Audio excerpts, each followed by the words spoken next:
Good evening, everyone.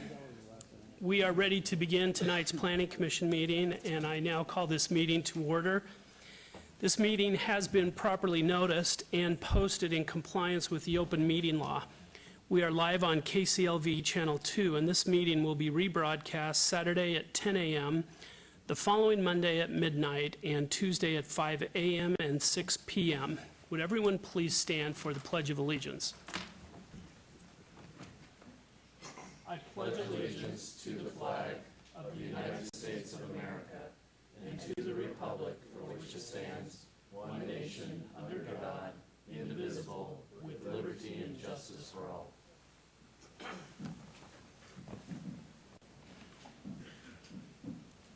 Madam Clerk, will you please call the roll? Chair Moody? Here. Vice Chair Schlottman? Here. Commissioner Quinn? Here. Commissioner Flangus? Here. Commissioner Trowbridge? Here. Commissioner Creer? Here. Commissioner Cherry? Here. Thank you. Thank you. I call your attention to the information printed in your agenda concerning our actions and the appeal and review process, if appropriate. Please read this carefully, and if you have any questions, staff is available. Also, the second page of the agenda contains our rules of conduct. We appreciate your adhering to these rules so that we can have a smooth meeting. Thank you. Item 4, public comment during this portion of the agenda must be limited to matters on the agenda for action.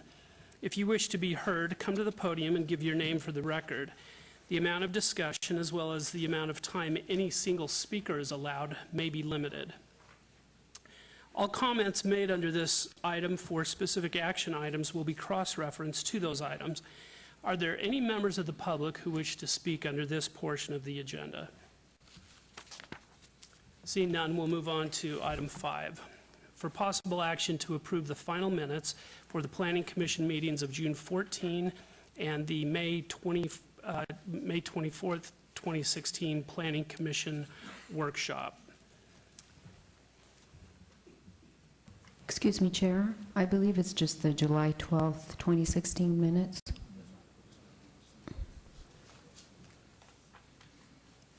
July 12th? Okay, so let me read that again.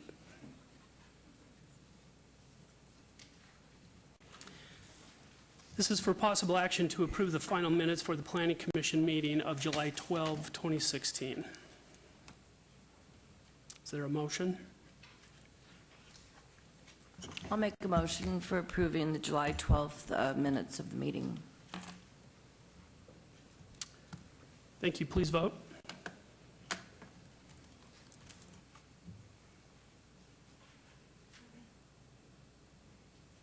Please post.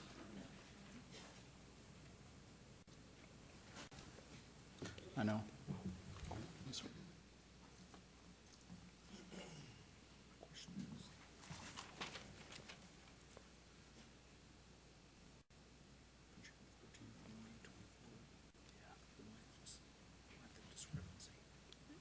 It was a mistake. So just to clarify, in the chair agenda, the Planning Commission meeting of June 14th, 2016, as well as the Planning Commission workshop was referenced, but we have determined that we are only voting to approve the Planning Commission meeting minutes of July 12th, 2016. Thank you. Motion carries. Moving on to item 6. These are housekeeping items. Are there any items that commissioners, staff, applicants, or members of the public would like to pull forward for action? Mr. Chairman, items number 35 through 39, 40 through 44, 52 through 56, 94 through 96, and 99 through 104. The applicants have requested that these items be held in abeyance to September 13th, 2016 Planning Commission meeting. Thank you. Thank you very much. Commissioner Schlottman, your motion on these items? Yes, Mr. Chairman, on items 35 through 39, 40 through 44, 52 through 56, items 94 through 96, and items 99 through 104, I would make a motion to hold those items until the September 13th, 2016 Plan Commission hearing. Okay, thank you. Please vote.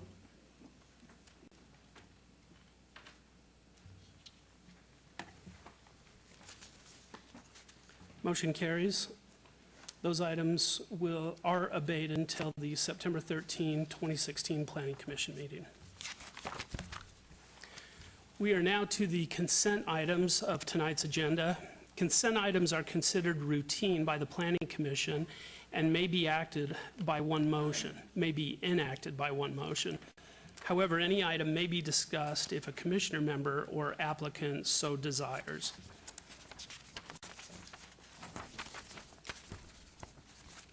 And unless there are any requests for those items to be read into the record, we'll go ahead and entertain a motion. Yes, Mr. Chairman, on items 7 through 10, consent agenda items, move to approve, subject to staff's conditions. Thank you. Please vote. Excuse me, I believe that's 7 through 14. 7 through 21. I apologize. No, it's right. It is 7 through 21. I'm sorry, I think we're taking separate action on 15 through 21.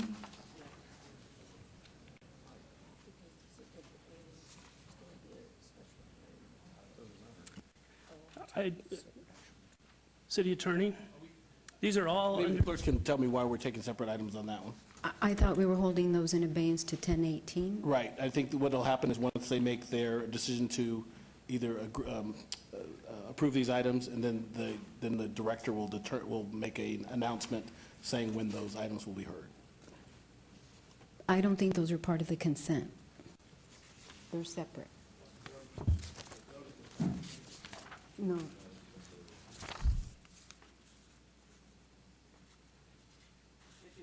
Chairman, we can go ahead and, let's do it the way the clerk wants. Let's go ahead and make those, if you can go 7 through 14, 7 through 14, and then you'll consider 15 through 21 separately, please.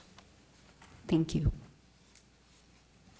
Mr. Chairman, I would make a motion to approve items 7 through 14 on the consent agenda, subject to staff's conditions. Okay, thank you. Please vote.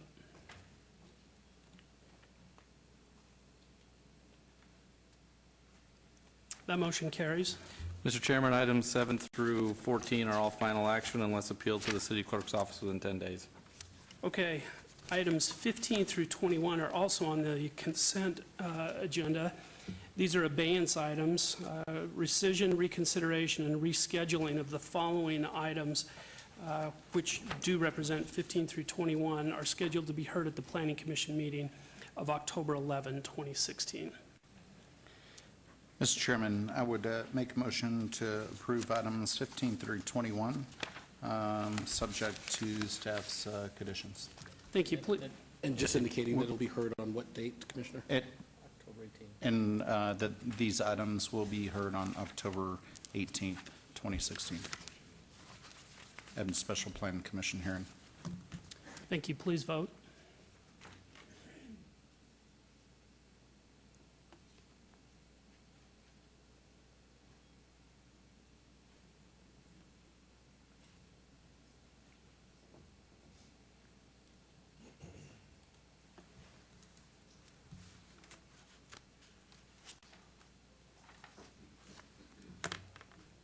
We need to vote again.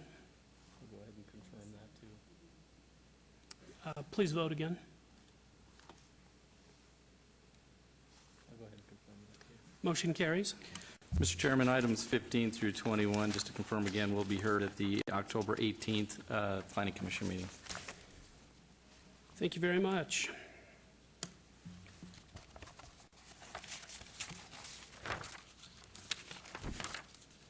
We are now to the one motion, one vote portion of the agenda.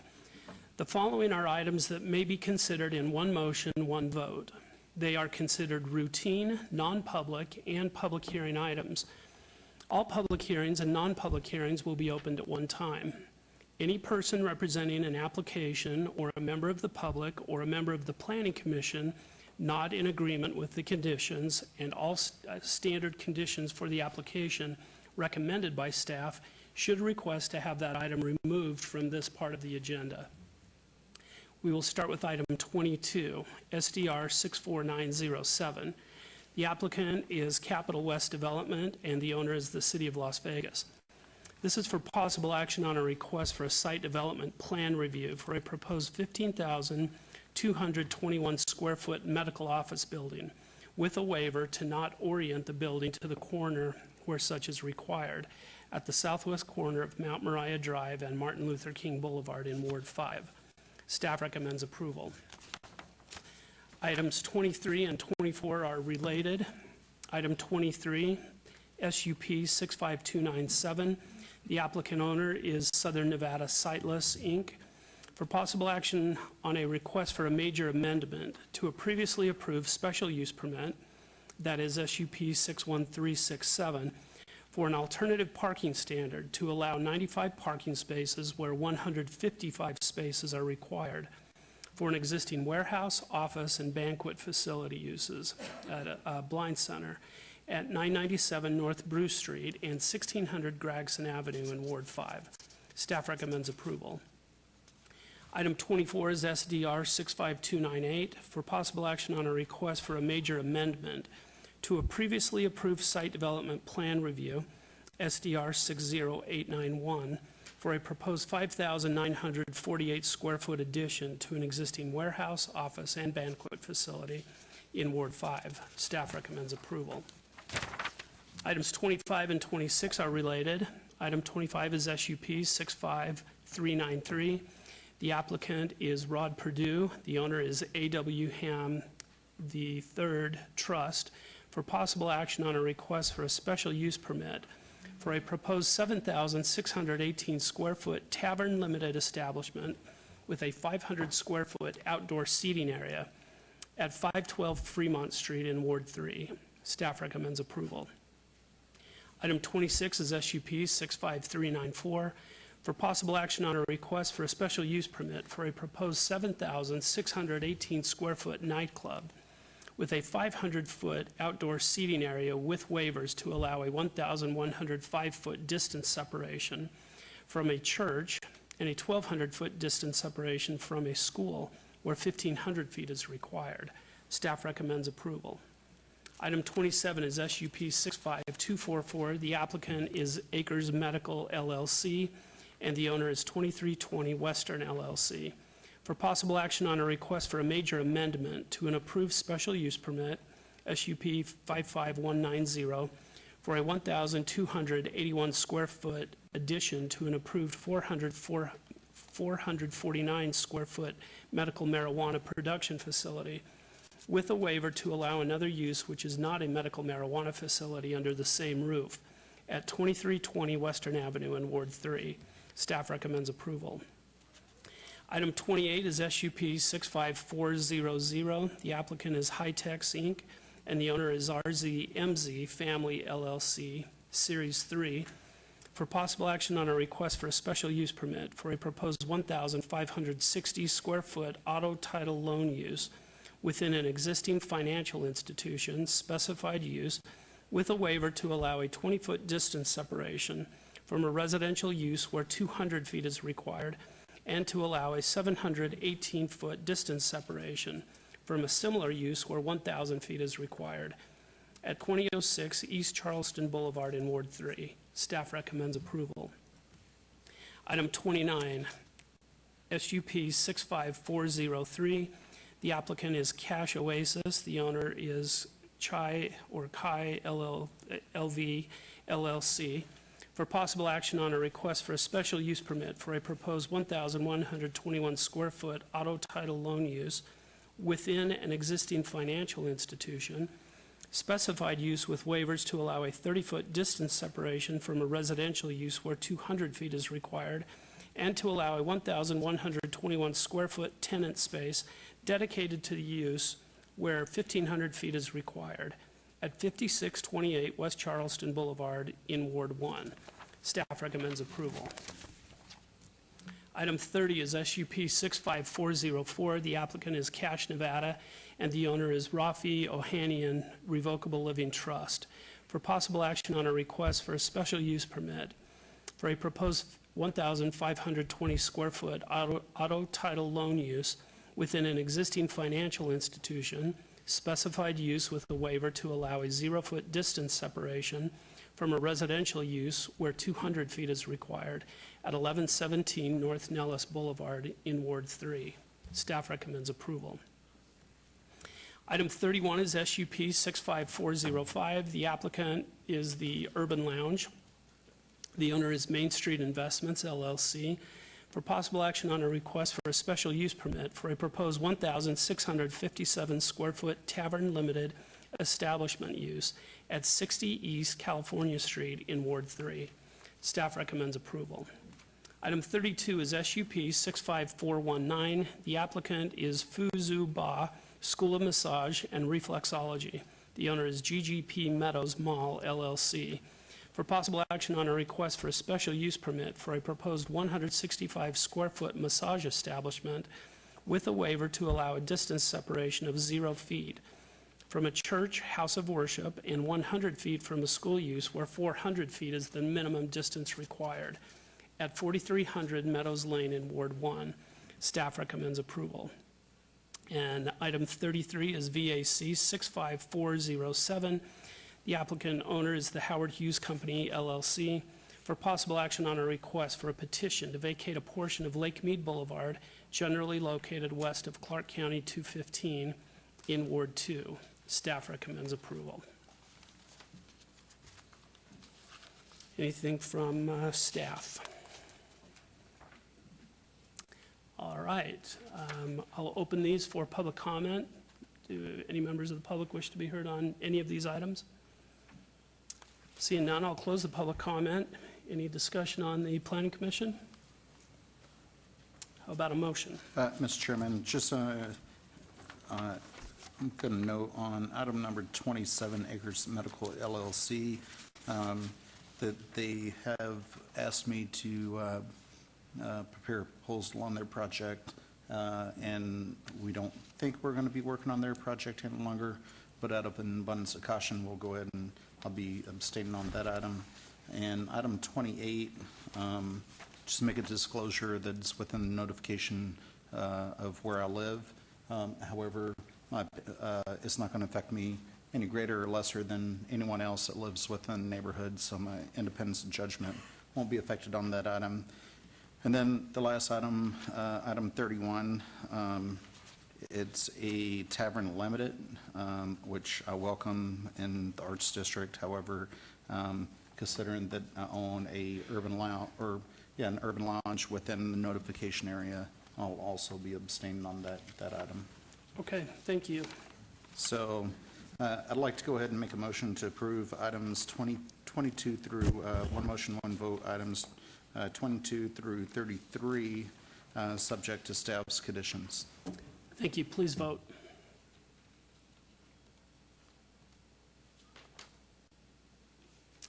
Motion carries, and I would note the vice chair's abstentions on the two items. Mr. Chairman, items 22, 23, 24, 25, 26, 27, and 28 are all final action unless appealed to the city clerk's office within 10 days. Item 29 will be heard at City Council on September 21st. Items 30, 31, 32 are all final action unless appealed to the city clerk's office within 10 days. And item 33 will be heard at City Council on September 21st. Very good. Moving on to the public hearing items. Item 34 is HPC 64622 for possible action on a request to designate the Beverly Green Historic District, generally bound by Oakley Boulevard on the north, Rexford Drive on the west, East St. Louis Avenue on the south, and South 6th Street on the east, to be included on the City of Las Vegas Historic Property Register as a historic district in Ward 3. Staff recommends approval. Will we please have staff's report? Thank you, Chair and Commission. The Historic Preservation Officer has reviewed the nomination and has found that the district meets the criteria for designation as an historic district on the City of Las Vegas Historic Property Register per Chapter 19.10.150 of the Unified Development Code. It is determined to be of exceptional local significance and expresses a distinctive character because a significant portion of the district is at least 40 years old. The district is reflective of the city's cultural, social, political, or economic past. It is associated with a person or event significant in local, state, or national history and represents an established and familiar visual feature of an area of the city because of its location or singular physical appearance. If designated on the City of Las Vegas Historic Property Register, the Historic Preservation Commission will be responsible for reviewing any work requiring a building or zoning permit for the Beverly Green Historic District. If approved tonight, the nomination for historic designation will be forwarded to the City Council for consideration, and staff recommends approval. Thank you. Thank you. Could we please hear from the applicant?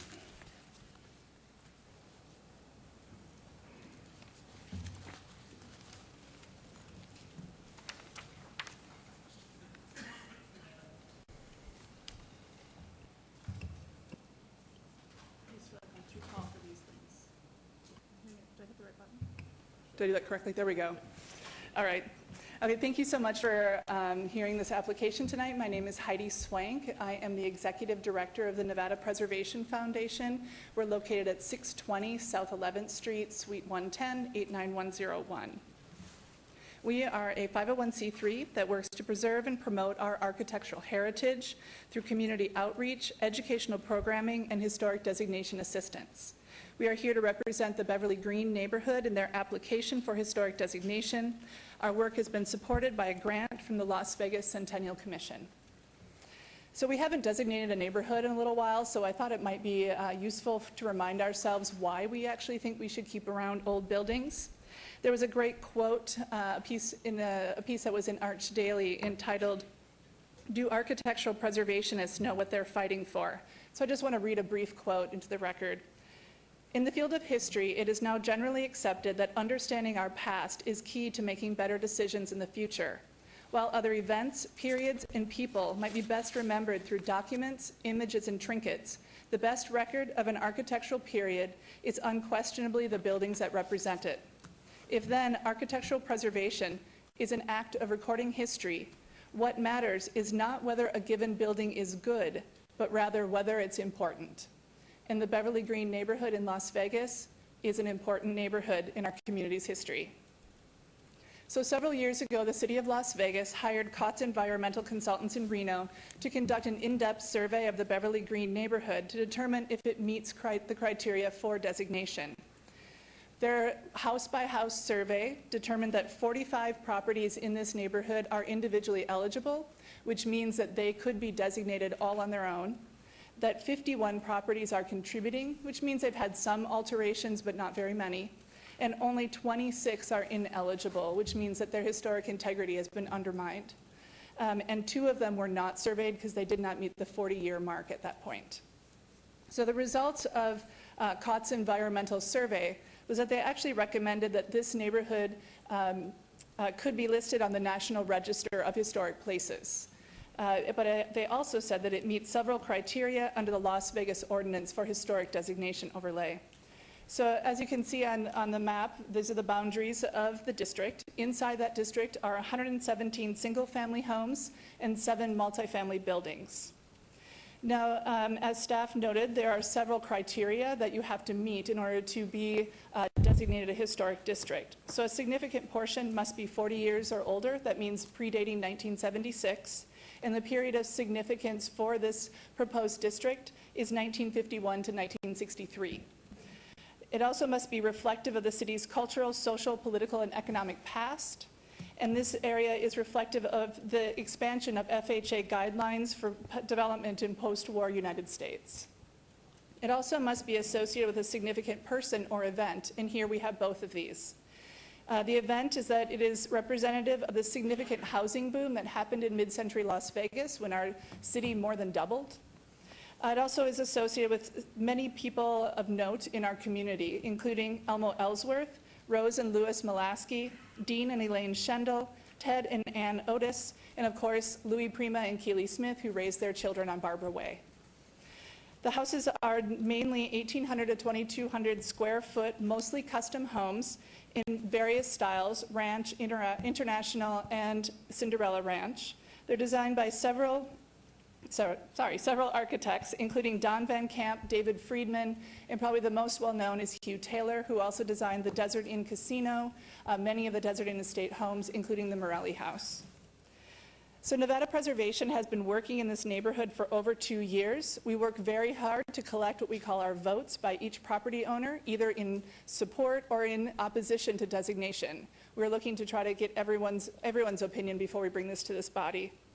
We've coordinated a group of residents and NPF volunteers, and as you know, according to the ordinance, we needed 51% in favor of the designation, and we could not have 20% in opposition. We worked with the neighborhood, I said, over the past 2 years. We did 4 mailers. We did 5 neighborhood meetings where 3 are required, including a Q&A with residents of the John S. Park Historic District, which was very helpful for everyone. And we did 8 door-to-door canvasses. And the results of our outreach were that we had 65. Let me pull this up. We had all of these 65 property owners sign in support, so that's 52%. And once we reached that, we were advised to go ahead with the application. And we had 5 properties from 4 owners in opposition. So that's only 4%, so nowhere near that 20% ceiling. So as you can see, there's overwhelming support in the Beverly Green neighborhood for this designation. Now, I just want to address some of the opposition that came up, some of the concerns, just to make sure that I can address them in case they come up again. People were concerned this would create an HOA, and being someone who lives downtown, many of us live there because we don't want an HOA, and this does not create one. That there would be fees. There are no fees associated with the historic district. That they would restrict paint colors. I always tell people you can paint your house zebra striped if you want in a historic district. That they would not be allowed to put ramps up to their doors or other ADA protected additions. And of course, the ADA, you can always put a ramp up to your door, and no preservationist would tell you you couldn't. And that you could not renovate the interior of a home. This only has to do with street view. It doesn't pertain to the interior or the rear of the home. So there might be other concerns that are voiced here tonight, and I'm happy to address them as the commission sees fit.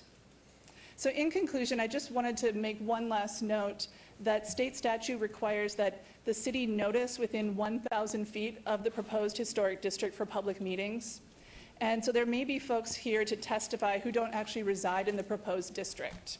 Now, the protections that come with the Beverly Greens historic designation do not apply to folks who do not live within this square right here.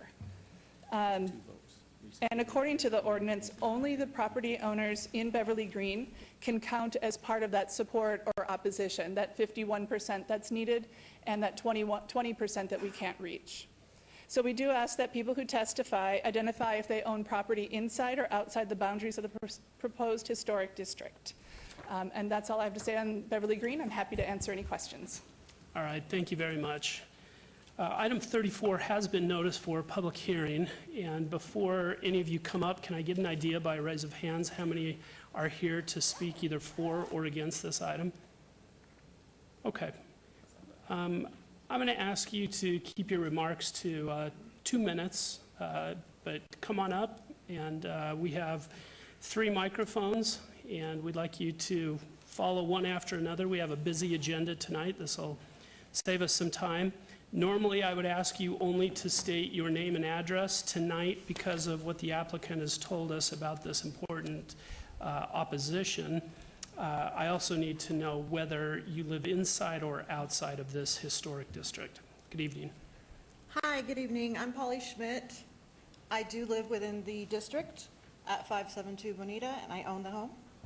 I'm the president of the Beverly Green Neighborhood Association, and I'm here to support historic designation for Beverly Green.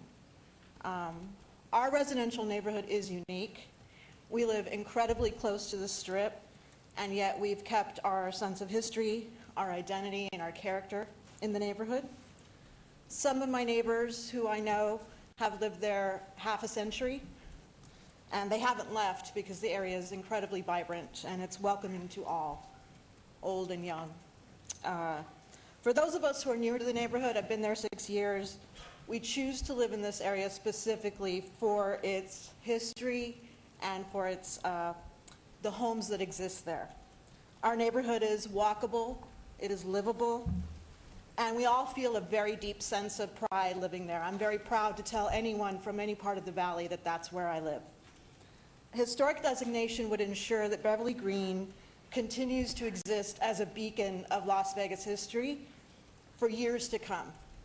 And I support historic designation on behalf of my neighbors and my neighborhood association, and hope that you will join me in preserving a slice of Las Vegas history. Thank you.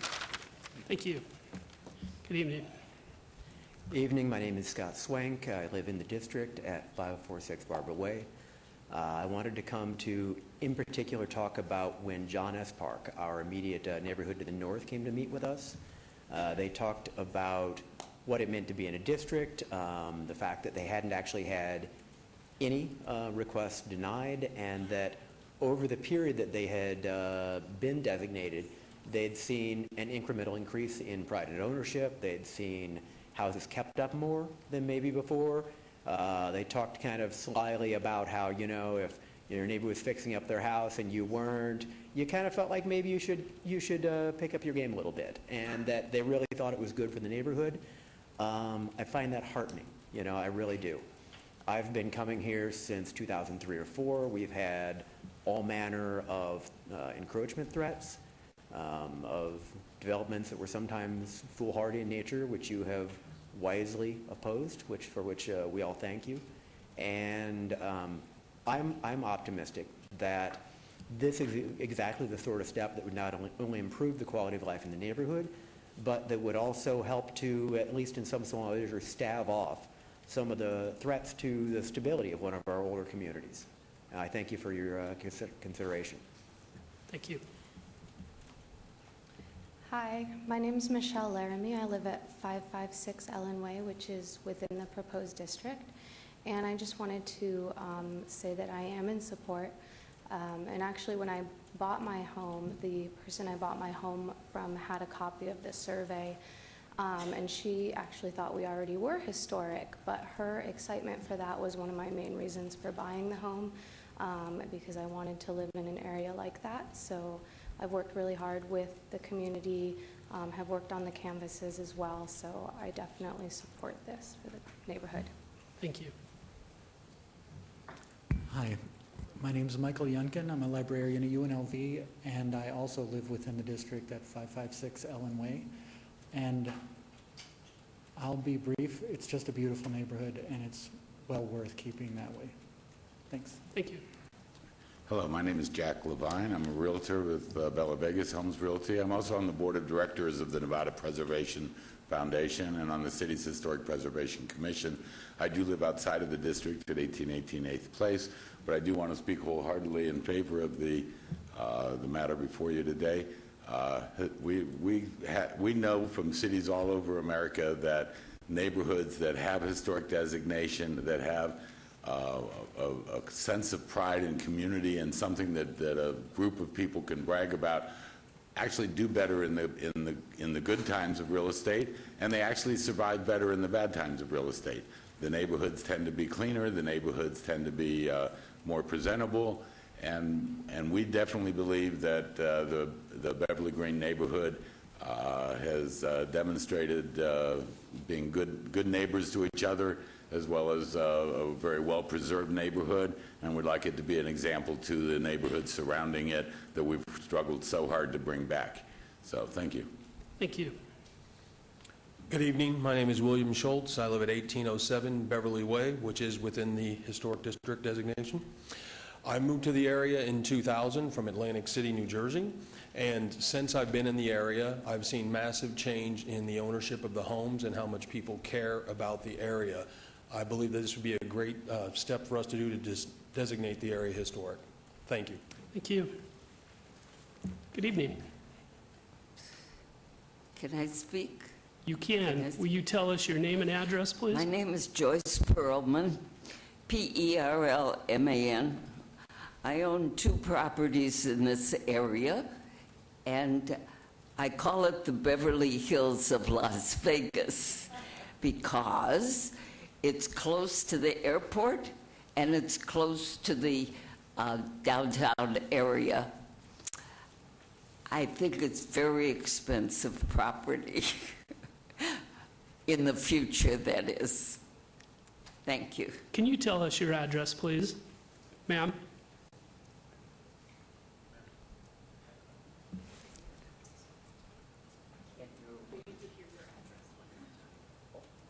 What address? Your home address. My home address? I'm sorry, I'm hard of hearing. My home address is 850 Tam O'Shanter, Las Vegas 89109. That's in the Las Vegas Country Club, where I have a pool. And I don't know if Mr. Flengus still lives there or not. No? Thank you very much. That's my cousins that live in there. Don't say a word, Thank I you. can't hear a thing. Thank you. Okay. I didn't hear any opposition, but I'll still give the applicant time to speak.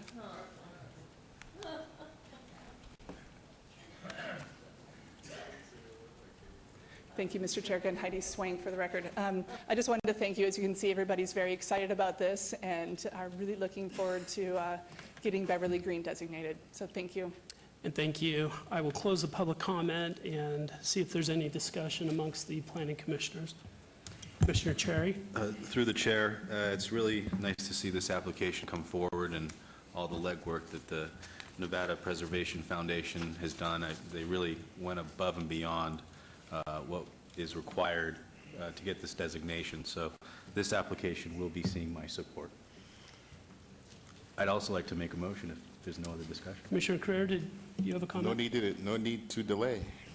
On item number 34, HPC 64622, make a motion for approval, subject to all staff's conditions. Thank you. Please vote.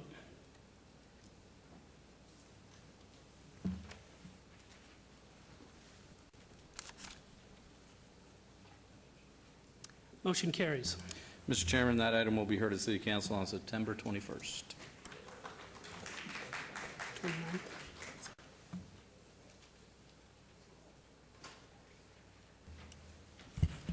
Mr. Chairman, I'd like to make a motion to rescind item number 29, SUP 65403. And can I just ask the purpose for rescinding that?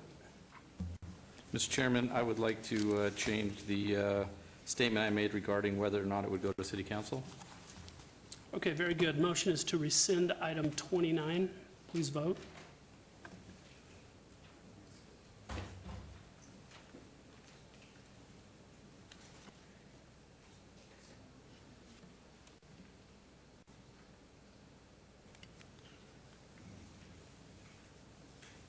And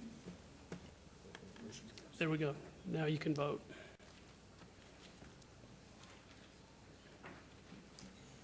Please vote.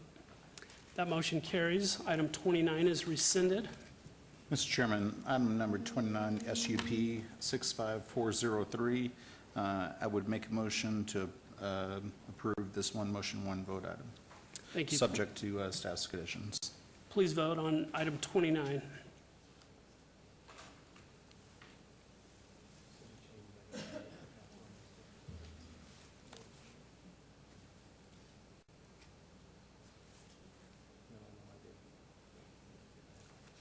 Commissioner Flangus?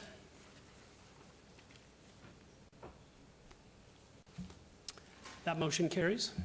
Mr. Chairman, that item is final action unless appealed to the City Clerk's office within 10 days. Thank you very much. We are now moving down to related items 45 through 48. Item 45 is GPA 64884. The applicant owner is 7470 LLC.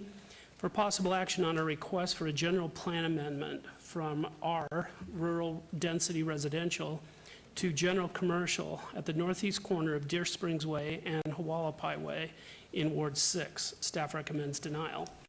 Item 46 is ZON 64885. This is for possible action on a request for a rezoning from RE Residence Estates to C2 General Commercial, also in Ward 6. Staff recommends denial. Item 47 is VAR 64887. for possible action on a request for a variance to allow a 40-foot residential adjacency setback along the east property line where 72 feet is required, and to allow a 56 residential adjacency setback along the north property line where 72 feet is required in Ward 6. Staff recommends denial.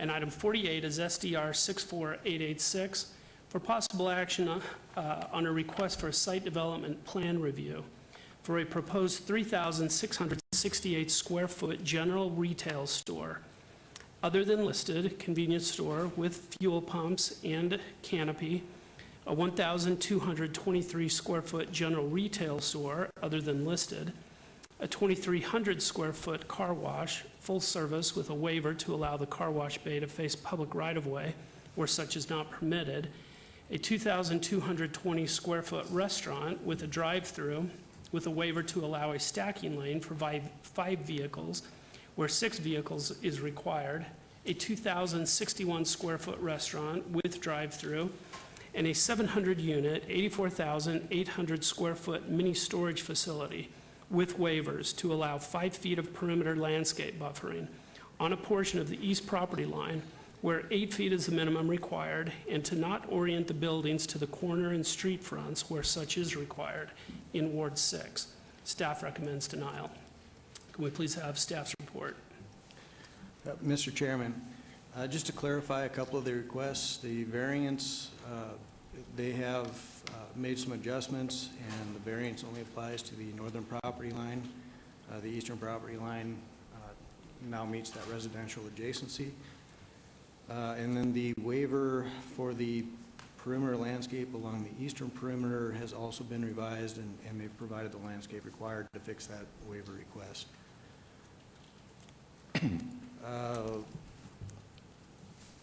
With that being said, the applicant is proposing a commercial development in conjunction with the general plan amendment and rezoning.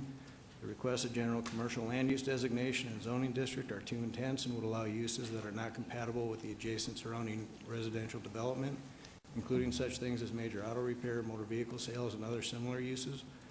So the proposed development requires the approval of a variance of the residential adjacency proximity slope requirement, as the mini storage building is too close to the northern property line for the height of the structure. Staff does not support the variance request as it is a self-imposed condition that could be remedied through alternative design. In addition, the building creates a monolithic wall along the length of the property with some color gradation, but few architectural features and windows to provide any visual interest.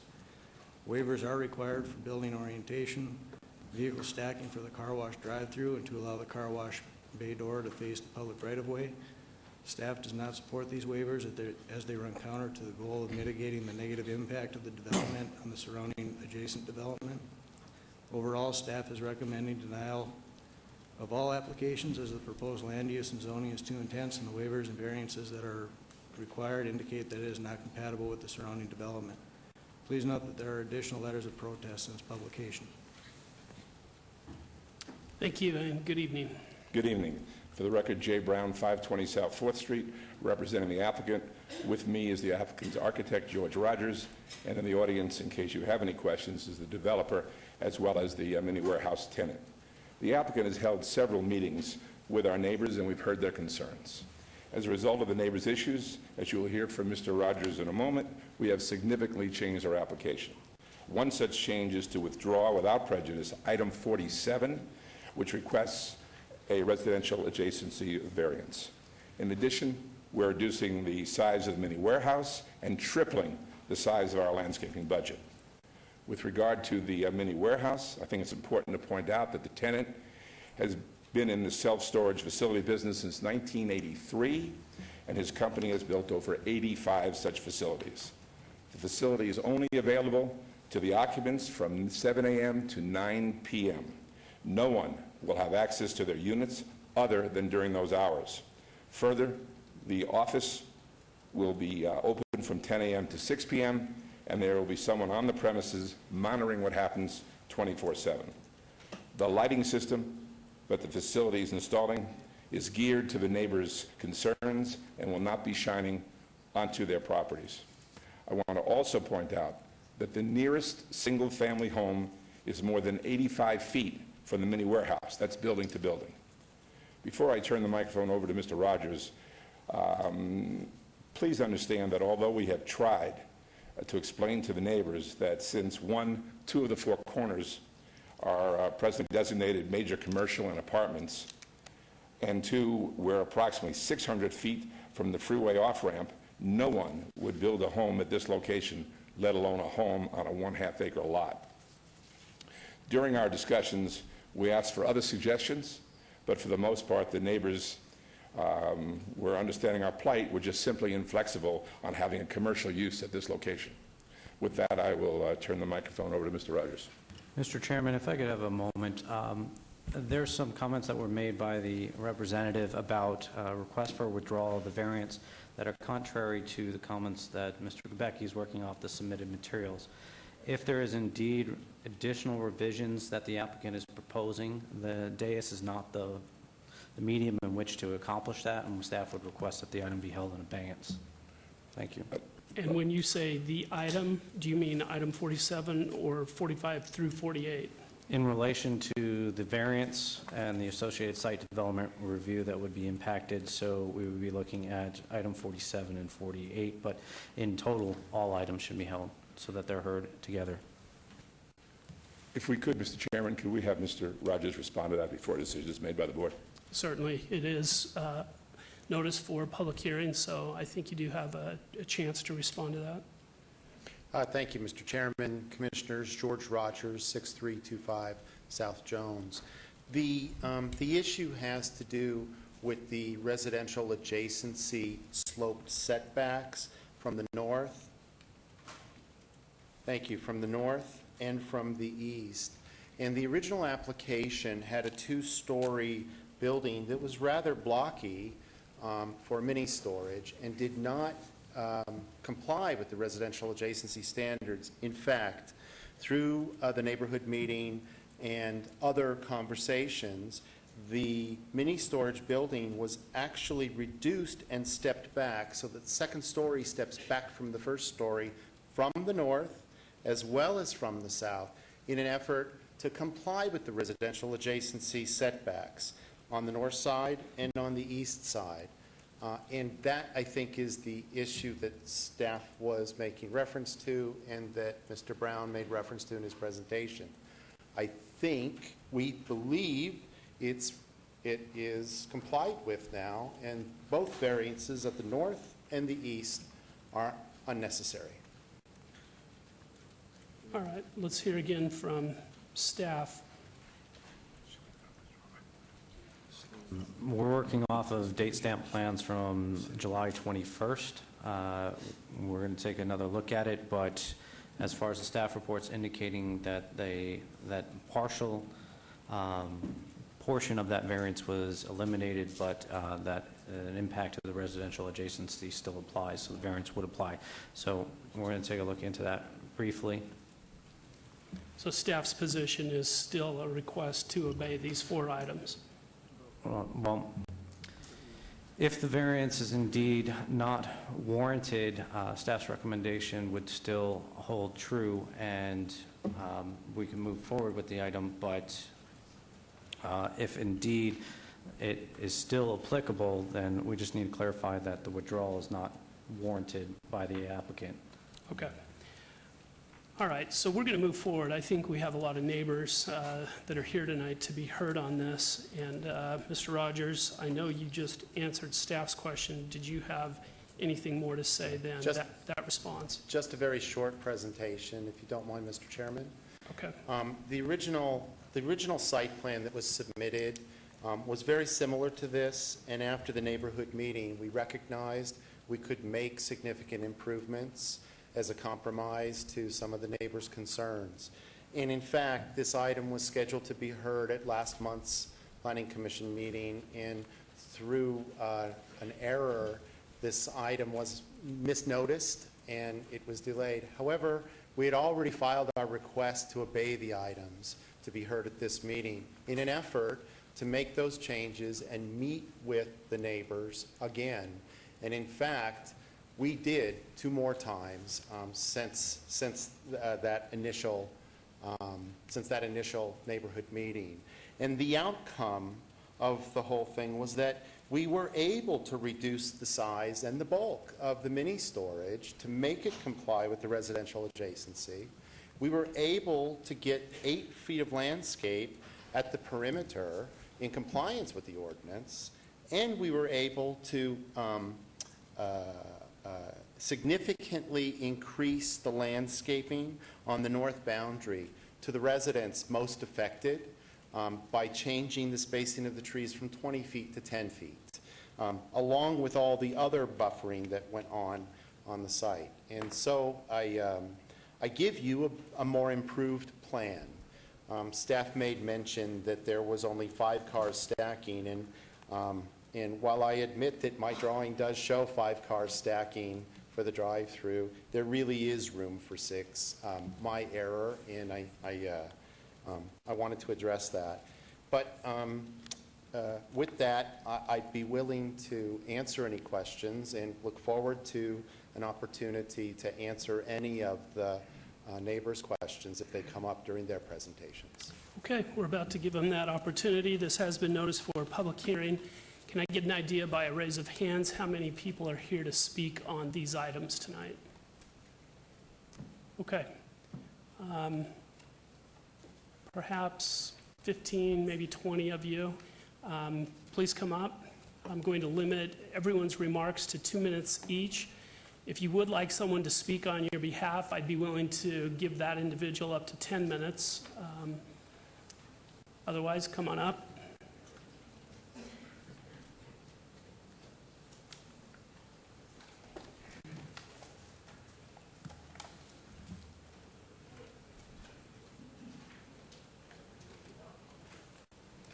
I'll get the party rolling here.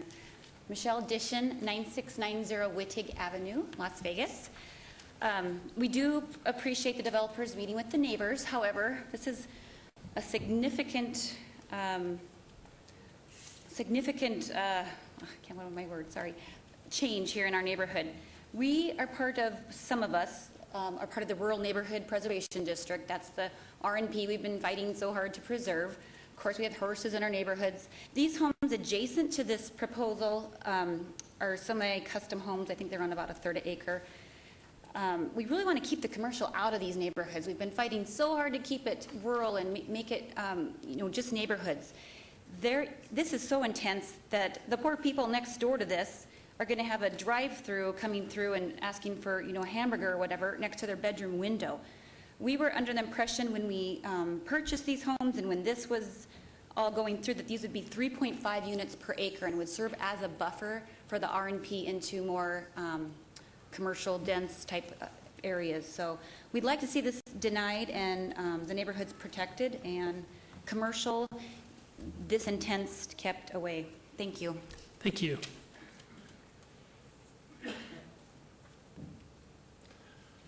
My name is Gail Christian at 6905 Lakota Summit. It's part of the Durrell development. We bought our homes in the understanding that this was going to stay a residential area, and we petitioned each of our residents and Marabella, which is another neighborhood right down, and we've all decided that we are not in favor of this, and we request that you deny this proposal.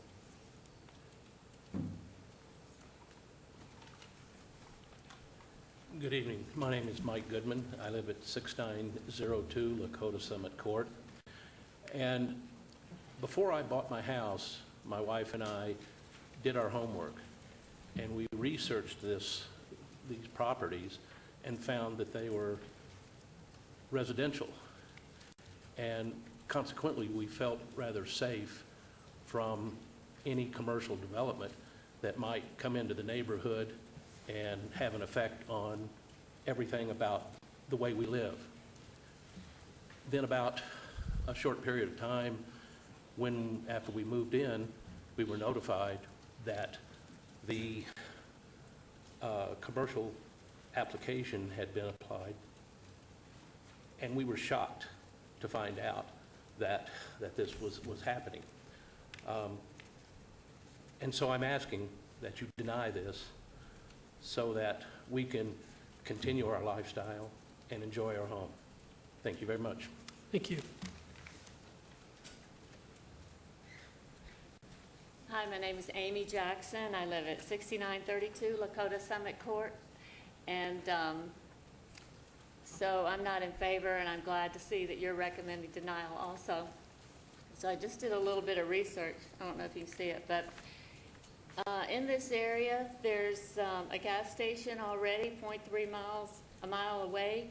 Also within 2 miles, there's an Arco, a Shell, a Smith's, Gas, Texaco, Mobil, Chevron, most of which have convenience stores.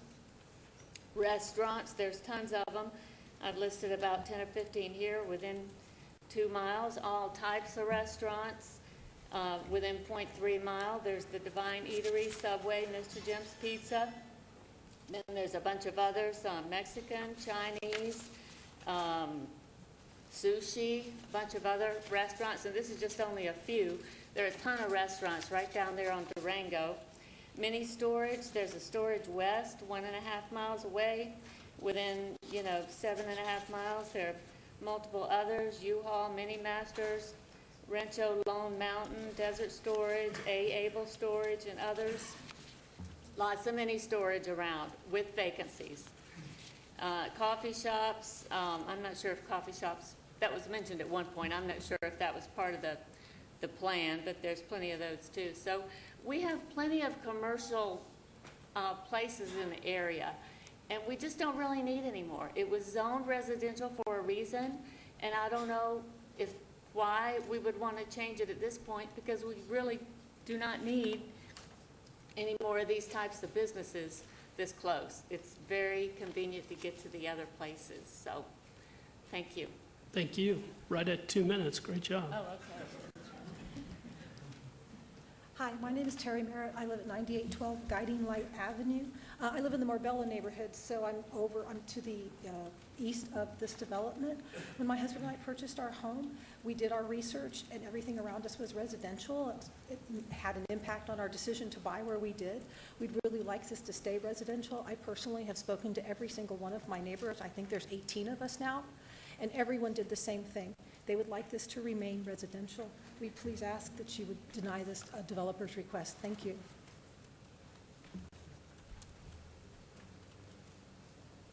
Hello, I'm Mark Kornheiser. I live at 9726 Guiding Light Avenue. I'm in total agreement with staff. This project is just not compatible with this subject property.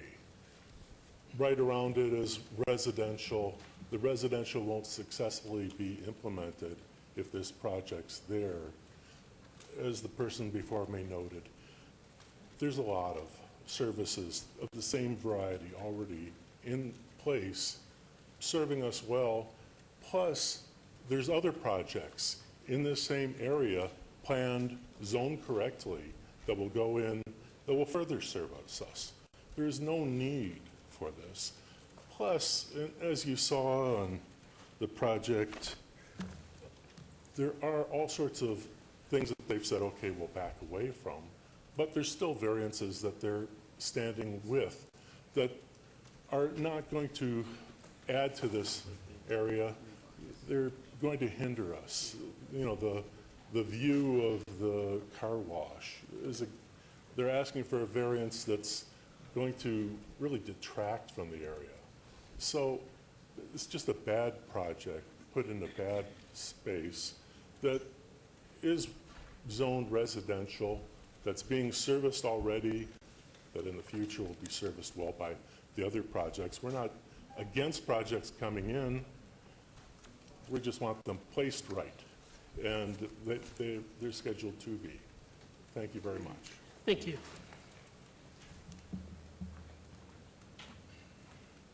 Good evening. My name is John Killeran. I live at 6962 Hopi Summit. That's in Durrell Summit. I would like to continue for you guys to deny this project now and in the future. This area needs to stay rural, needs to stay nice. The noise and extra noise and light pollution, we'd like to stay at as nice as it is. The gentleman earlier said absolutely nobody would buy a property up there 600 feet from the highway. Ryland Homes is right there off of 215 on the off-ramp. I think he may not want to live there, but there's many people that do like to live up there because it's a beautiful area. Thank you very much. Hi, sorry about that. Didn't expect that one. I want to hear from him. Okay, he's got a lot to say. Well, Thomas Bernard, Valeria Sabatini, and Leonardo Bernard, we're at 6962 Lakota Summit Court. We're in the residential area that would be affected by this. The whole thing's residential, and they're all the homes are being built just like this, all residential, spread out just like Providence. It's all over the place. Putting a retail right in the middle of it makes no sense, because the rest of it will become residential eventually, and it'll all be beautiful like it's supposed to be. And one interesting thing that they had said was we had to redo our project for the homes that are affected. It's because the homes will be affected if it goes in. It will be a negative effect. Thank you very much. Thank you, and thanks, Leonardo. Good evening, Commissioners. I'm Bridget Salvey. I am living at 7030 North Conquistador Street. All of my kids are grown. This project is severely intense for an area that has a long history of being a prior RNP zoned area. Then it was transitioned with buffer zones that were ever shrinking, and then this property has been is transitioning into city. So nonetheless, as a buffer to maintain, I request that it remain a residential zoning, even an R1. An RD would be great, but more realistically, an R1 zoning, and not a C2 of this intensity. Once again, for the developer to design something that has to carry as many waivers as impacts, whether it be a visual barrier because of a very boxy, I think the name he used, boxy storage unit, it does present a question mark as to why there are other storage units. There's a brand new storage unit under construction at Osa Blanca that is a 3-story. It's massive. It's correctly located next to a corridor on the Durango with the US 95. I don't believe that we need another one. This location, I think, is disastrous for the neighborhood, and I would ask that you deny. Thank you. Thank you. Good evening, and thank you. My name is Ed Aranca. I live at 6985 Lakota Summit Court. My wife and I just recently moved out there only to find out that, that they put in this variance for commercial property. We moved out there originally because we wanted to be in a more rural area, residential. There's enough commercial properties within a mile or two of where we are. I don't think we need anything any closer. Thank you. Thank you. Is there anyone else who wishes to be heard on any of these 4 items tonight? Okay. I do want to give the applicant, I'm going to limit the response to 5 minutes. You may not need it, but that's what your timer will show.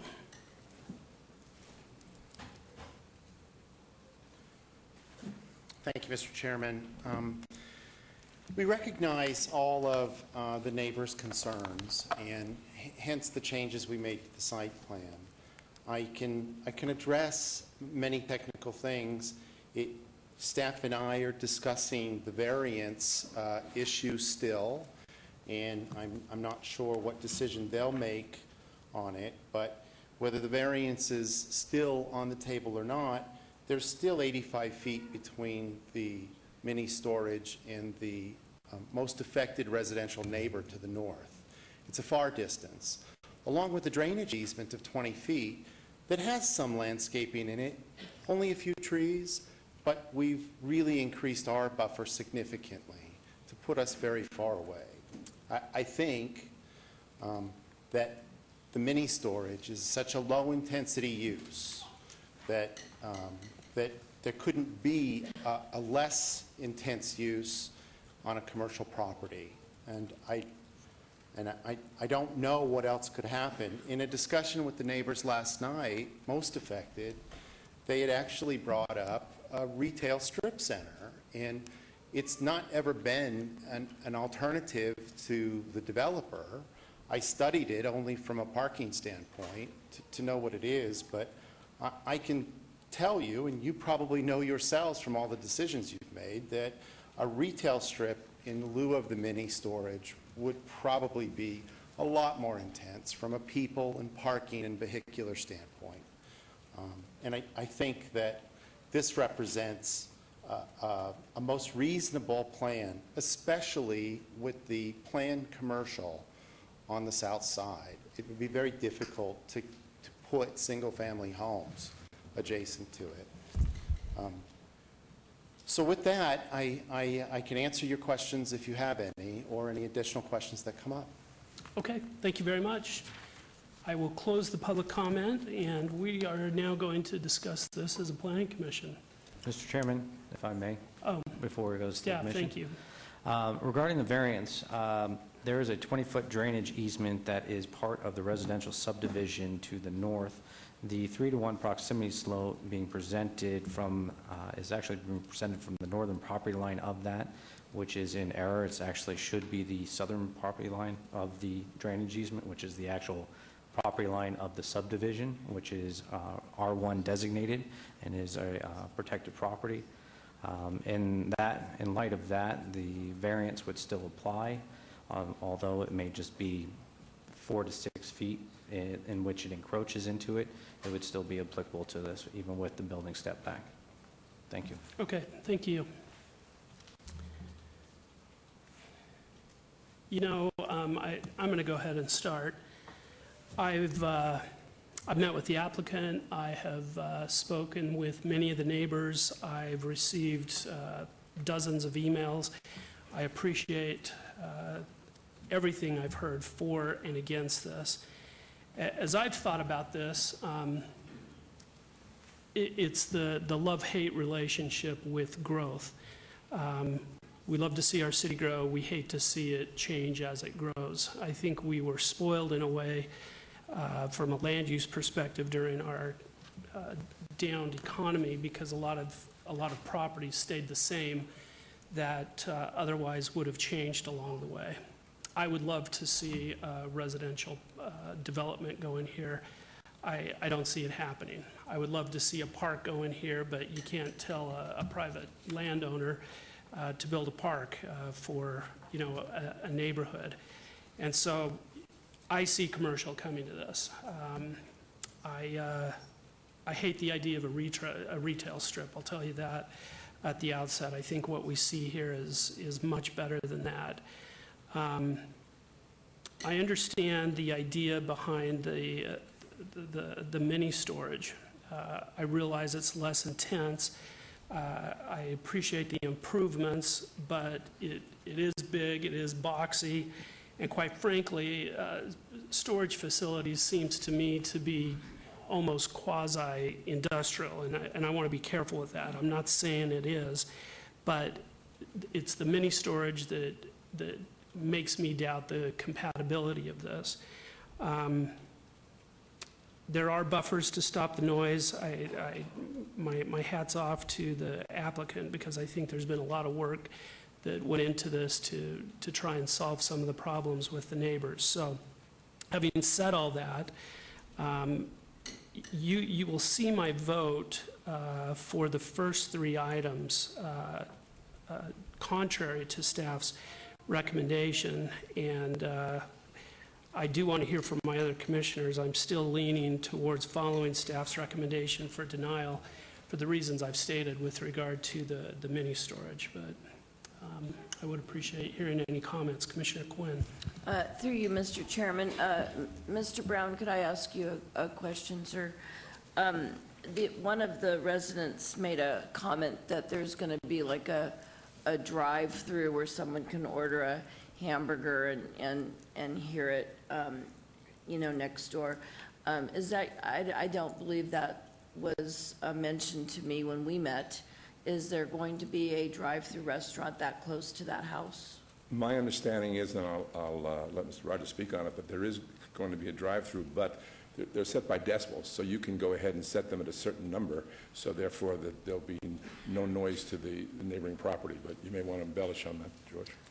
To answer your question, Commissioner, yes, there is here. It's 105 feet from the building to the nearest neighbor that's affected. Right here, 105 feet, separated by the drainage easement with landscaping, a significant landscape buffer with trees at 10 feet on center, more landscape buffering again before the queue for the drive-through. I know you don't know the tenant that's going in there, but do you foresee that being a 24-hour business, or, I know that's down the road, but I was just curious. I can't imagine that a 24-hour restaurant could be supported. For the drive-through. But it's possible in the future that it could happen. I just want to say, and, nobody likes to see this kind of stuff plop into the middle of their residential neighborhood, but what I noticed about it, most importantly to me, when I met with you, Mr. Brown, and the owner, is the amazing amount of landscape and the amazing amount of buffer that has been put in place to your best ability to ensure the privacy at the utmost. And the second thing I also feel is I agree with my commissioner and Chairman, Mr. Moody, that this is going to go commercial. I don't see it ever being a residential space. And the one nice thing about, even though it's boxy and kind of, not the most attractive thing, the mini storage, the nicest thing about that is your 24-hour security, which it embellishes the entire surrounding area for more security. This is rare for me to want to support something like this right in the middle of what should be residential, but unfortunately, I don't see it that way myself. So that's my comment. Thank you. Commissioner Trowbridge? Can I just respond to one thing? If you'd feel more comfortable with, let's say, a 10 p.m. closing date for the drive-through, we'll be comfortable with that as well. Okay. I would be very more comfortable with something like that because, if it was your place, you wouldn't want somebody driving through ordering a burger at midnight either. Okay, thank you. Thank you, Chairman. My thoughts are along the same lines. When I look at this proposal and the surrounding property uses, I see what's going on across the street with the multifamily units, 416 units right across the street. I also see the PCT zoning to the south of it and also again to the west. So there's going to be more higher density development. Along with that higher density development goes a significant impact on the schools and the traffic in the area. This type of a development does not add to the schools or the traffic issues. Quite the contrary. These are types of development tend to service the residences that are in existence. The comments that were made about the noise from the car wash and the drive-through potential, quite candidly, they're both in the middle of the property, more towards the Havapai side of the parcel.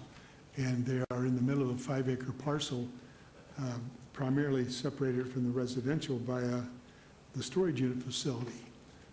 So I just don't see the noise being an issue. I think that the hours of operation that have been suggested for the storage facility from 7 a.m. to 9 p.m.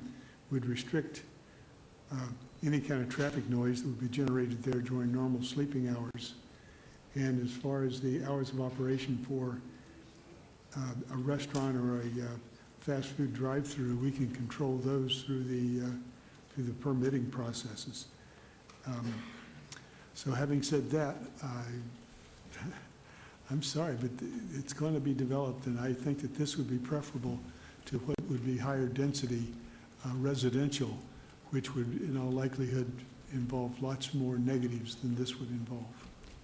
Sorry. Commissioner Cherry?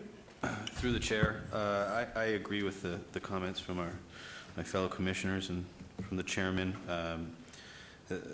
I actually don't have too much concern on the storage side of it. I feel like that's a buffer that actually helps, knowing that it's someone there 24 hours, knowing that there's going to be cameras there, knowing that it's gated. I do have concerns, that these don't turn into places where people live or run businesses, industrial-type businesses, and they're small places. But having someone on site, I think that would immediately stop that. It's my understanding, too, that there is a bifurcation on the site that's going to lower the mini-storage portion of the building down from the rest of the site. Maybe you can confirm that, and so we can understand that a little more. Mr. Chairman, Commissioner, yes, in fact, that's true. We realized after the neighborhood meeting that the topography of the site could likely affect the development of the site and how the neighbors see it significantly. And so it was my suggestion to the developer to go ahead and survey the property for that reason. We received the topographic survey, and frankly, we're quite lower than the property to the north by quite a bit. And preliminary grading plans right now are looking as though we could easily have a finished floor that's 10 feet lower than the neighbor to the north, across the drainage channel and up. Furthermore, the mini storage developer is suggesting that through grading, he would actually grade as many as 3 feet into the ground for the mini storage. So potentially that's 14 feet of lower elevation, which is not represented in any of the staff review. They didn't know about it because we didn't know about it when we made the application. But there's that difference in elevation that beneficially affects the neighbors to the north most affected. Thank you for that clarification. So I will be supporting the applications. I would, if it moves forward, like to see that condition of the drive-through cutting off at 10 o'clock to help mitigate on the noise portion of that. So I will be supporting the application. Thank you. Looks to me, oh, go ahead, Vice Chair. Yes, Mr. Chairman. Question would be, I wouldn't have as big of a concern about the drive-through as I would have, as I would with the car wash going off at 1 o'clock, 2 o'clock in the morning, because you can cut the decimal level down on the microphone on the drive-through, but that car wash, I mean, it would, I'm just worried about how loud that car wash is going to be and what hours of operation they're planning on having on that car wash. Through the chair, Mr. Brown, if you don't mind answering. Sure. How about we do 7 to 7 in the summer and 7 to 6 in the winter? That works? For the car wash. Okay, thank you. Okay. I think we're ready for a motion. Commissioner Quinn? Sure. Starting out with item number 45, GPA 64884, my motion is for approval. Okay, motion is to approve item 45. Please vote.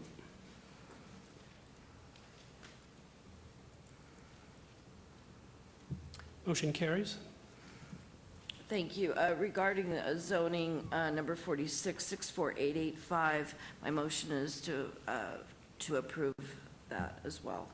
Thank you. Motion is to approve item 46. Please vote.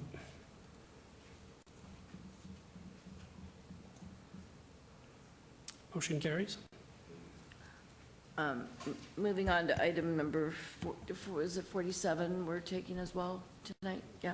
47, the variance for 64887. My motion is also for approval. Thank you. Please vote. Subject to conditions. Subject to staff's conditions.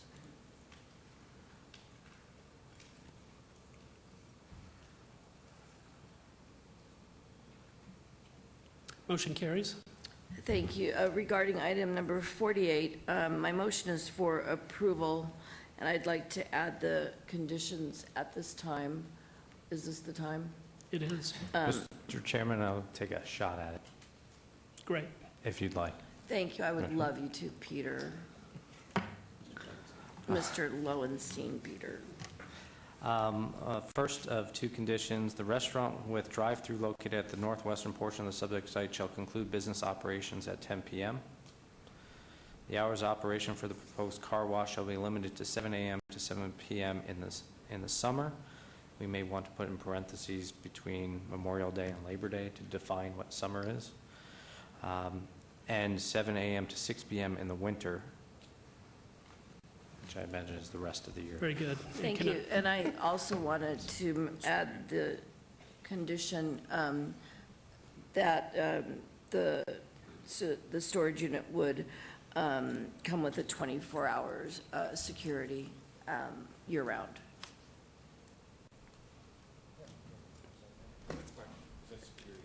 Mr. Brown, do you mind approaching? I need to make sure you're in agreement with those three conditions as stated. Yes, I am. Yes, we are. Okay. Including the security. That's correct. Correct.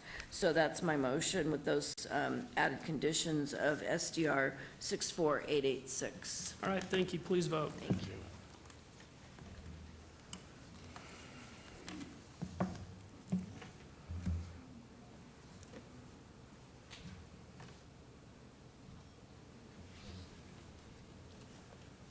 Motion carries. Thank you very much. Thank you. Mr. Chairman, items 45, 46, 47, and 48 will be heard at City Council on September 21st. Moving on to related items 49, 50, and 51. Item 49 is ZON 65286. The applicant owner is 900 to 932 Casino Center, LLC, for possible action on a request for a rezoning from R4, high-density residential, and C2, general commercial, to C1, limited commercial, at the southwest corner of Casino Center Boulevard and Hoover Avenue in Ward 3. Staff recommends approval. Item 50 is SUP 65287 for possible action on a request for a special use permit for a 14-story mixed-use development including 33,396 square feet of commercial space and 458 residential units in Ward 3. Staff recommends denial. And item 51, SDR 65288 for possible action on a request for a site development plan review for a 14-story mixed-use development including 33,396 square feet of commercial space and 458 residential units with waivers of downtown Centennial Plan architectural standards on 1.25 acres at the southwest corner of Casino Center Boulevard and Hoover Avenue in Ward 3. Staff recommends denial. Staff report, please. Mr. Chairman, prior to the staff report, I'll be abstaining on these three items, having represented the applicant's representative in my law practice, and so out of an abundance of caution, I will be abstaining on items 49, 50, and 51. Thank you. Commissioner Cherry? Through the chair, if I may, I also will be abstaining. I live within the notification area, but I've actually done work with the applicant to do massing on the site and don't think it'd be appropriate if I vote, even though it was some time ago. Thank you. Thank you.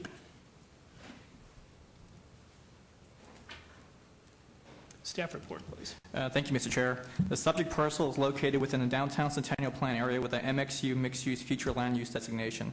The rezoning request to C1 is consistent with the existing future land use and is recommended for approval. The proposed building exhibits design architectural characteristics that are not appropriate for the Las Vegas Arts District.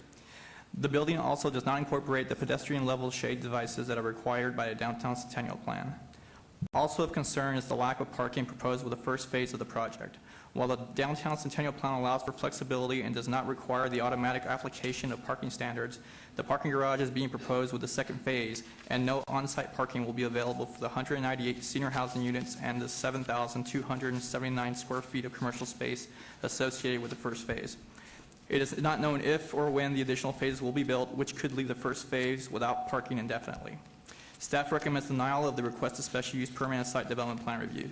Please note that additional letters of protest and support have been received after the publication. Thank you. Thank you, and good evening.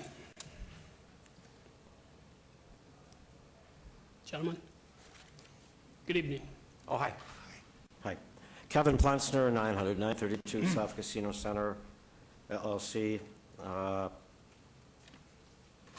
position is that we think there's more residences needed for the downtown area. That's why we like the mid-rise concept. You can bring more residents in. You know, we have businesses down in downtown area. Out in this Arts District, I see a lot of restaurants and bars being built, planned to be built, opening. I've also noticed that since they changed the footprint of First Friday, there's been a few more vacancies of galleries and other businesses.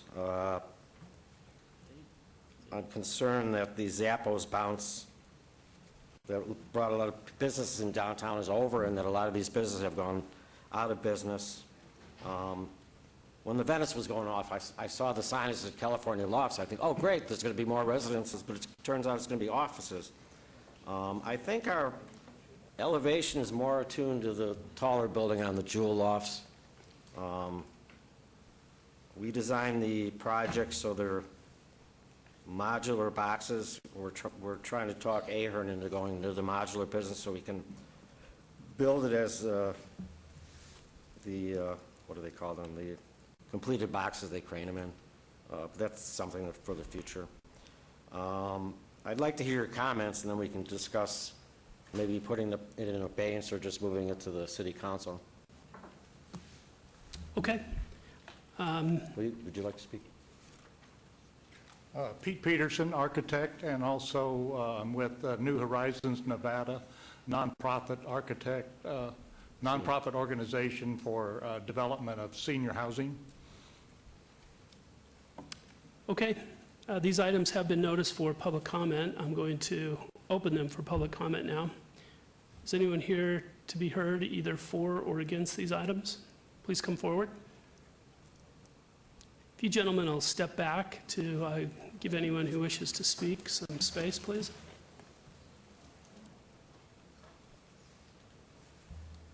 Hello, thank you very much. My name is Cammie Williams. I live at 200 Hoover Avenue. I'm a resident in Newport Lofts, Unit 1406. I'm also the HOA Board of Directors Secretary. I had a few residents approach me and have concerns regarding this land permit. Seeing as how Newport Lofts is loft style, we have 171 units with 193 parking spaces. I can't attest to Soho how many parking spaces they have for their residents, and the same with Jewel. But I do know, being a resident in that right across the street from the area where they would like to build, there's still not enough parking for us, just in our building alone, let alone these smaller apartments, complexes for parking. They don't even have parking, some of them. And that's a big concern. And especially with like a First Friday, the parking down there, they're parked all the way down to Bonneville for parking. Also, I would like to say that during times of parades or special events, parking downtown is coveted. And I'm sure you all know, working downtown, walking around downtown, that you do see that. And there's very few areas in the Arts District where you don't have to pay to park. And I strongly believe that if their phase one may not even include parking at all, I think that is a detriment to our community. And, you know, keeping with the Arts District architecture, it's very important for this community. This is what brings people down to experience the culture of the area. So please, I do appreciate that you are considering denial. But on a positive note, I do appreciate as a homeowner that they're trying to bring more residences down to the area, but they need to really, really pay attention to the parking because it is an issue. With that said, I do appreciate your time. Thank you very much. Thank you. Anyone else? Seeing none, I will close the public comment and open this for discussion on the commission. Oh, I will give you a minute. I apologize. Normally, I'll give you a few minutes. Why don't you take 2 or 3? I don't understand. Yeah, if you'd like to take 2 or 3 minutes to reply to what you've heard in opposition. Oh, yes. No, I'm in agreement with her. We did talk to the city about if there's a real need for parking, about selling them part of the parking garage and adding more parking. They didn't think there was a need for it. It could change. What I'm thinking, well, I used to go to zoning hearings with my dad because we did big developments, and I went to one zoning meeting, and the engineer, architect, whatever he was, jumped up and said, "No way, we're taking this to the Supreme Court." My dad would say, "Who's paying for this? You're fired. Get out of here." And they'd walk up, and you couldn't do that. I'd walk up to the mayor and give her his pen and say, "Well, what do you want?" And they'd, "Okay." But then we went to another city, he did the same thing, so, but I'm not going to do that. What I'm wondering about is your comments to see if maybe we should put in an abeyance. What does that do with time, though, if we put in an abeyance so that we can make some corrections? Well, an abeyance would go to September 13th, our next Planning Commission meeting.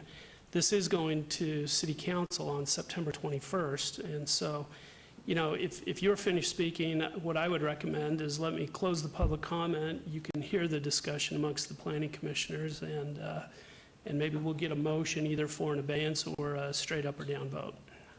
Okay. All right. I will close the public comment, and now Because we're willing to add more parking if it's needed. Okay, thank you. Commissioner Schlotman. Yes, Mr. Chairman. Just a couple of comments. I mean, I think, you know, my opinions are always that we need more residential downtown, and I'd like to see residential downtown, but I'd like to see good residential downtown, and, you know, to try following the Centennial Plan a little bit closer with the awnings or articulated edges or this and that. So, and believe me, I know better than most that the automatic application of parking standards don't apply within the downtown Centennial Plan. But when we're talking about building such a huge, like 14-story mixed-use development with 0 parking spaces on 198 units and 14 stories with no parking in phase 1, I mean, we got to start thinking about some of these things. I mean, this isn't, you know, a 10-plex or 14-plex apartment complex where we're asking for 80% waiver of parking. I mean, this will put a significant impact on parking within the neighborhood. So, you know, I don't want to hold this in abeyance. I mean, because I feel that if they can work out the parking agreement, you know, with a neighboring property, or figure out how to come up with a parking garage, or if they want to do that between now and City Council, that's fine. I really don't want to hold it in abeyance. I would encourage the applicant to try working on figuring out the parking standards and meeting some of the standards of the Centennial Plan with the awnings, arcades, or whatever else is required, and meet with the planning department. So that's my comments. And I'll just weigh in on that. That's my preference too. I don't see any reason to obey this at this point. If they can make the necessary changes, then they can do that before City Council. But I'm ready to vote. Commissioner Carrera? I have a question, really. Why would they need a waiver for the downtown Centennial Plan architectural standards when they're in place to create that harmonious look for downtown? Commissioner, the Centennial Plan requires that they require the use of awnings, canopies, shade devices. It says not to use monolithic walls, expressionless walls. We felt that this building didn't show the visual interest that's appropriate for the Arts District. You're saying that staff didn't feel it was say it again? Per the Centennial Plan, we felt that it didn't meet the intent of the Arts District and the requirements of the downtown Centennial Plan. Right. So I'm saying the development itself should meet those requirements for, I mean, the Centennial architectural standards are there for a reason. Maybe Commissioner Schlotman can maybe give me a little more insight, considering you do build down there. Is that a concern? Through you, Mr. Chairman. You know, we brought a project, you know, through the city, you know, really quickly, and we totally forgot about putting up the downtown Centennial Plan standards, and the city staff, Mr. Swanton was like, hey, you need to put some sort of awnings, or you need to do something to make this building meet the guidelines of the downtown Centennial Plan. And it didn't cost us anything. I mean, It costs us less than 0.5% of our total budget to meet the downtown Centennial Plan. And quite honestly, our building turned out a lot nicer looking. And so, you know, it's one of those things that we have in our code, and I think it's something that we should stand by. I concur. Thank you. Commissioner Trowbridge? Thank you, Chairman. I share some of the concerns, but I have another spin on them, and that is that of the 458 units, I don't expect an answer right now, but I would like to have you at least address it when you meet with staff. And that is that of the 458 units, how many are intended to be occupied by seniors? And how many, what the ADA requirements are being met? We have adequate number of ADA accessible apartments. I would be the first to say that the existence of a significant number of apartments earmarked for senior occupancy can impact the parking requirements. You know, although I would be the first one I'm the only one up here eligible to comment like this, but one of the last things seniors are willing to give up is their car. So it's not just a slam dunk. And then also having over 33,000 square feet of commercial with no parking becomes an issue. It places you where you're dependent upon walk-up customers. And so the types of businesses that might go in there would dictate apartments too. I know there's a deficiency of grocery stores, which would be an attractive element that could maybe be a nice, attractive client for you that would be a real benefit to downtown. So I see no benefit to continue this. Let's go ahead and let it go, and let it go to the council. But between now and council, I would hope that these kinds of issues would at least been talked about and perhaps some concerns resolved. Thank you. Okay, thank you for your comments. I think we're ready for a motion. Yes, Mr. Chairman, on item number 49, I really don't have an issue with the zone, since staff is recommending approval and kind of cleaning it up, making all the zoning consistent. So on item 49, ZON 65286, I would move to approve, subject to staff's conditions. Thank you. Please vote.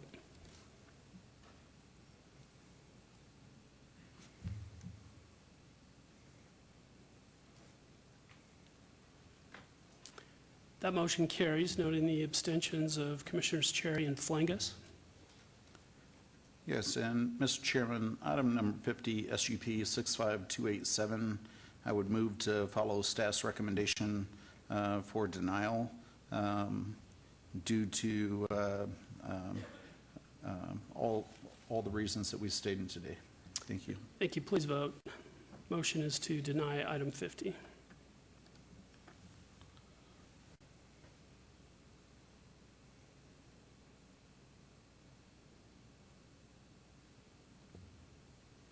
Motion carries. Yes, and Mr. Chairman, item 51, SDR 65288, I move to follow staff's recommendation for denial, primarily due to parking and not meeting the downtown Centennial Plan standards. Thank you. Motion is to deny item 51. Please vote.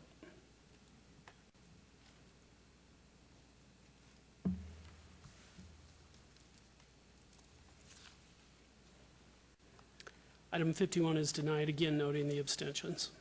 Mr. Chairman, those items 49, 50, and 51 will be heard at City Council on September 21st. Thank you. Moving on to related items 57 and 58. 57 is VAR 65224. The applicant owner is School Board of Trustees for possible action on a request for a variance to allow 23 additional parking spaces where 30 additional spaces are required for a proposed public school primary expansion at 5701 Stacy Avenue in Ward 5. Staff recommends denial. Item 58 is SDR 64809 for possible action on a request for a major amendment to a previously approved plot plan review for a proposed 12,120 square foot expansion to an existing 67,973 square foot public school primary in Ward 5. Staff recommends denial. We please have the staff report.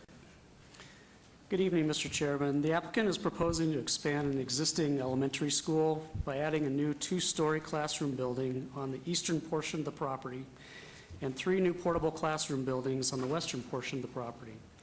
The total number of classrooms would increase from 56 to 66, including those in existing and future portables. Based on the net increase in the number of classrooms, 30 additional parking spaces are now required. As the applicant is requesting to add more classrooms but not more parking to the site, the hardship is self-imposed and staff recommends denial of the variance and associated site development plan review. Note that there were additional approvals received after publication. Thank you. Thank you. Good evening. Good evening. Craig Lucas, 9075 West Diablo Drive, 3rd floor, 89148, here on behalf of the applicant. The project is for a 2-story classroom addition, approximately 31,000 square feet. Originally, the application went in as a single-story 18 classroom building, and from that time, the school district kept the 18 classrooms but went to 2-story instead. The project is located on the north side of the property along Stacy. It's about 52 feet setback from the street. Along the eastern side of the property is the new parking lot, which is 23 spaces, which is a staff-only parking. There will be no drop-off or pickup of students within that parking lot. It'll be just for staff use only.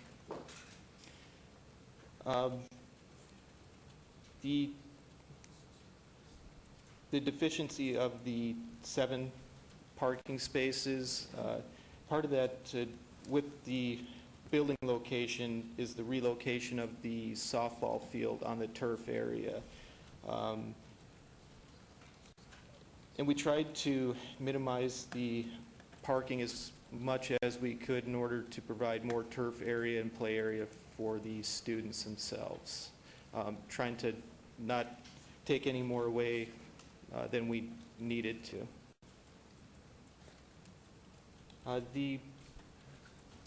Put a floor plan.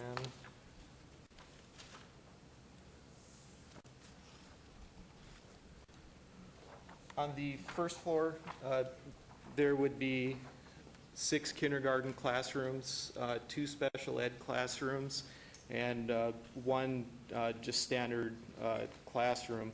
On the second floor, they would be adding a flex classroom, a STEM classroom, and then the remaining classrooms upstairs would be just general classrooms. And the reason for the additional classrooms is the space is needed, and also to reduce the number of portables on location as well. Potentially there could be future portables as needs require down the road, but the idea of having permanent classrooms is to remove the portable classrooms.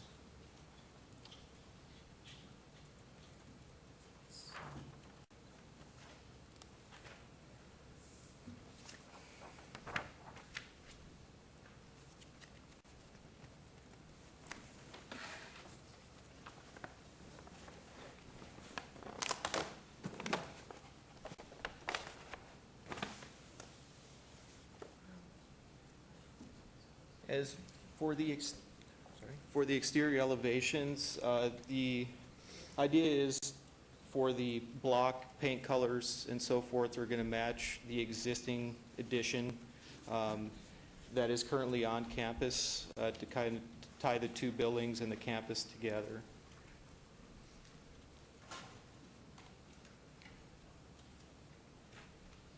So basically that would be, we have about 4 different blocks. So we'd be using a split-face block up high on the building, and down low at the lower levels where children would be walking, we go with a smooth-face block as well.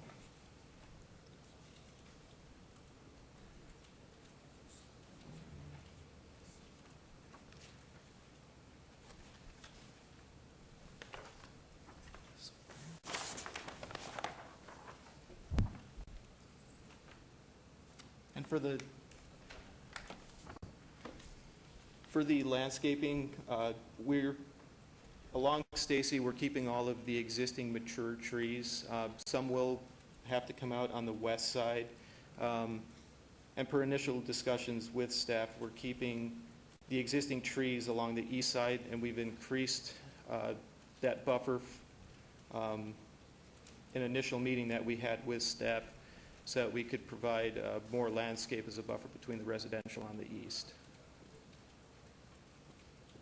Any turf during course of construction that does get damaged will be replaced as well with turf.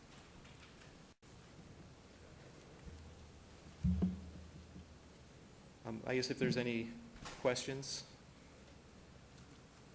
Okay. Thanks for your presentation. I'm going to open this for public comment. Is anyone here to be heard on either of these items? Seeing none, I will close the public comment. Let's start to my left with Commissioner Carrere. Thank you, Mr. Chair. Through you, I have a question for you. So how many, with the addition of space, how many more teachers? Is this parking going to be used for teachers mostly, not necessarily obviously for students? The students on drive, the parents. How many more students, how many more teachers do you anticipate that you're going to have? And what's the occupancy of the school now that warrants the expansion of the school? Currently, there's 966 students, and the capacity as the school stands today is 535. So it's about 180% over capacity currently. And with the expansion, that'll bring it to about 100? Bring it to capacity, give or take? I'm saying it'll bring it into capacity. Yes, it'll bring the capacity down. And so how many additional teachers do you plan on for the parking? Do you know? Good evening, Chairman, Commissioners. Linda Perry, 4190 McLeod Drive, representing the Clark County School District. They haven't really programmed the amount of teachers as of this time. What we're trying to do is put the capacity of the school to match the other schools, the elementary schools within the district. Right now, it's about 850 students that we're trying to get within each classroom. The legislation has mandated us to put full-day K in all of our elementary schools. So basically, the additions for the elementary schools will comply with that requirement. And that's why most of the classrooms and the additions that we're doing is to fulfill that need. So once they get the programs in and they determine what those programs are, then that will at least anticipate what the additional teacher count will be. But we try to anticipate that we have enough parking spaces, obviously, for the teachers and kind of back into that number of the 850 students that we anticipate. Yeah, I mean, I just wouldn't want, teachers parking along the street and, it ends up overflowing over the street. Then you have to factor into for handicap parking and qualifying for those needs as well. So I do not want to see that happen. I'm very familiar with the area, and it's a residential area, and I would not want to see people parking along people's homes or along Michael Way or some other areas. Correct. And what we're trying to do also is we'll work with the school, and each school, obviously, elementary has that challenge. So what we're trying to do is work with the principal to get some sort of a parking plan in place so they can have some sort of traffic flow on that site when they determine what that need is going to be once school opens and what their enrollment is the start of the school year. Okay. I'll be supporting it. Thank you. Thank you. Thank you, Mr. Commissioner Chairman. Trowbridge. How is ADA accessibility going to be handled to the second floor? For the second floor, there is an elevator that is provided. Thank you. I think we're ready for a motion. Mr. Chair, through you. Item number 57, BAR 65224. I'd like to recommend approval. Please vote. Subject to conditions. Thank you.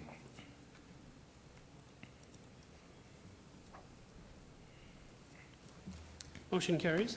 Thank you, Mr. Chair. Through you, agenda item 58, SDR 64809. I recommend approval subject to any conditions. Thank you. Please vote.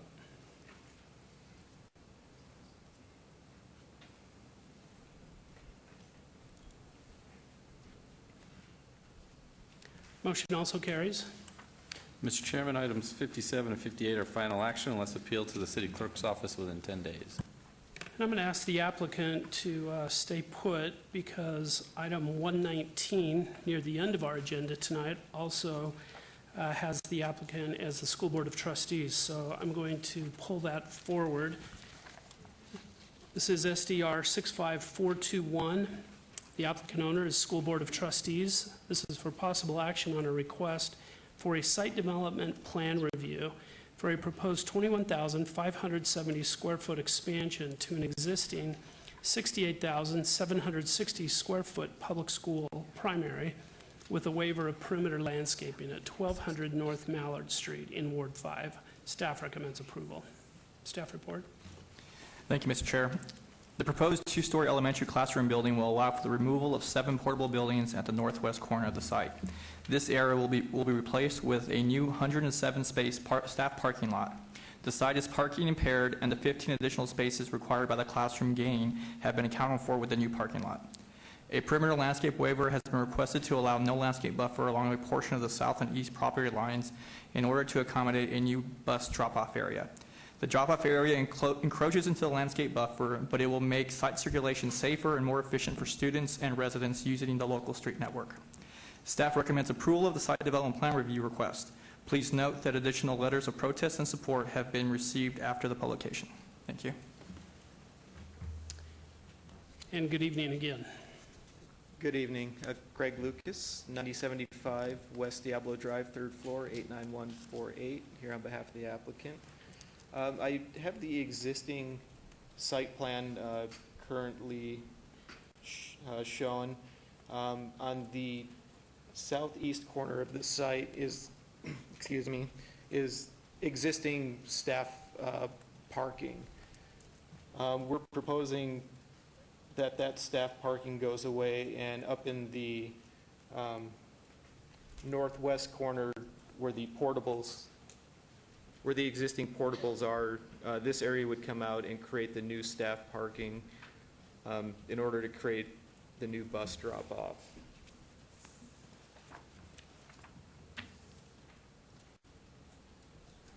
So on the site plan,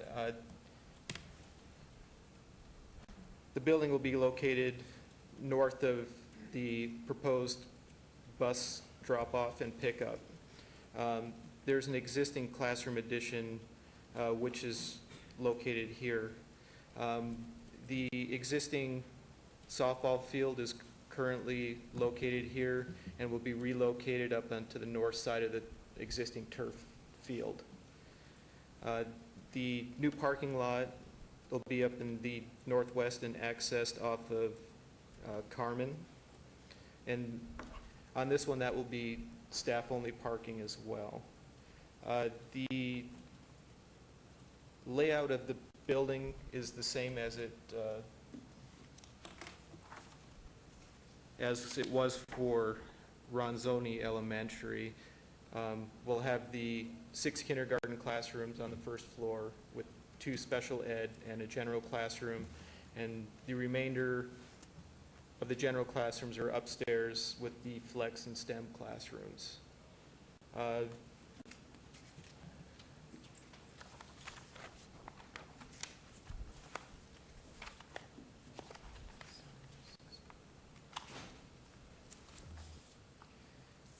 For the exterior elevations of the building, again, looking at the existing school, the existing addition, the proposed colors and block colors would be to match what the school currently has in order to keep the new building harmonious with the existing campus.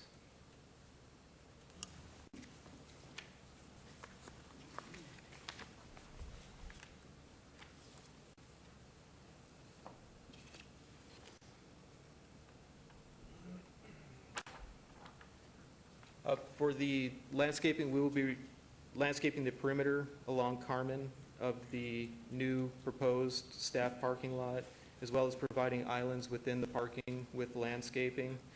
There will be desert landscaping around the new two-story classroom with some additional landscaping that'll occur on the corner of Ray Drive and Sailor Way.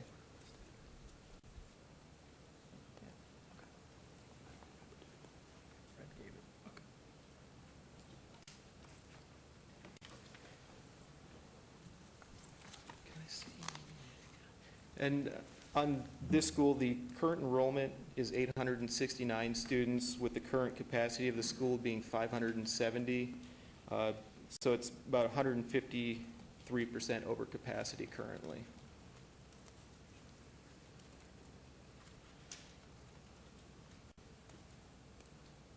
If there's any questions. Thank you. I will now open item 119 for public comment. If you wish to be heard, approach the podium. State your name and address for the record. Seeing none, I'll close the public comment. See if there's any discussion amongst the planning commissioners. Commissioner Creer? Mr. Chair, thank you. If there's no discussion from my fellow commissioners, I would like to make a motion through you to approve agenda item number 119, SDR 65421, subject to any conditions. Thank you. Please vote.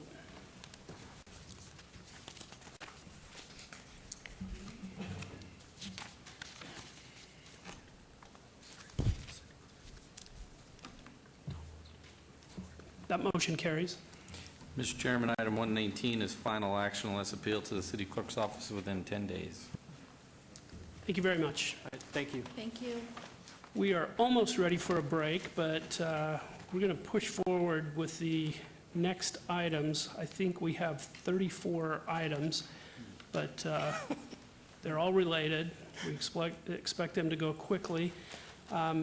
Because the law firm I work for represents D.R. Horton, I have a conflict of interest and therefore will abstain, and I'll turn these items over to the Vice Chair.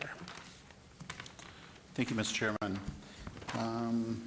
Starting with item number 59, VAR 65269, applicant D.R. Horton, owner Greengale Properties LLC, for possible action on a request for a variance to allow a 77-foot lot width where 80 feet is required on lot 41 of a proposed 95-lot single-family residential subdivision at the southeast corner of Elkhorn Road and Tenaya Way, Ward 6, Ross. Staff recommends denial. Item number 60, VAR 65277, for possible action on a request for a variance to allow a 73-foot lot width where 80 feet is required on lot 43 of a proposed 95-lot single-family residential subdivision. Staff recommends denial. VAR 65278, same request in respect to lot 38. Item number 62, VAR 65279, same request in respect to lot 45. Item 63, VAR 65280, same request in respect to lot 36. Item number 64, VAR 65281, same request in respect to lot 47. Item number 65, VAR 65282, same request in respect to lot 34. Item number 66, VAR 65283, same request in respect to lot 32. Item number 67, VAR 65284, same request in respect to lot 49. Item number 68, VAR 65285, for possible action on a request for a variance to allow a 77-foot lot width where 80 feet is required on lot 40 of a proposed 95-lot single-family residential subdivision, Ward 6. Staff recommends denial. Item number 69, VAR 65289, same request in respect to lot number 30. Item number 70, VAR 65291, for possible action on a request for a variance to allow a 75-foot lot width where 80 feet is required on lot 26 of a proposed 95-lot single-family residential subdivision, Ward 6. Ross, staff recommends denial. Item 71, VAR 65292, same request in respect to lot 25. Staff recommends denial. Item number 72, VAR 65293, same respect and request to Lot 23. Item number 73, VAR 65294 for possible action on a request for a variance to allow a 78-foot lot width where 80 feet is required on Lot 21 of a proposed 95-lot single-family residential subdivision, Ward 6. Staff recommends denial.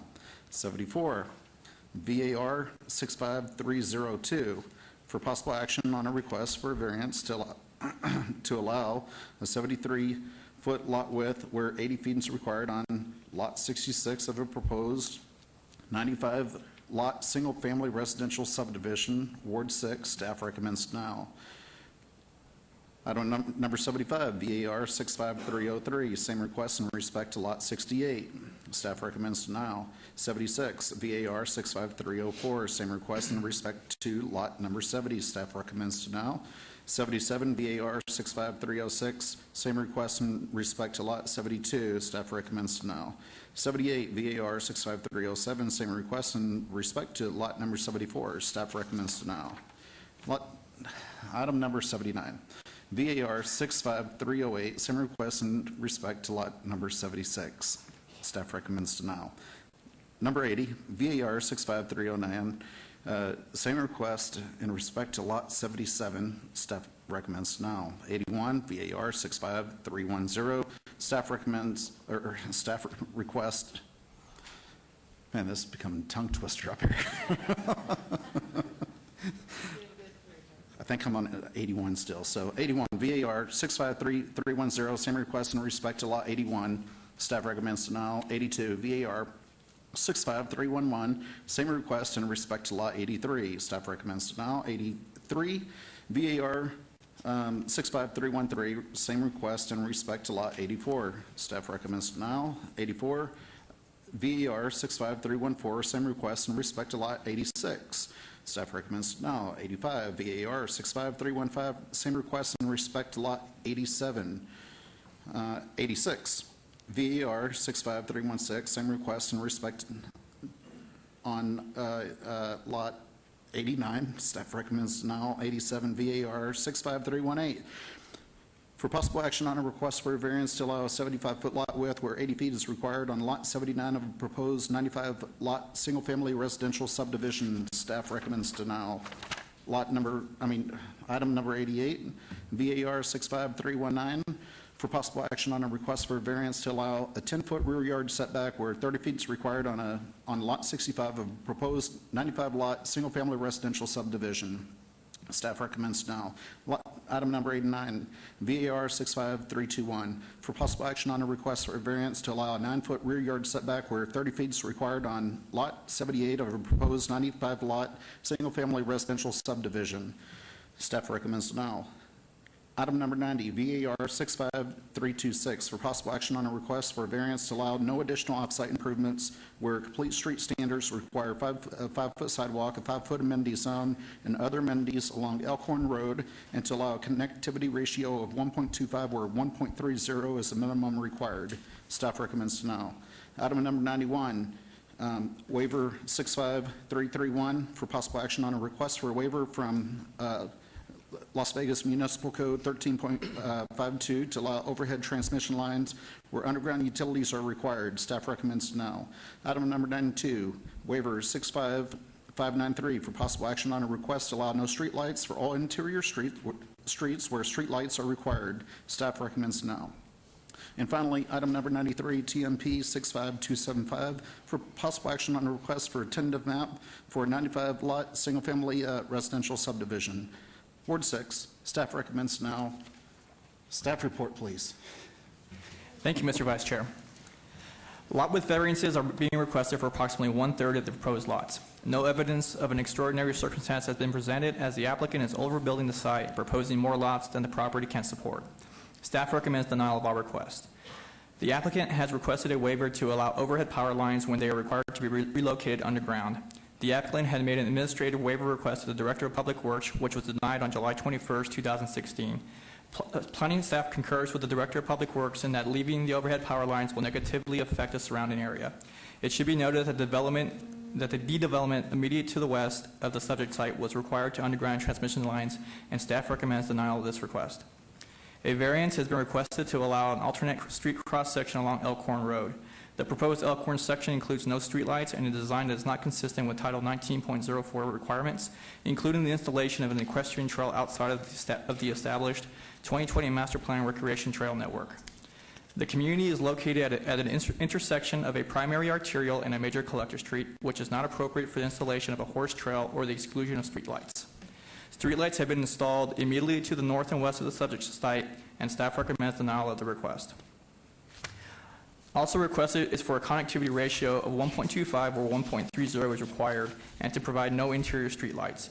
The applicant has created a self-imposed hardship by designing an interior street network that does not meet the 1.3 connectivity ratio or interior streetlight requirements. Staff recommends denial of these requests. Staff recommends denial of the 95-lot tentative MET request, as we cannot support any of the associated variances for this site. Please note that additional letters of protest and support have been received after this publication. Thank you. Thank you. Good evening. Good evening, Planning Commissioners. My name is Bob Gronauer, 1980 Festival Plaza Drive. I'm here representing D.R. Horton in this matter. If I could get your attention to the overhead. First thing I'd like to do is just remind you and orient you to the location of the property. We are located here on the corner off of Elkhorn, which runs east and west in this area, and north and south is Tenaya in this area here. The property that we're discussing is approximately 40 acres. You're familiar with this piece of property because it came before you a few months ago with respect to D.R. Horton requesting a zone change. Initially, it was to an R1 zone change, and it was essentially approved for RD zoning on the property itself here. So subsequently, from the Planning Commission approval, the City Council approved this property for RD zoning. As you are aware, under RD zoning, we can build up to 3.49 dwelling units to the acre. The project that we have before you today is 95 homes on approximately 40 acres. That comes out to a density of about 2.42 units to the acre. The reason why I mention that is because as I get into the variances, you can then appreciate the reason why we're asking for the variances. If anything, I want to make it clear to the Commission and to the neighbors that are out there, D.R. Horton has kept to their commitment with the lot sizes of what they were proposing at the previous Planning Commission and City Council meetings and resolutions with the neighbors that live out in this area. So as I get into the application itself, as you know and I understand, there are 34 applications here that are before you. I don't intend to talk about each and every individual application for time purposes, but I think I could zoom everything down into 6 specific issues to really discuss this here to address the issues that we're dealing with. First thing is, with respect to variances 59 to 87, all that we're asking for is a lot width variance on lots, as you can see on the overhead here. We have approximately 28 lots that are highlighted here on the overhead, as I'm pointing out to you. Those lots are required to have 80-foot widths on the lots itself by your code. We are asking to be anywhere from 73 to 77 feet, 78 feet on those lots in the width itself. However, what is very important to note, we exceed the square footage of the lot sizes in the RD zoning district on these properties. So in other words, although some of these areas may have a 77-foot wide lot, the total lot itself for square footage is in excess of 10,000 square feet, which meets the RD conditions on that. So we don't believe we're overbuilding the site itself. I think by me mentioning to you that we're at 2.42 dwelling units to the acre, along with the site plan that you can see here, we believe that it's most appropriately here, especially since we're exceeding 10,000 square foot lots. With respect to variances 88 and 89, we have a variance here, which is on lot 65, and a variance over here on lot 78. It states that we have a rear yard setback to 10 feet. However, when you take a look at the lot, because of its configuration, the house layout, the side yard, which is typically the side yard of the house here, as I'm showing you, is 10 feet, but code is calling this out as a rear yard setback, when in fact the rear yard is approximately 85 feet deep in this area here. So you do have a large backyard, not a 10-foot rear yard, although code dictates it to be the side yard of our house is technically the rear yard itself. Same thing on lot 78. Here we have about 110-foot rear yard. However, it's counted that the rear yard, because of the lot shape and configuration, is approximately 10 feet on lot 78 also. So with that being said, we believe that we do have an unusual circumstance here because we do have rear yards back there, even though the way the code counts front and rear yard setbacks. That's the reason why we're asking for those two variances for the rear yard on number 88 and 89. With respect to item number 90, that's the variance for no offsites on Elkhorn. This is Elkhorn located up here in this area here as I'm showing you. This is where we're in between, D.R. Horton's in between a rock and a hard spot here. And the reason why I say that is because there are some neighbors out here that want a multi-use equestrian trail to be along Elkhorn. There's other neighbors out here that don't want Elkhorn to have a multi-use horse trail in this area. So the dilemma is when we came in with the applications itself, we determined the easiest way to start is ask for nothing on Elkhorn and keep it rural the way it is today. Okay? So what we figured is we had a neighborhood meeting, a voluntary neighborhood meeting at the end of July. And in that meeting, we had some neighbors that wanted the horse trail to be located there, where it would go from the corner of Elkhorn and Tenaya to the end of our property located right here. There are other neighbors that didn't want that. So we're open for discussion tonight on that issue itself and take the direction from the Planning Commission. If it's the desire of the Planning Commission to keep it rural, we'll keep it rural with the horse trail, multi-use trail. If it's the desire of the Planning Commission to have the urban standards on Elkhorn itself, we'll live with the desire of the board itself. The next item is the transmission lines. I do want to have a little bit of a conversation with you on the transmission lines because I don't know if you're familiar in this area, but I'm going to show you on the map here is, again, here's the location of our site. If you take from the corner of Tenaya in Elkhorn and go all the way down to Jones, and then actually if you go past Jones, you have power lines that are located on the south side of Elkhorn all the way down along this area. As a matter of fact, this will give you an idea of the existing power lines that are located there. And actually around our property, along the other perimeter of our property, which is the east side of our property, you can see power lines going down there. But more importantly, you have other developments going all the way down to Jones. You have existing homes, existing subdivisions where you do have power lines in the area here, as you can see, where you have curb, gutter, sidewalk, street lights, and landscaping, and so on. And more importantly, you have a D.R. Horton development that's under construction right now that has power lines also in front of its property itself. So that is one of the reasons why we're asking to keep the power lines in its location with respect to the application itself. The other issue that we run into, even if we wanted to bury the power lines, the transmission lines, number one, we found out NV Energy is not requiring this to be done. And number two, if it is to be done, it's not as simple as putting the power lines under the ground. Apparently there's two other substations that we have to upgrade the facilities itself, which comes with a ticket of approximately $2 million that you're looking at of just improvements alone on that. And if we're required to do that with respect to those costs, it then is going to require us to make a change into our product where we're going to change the product of our homes and maybe come back and look at the tentative map itself to add extra lots to help defray some of the cost. I've been asked by D.R. Horton to make sure I make that clear and put that on the record with respect to the transmission line issues that we're dealing with here in this area. The last two items, 92, is to allow no interior streetlights. That is a variance, or excuse me, a waiver of development standard that has been approved on other areas when you're dealing with rural neighborhood areas where you have no streetlights on the interior of the streets. These are private streets maintained by the HOA, the Homeowners Association.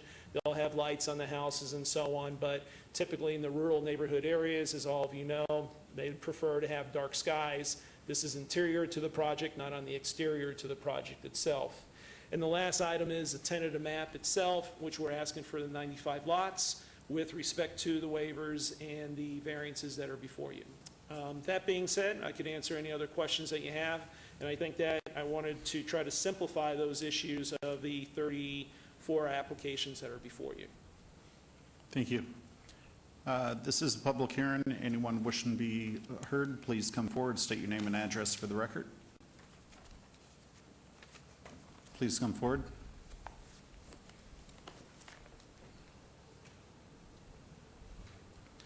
And we will be limiting comment to 2 minutes per person tonight. Thank you. Thank you. Hi, good evening. My name is Ron Carr. I live at 6908 April Wind Avenue. It's actually a development called Wyeth Ranch, which is directly across from the subject property. And I think if any of you commissioners ever went out and visited the job site, you would totally understand why your staff denied all of these variances or denied the request. What D.R. Horton is trying to do is totally opposite of what all those neighborhoods are in that area. They're talking about no streetlights inside. That is utterly ridiculous. The area is so dark, the people that live in that area would be grouping around in the dark trying to find their houses, and house lights are not going to cut the mustard. The improvement down Elkhorn, they're talking about no improvement down Elkhorn. I've lived there for 12 years, and I think I've seen maybe one horse rider go down Elkhorn. So they're trying to keep that as horse trail. That is another utterly ridiculous request. Overall, I would respectfully ask the commissioners to deny all of these variances and try and keep our neighborhood consistent. I would just ask D.R. Horton to go down 2 blocks down the street to the development that they built a few years ago called Ponderosa. Ponderosa has large lots, neighborhood lights, underground power lines, street lights, the whole amenities that you would expect to see in a neighborhood such as ours. Thank you for your time. We have a few microphones. If you want to line up at another microphone, that way we can just go straight through this. Can we get your name and address? My name is Wendy Murphy, and I'm at 6813 via Bella Luna Avenue, and it's in the Toscana neighborhood on Tenaya Way. Thank you. Okay. We have several issues that have come up. Thank you for explaining your 10-foot lot line instead of your 80. That's very concerning, but showing that map made a difference to see how it's laid out. So I don't have a problem with that. What I do have a problem with is those power lines. He showed plenty of pictures going down Elkhorn, none going down Tenaya Way, which affects the previous gentleman in Wyeth Ranch and in my neighborhood right there across from him. I would like to see how you can get away with that when it clearly states in our current building codes that that's not acceptable. We do have a very quiet life out there. It's nice, it's beautiful. We don't mind that they're coming into our area if they abide by the rules. I would much rather have homes than a burger joint or a car wash that the other neighbors up the street from us are dealing with. But we want them to comply with the rules. We have laws in Las Vegas for a reason. They need to be followed. If we have a lot line variance, follow it. If we ask you to put underground lines in, follow it. You said it would cost you $2 million. Eat that cost. I mean, put it in your budget. When you present to the board, put it in your budget. This is what it's going to cost to build this neighborhood. We should not be punished because you don't want to spend $2 million to put those lines underground. Thank you. Thank you. Who's next? Hi, my name is Rose Soriano. I'm at 7076 Spring Beauty Avenue, Las Vegas 89131. I live at Wyeth Ranch, and I am here to voice my opposition for the various requests that D.R. Horton has submitted. While I respect the fact that the gentleman representing D.R. Horton explained many of the variances that he's requesting, it doesn't make sense to me why you would want what basically boils down to 3 feet on each end of the lot width. I have a problem with that, where it makes it look more like a cookie cutter type of home site when you're taking 3.5 feet from each end just so that you can make the homes a little closer. Now, I understand the lot size has not changed, or that it's a larger lot size, but still the width and the distance between one home site house to another is a problem for me. I don't like the fact that, you know, that they're going so close together. It makes it look too cookie cutter. I agree with the other woman who, homeowner who said, you know, we have our rules and regulations in place to follow. And the regulation or requirement for underground power lines, to me, is important.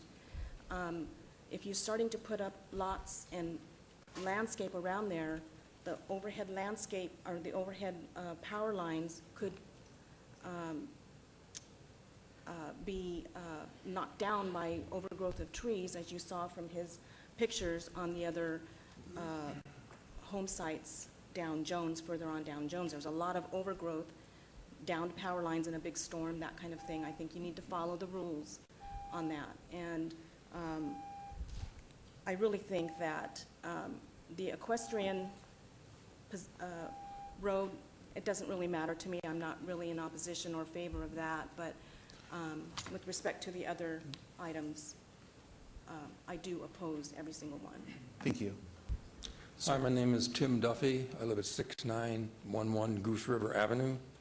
I'm in particular against not improving across Elkhorn Road from Wyeth Ranch where we live.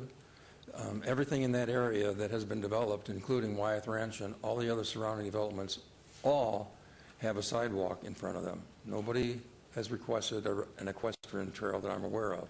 I've spoken to a lot of neighbors that weren't able to be here, and they all agree with me on that point.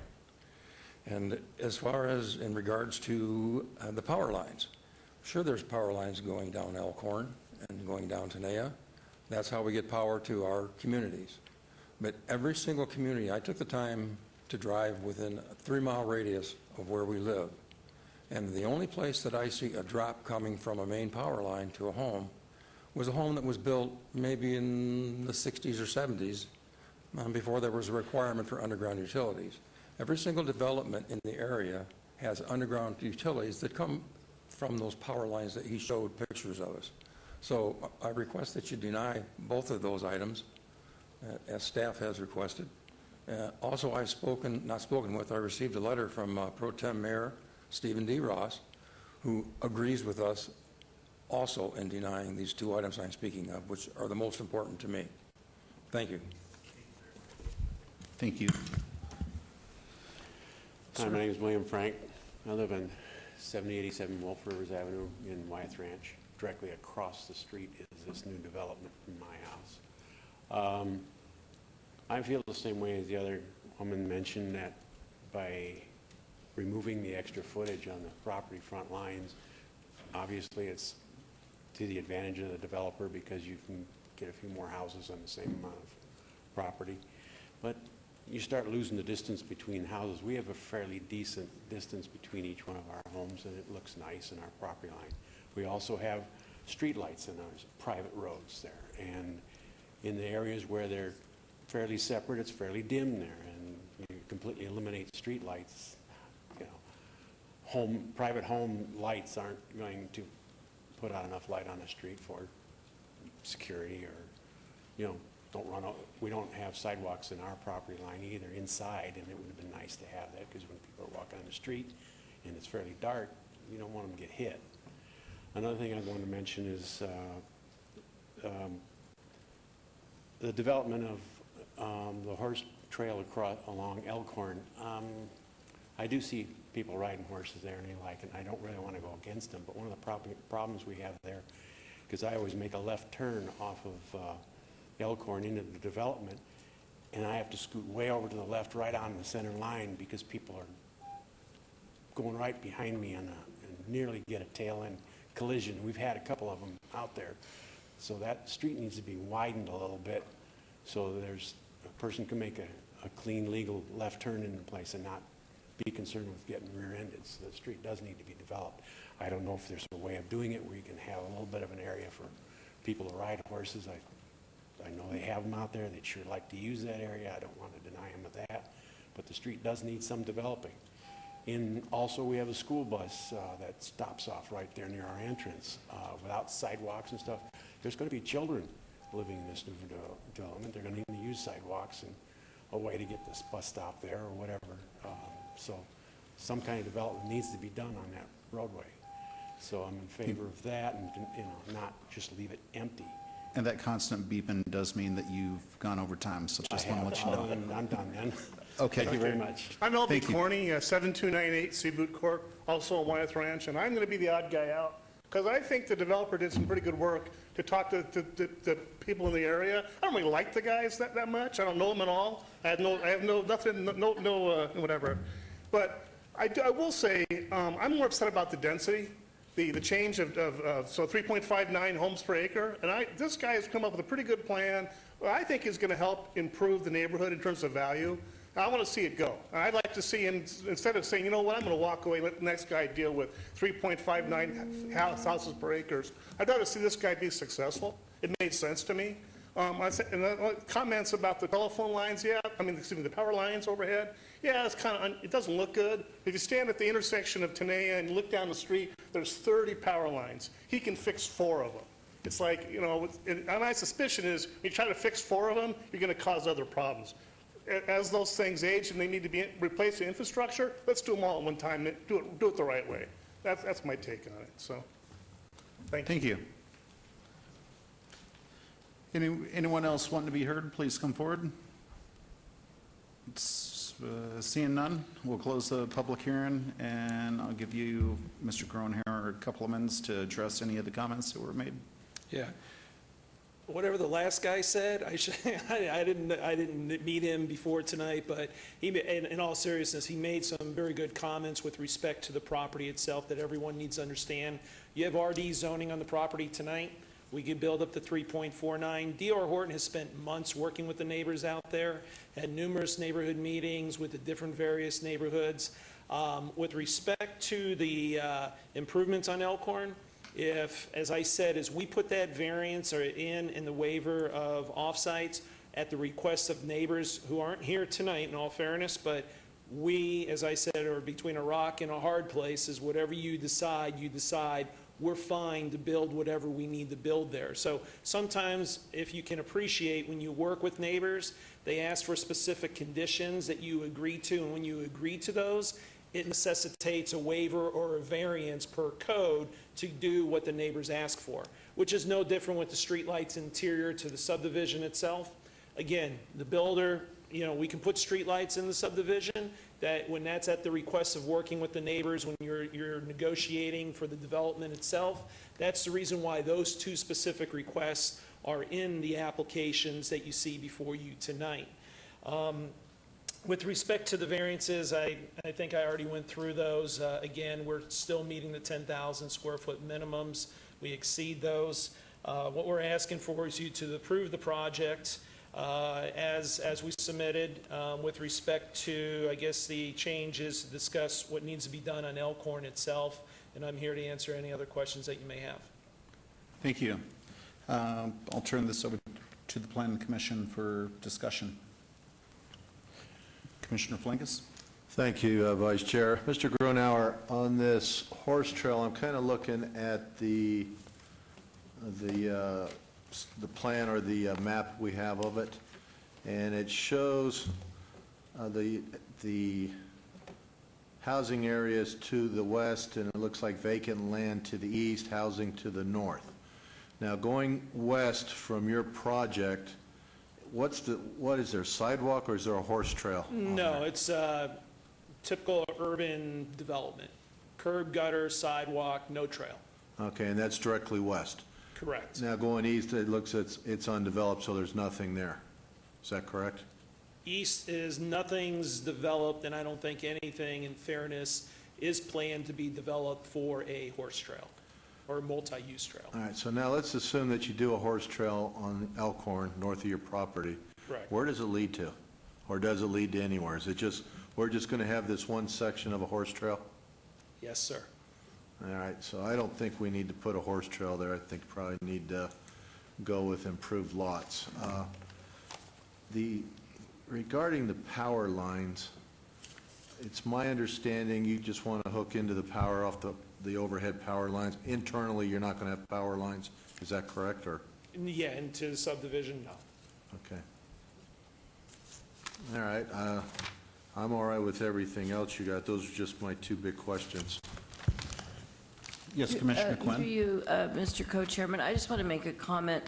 In our old neighborhood, which is the old Rancho and Alta area, we only have like 5 houses on my street, and the power lines are above ground, like hanging into our trees, and there's no way in the world we could ever put them underground, just because that's the way they were. And, you know, if it's going to cost you $2 million to do those, I would venture to say it would cost a lot more than that.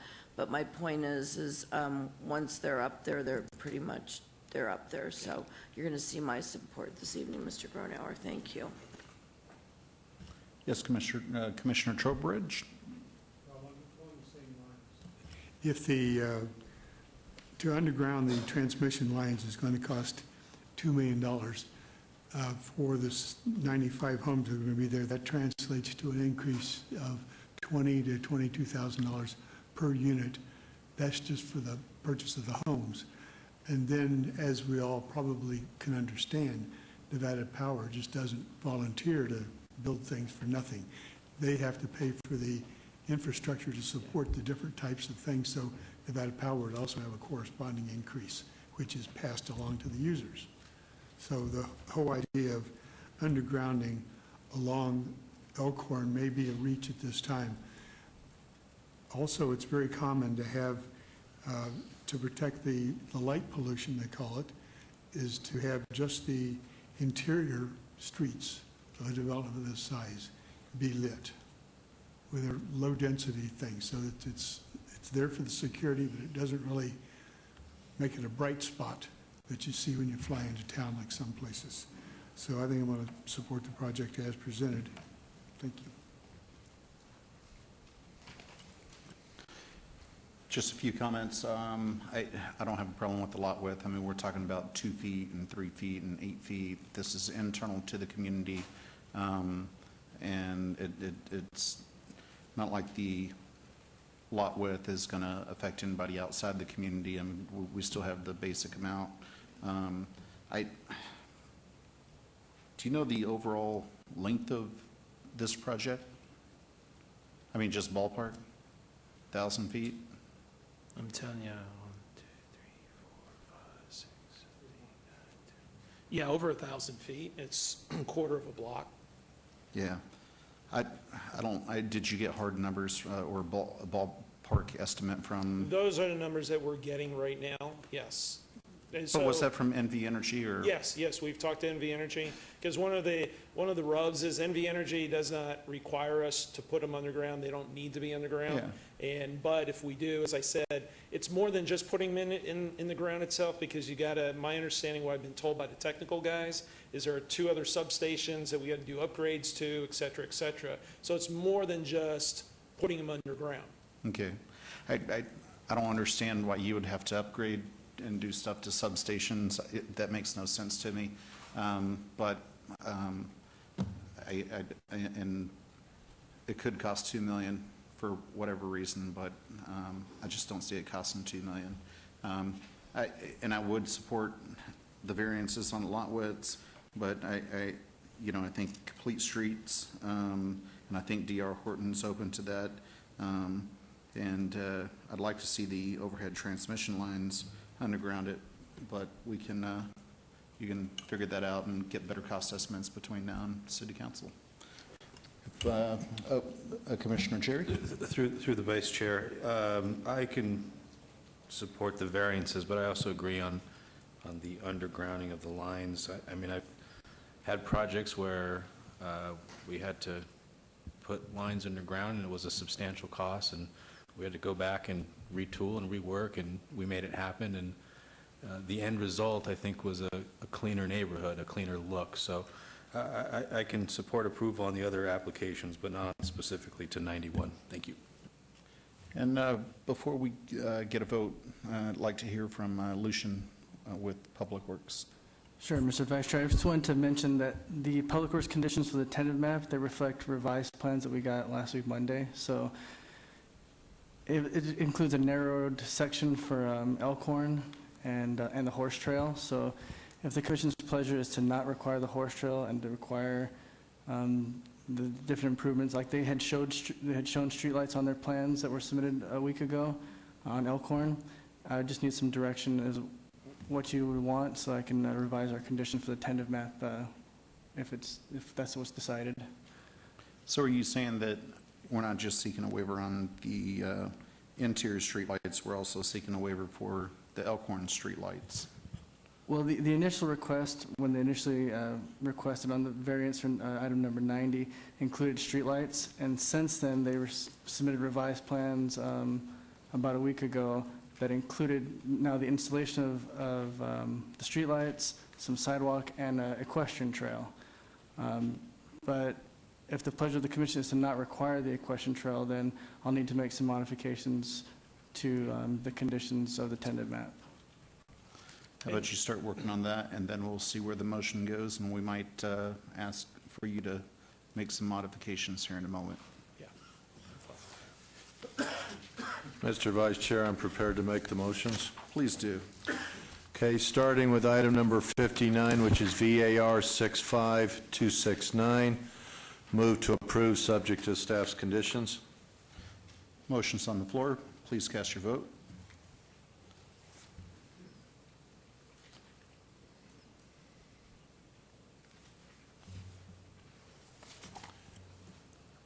The motion carries. Note an abstention, Todd Moody.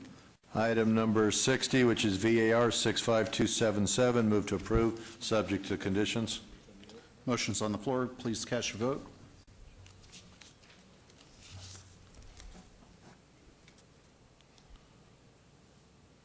The motion carries. Mr. Vice Chair, item number 61, VAR 65278. Move to approve, subject to staff's conditions. Motion's on the floor. Please cast your vote.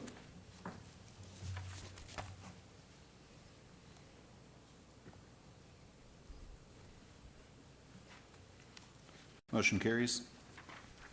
Mr. Vice Chair, item number 62, VAR 65279. Move to approve, subject to staff's conditions. Motion's on the floor. Please cast your vote.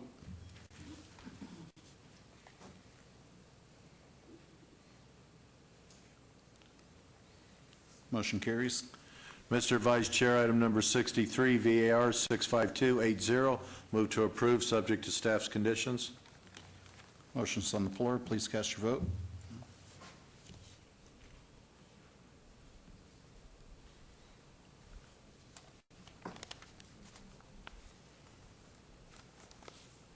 Commissioner Quinn.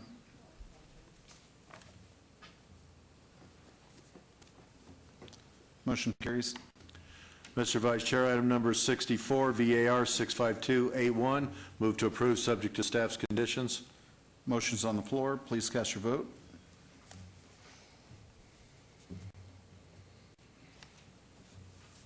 That motion carries.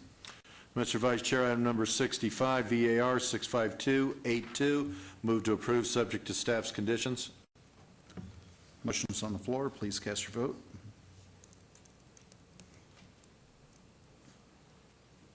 Motion carries.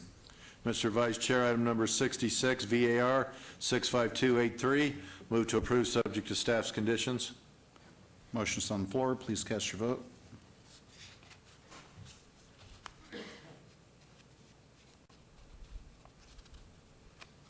That motion carries. Mr. Vice Chair, item 67, VAR 65284. Move to approve, subject to staff's conditions. Motion's on the floor. Please cast your vote.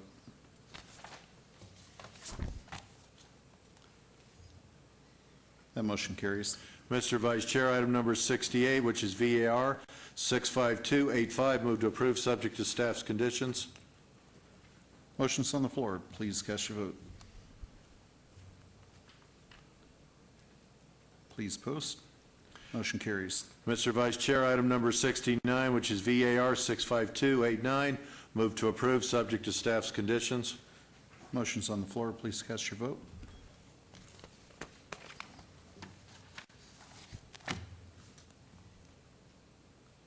The motion carries. Mr. Vice Chair, item number 70, which is VAR 65291. Move to approve, subject to staff's conditions. Motion's on the floor. Please cast your vote.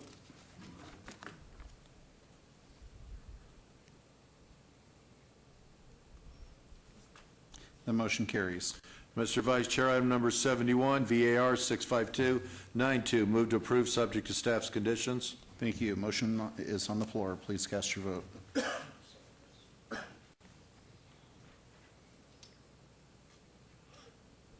That motion carries.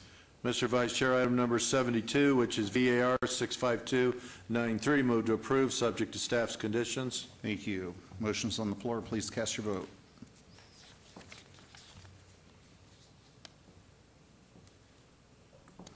That motion carries. Mr. Vice Chair, item number 73, VAR 65294, move to approve subject to staff's conditions. Motion's on the floor. Please cast your vote. That motion carries. Mr. Vice Chair, item number 74, which is VAR 65302, move to approve subject to staff's conditions. Motion's on the floor. Please cast your vote. That motion carries. Mr. Vice Chair, item number 75, which is VAR 65303, move to approve subject to staff's conditions. Motion's on the floor. Please cast your vote.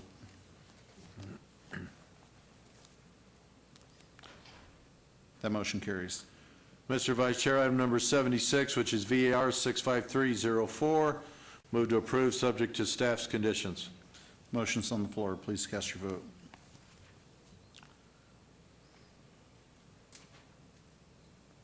That motion carries.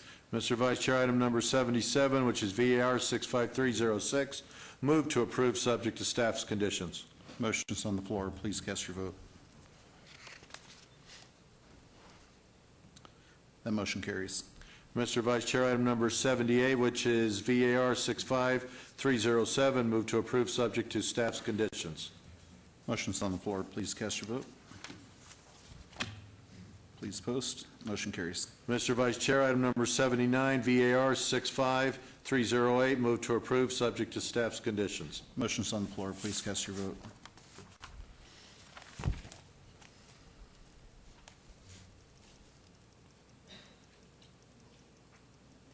That motion carries. Mr. Vice Chair, item number 80, VAR 65309, move to approve subject to staff's conditions. Motion's on the floor. Please cast your vote. Please post. That motion carries. Mr. Vice Chair, item number 81, which is VAR 65310, move to approve subject to staff's conditions. Motion's on the floor. Please cast your vote.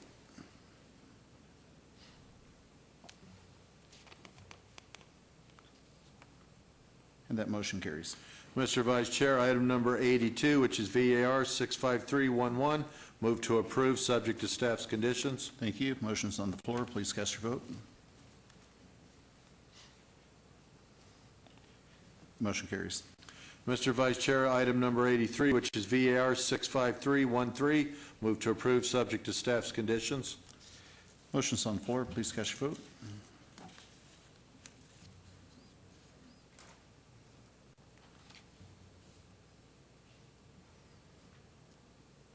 Motion carries. Mr. Vice Chair, item number 84, which is VAR 65314, move to approve subject to staff's conditions. Motion's on the floor. Please cast your vote.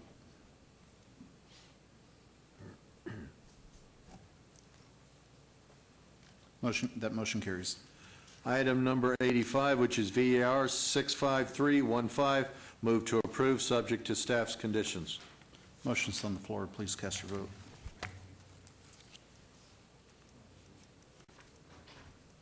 That motion carries.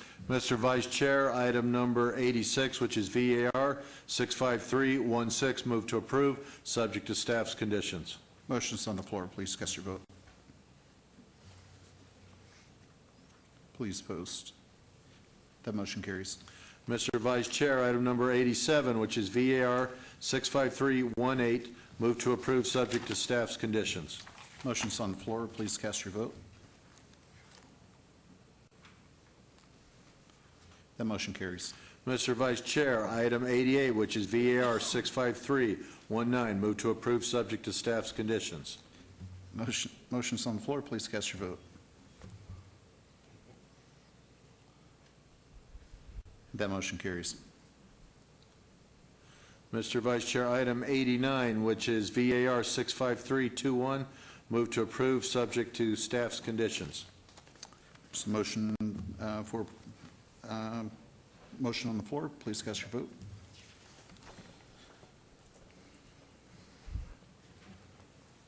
That motion carries. Now, Mr. Chairman, starting with item 90, which is VAR 65326, I'm going to move to deny it, but I need to get a condition on there that that this roadway on Elkhorn needs to be consistent with what's west of Tenay on Elkhorn. So through you, Mr. Chairman, if you, by denying the variance, the conditions of the tentative map will then govern and require the full improvements.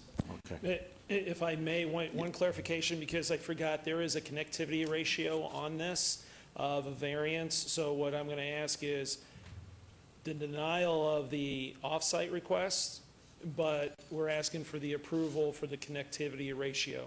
So I want to make that clarification. I'm in agreement with that, but I got to see how we're going to do that procedurally. I could ask the director, is that all one? Does the connectivity and the undergrounding all have the same? Through you, Vice agenda? Chair, actually, they're separate items, but within the same development section. So what you would basically do is make a condition that says, hereby, the approval of this variance is only for a connectivity ratio of 1.25 where 1.30 is required, and then a separate condition stating that the request for no additional off-site improvements where complete street standards are required is denied. Sounds good. And on item 90, Mr. Vice Chair, VAR 65326, move as just stated by staff to approve the one portion for the connectivity ratio of 1.25, where 1.30 is the minimum required, and then to deny the waiver for the no additional off-site improvements where complete street standards require a 5-foot sidewalk, a 5-foot amenity zone, and other amenities along Elkhorn Road.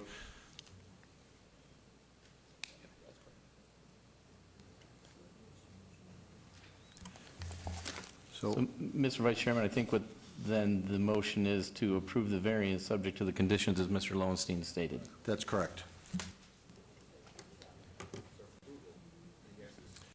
So this is a motion to approve subject to the condition just stated and other conditions of staff.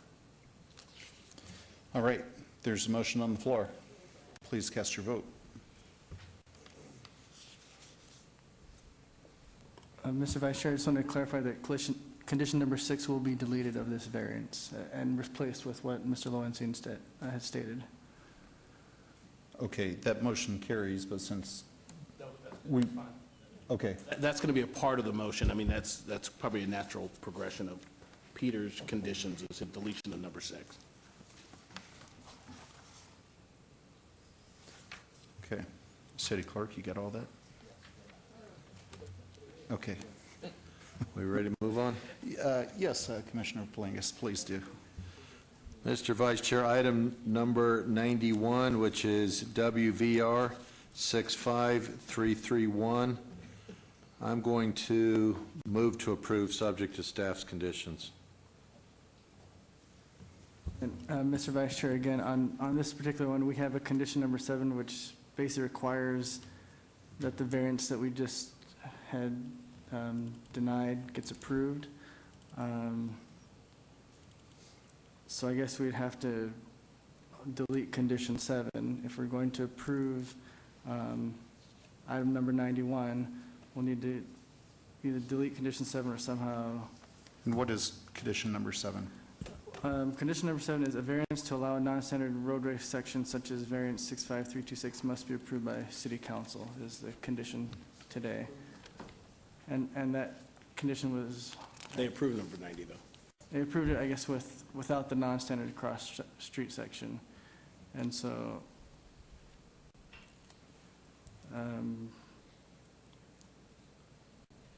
I think if the underground is going to be approved, we can delete condition 7 and the conditions from the previous variance plus the tentative map will give us the conditions we need for the offset improvements. But it'll allow the overhead to remain.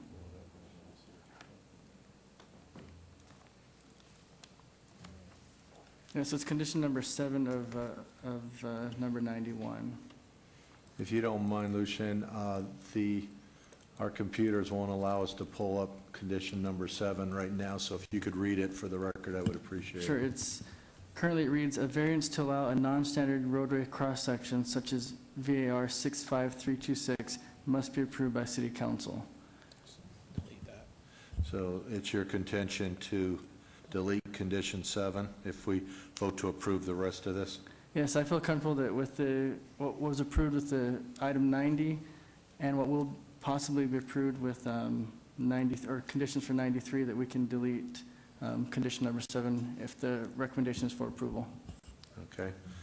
With that said, Mr. Vice Chair, I move to approve item number 91 with, which is WVR 65331, subject to staff's condition with the additional, which is actually deleting condition 7 that's presently on there. Motion's on the floor. Please cast your vote.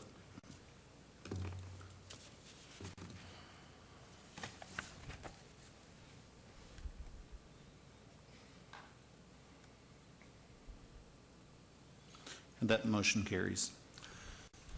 Mr. Vice Chair, item number 92, which is WVR 65593, and I just want to state for the record, I'm going to move to approve this based on, in those areas there, we've just had so many items come before us where the neighbors did not want the streetlights because it is a rural area, and that's the way it is. So, and that is my reasoning for putting a motion to approve on this. And just before we vote, question for Public Works. This is just interior streetlights. This is not exterior streetlights, correct? That's correct, Mr. Vice Chairman. Thank you. There's a motion on the floor. Please cast your vote.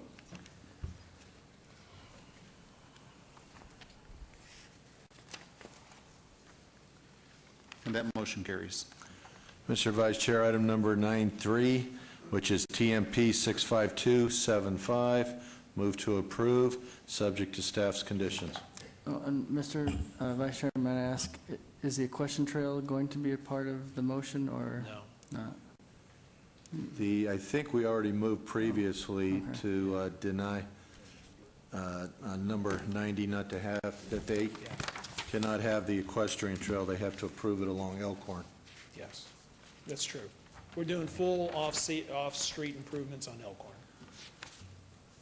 Okay, if I'd like to, just like to amend condition number 11, because we had included if approved condition for the trail, so we'd like to delete the sentence that says, additionally construct the proposed equestrian trail adjacent to the site along Elkhorn Road concurrent with the development of this site.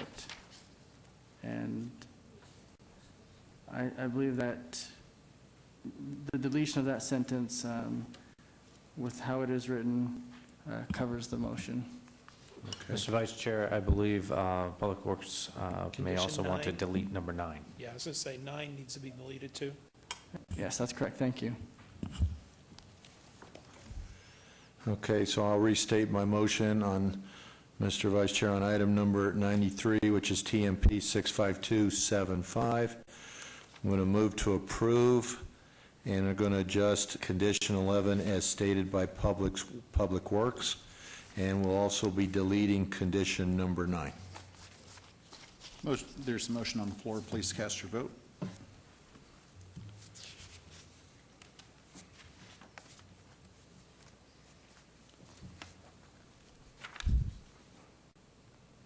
And that motion carries. Note an abstention of Commissioner Chairman Moody on the last 33 items. Thank you for not holding any of these items in abeyance, because I did not want to read these back into the record next month. Mr. Vice Chairman, items 59 through and including item 89 our final action unless appealed to the city clerk's office within 10 days. Items 91 and 92 will be heard at City Council on September 21st.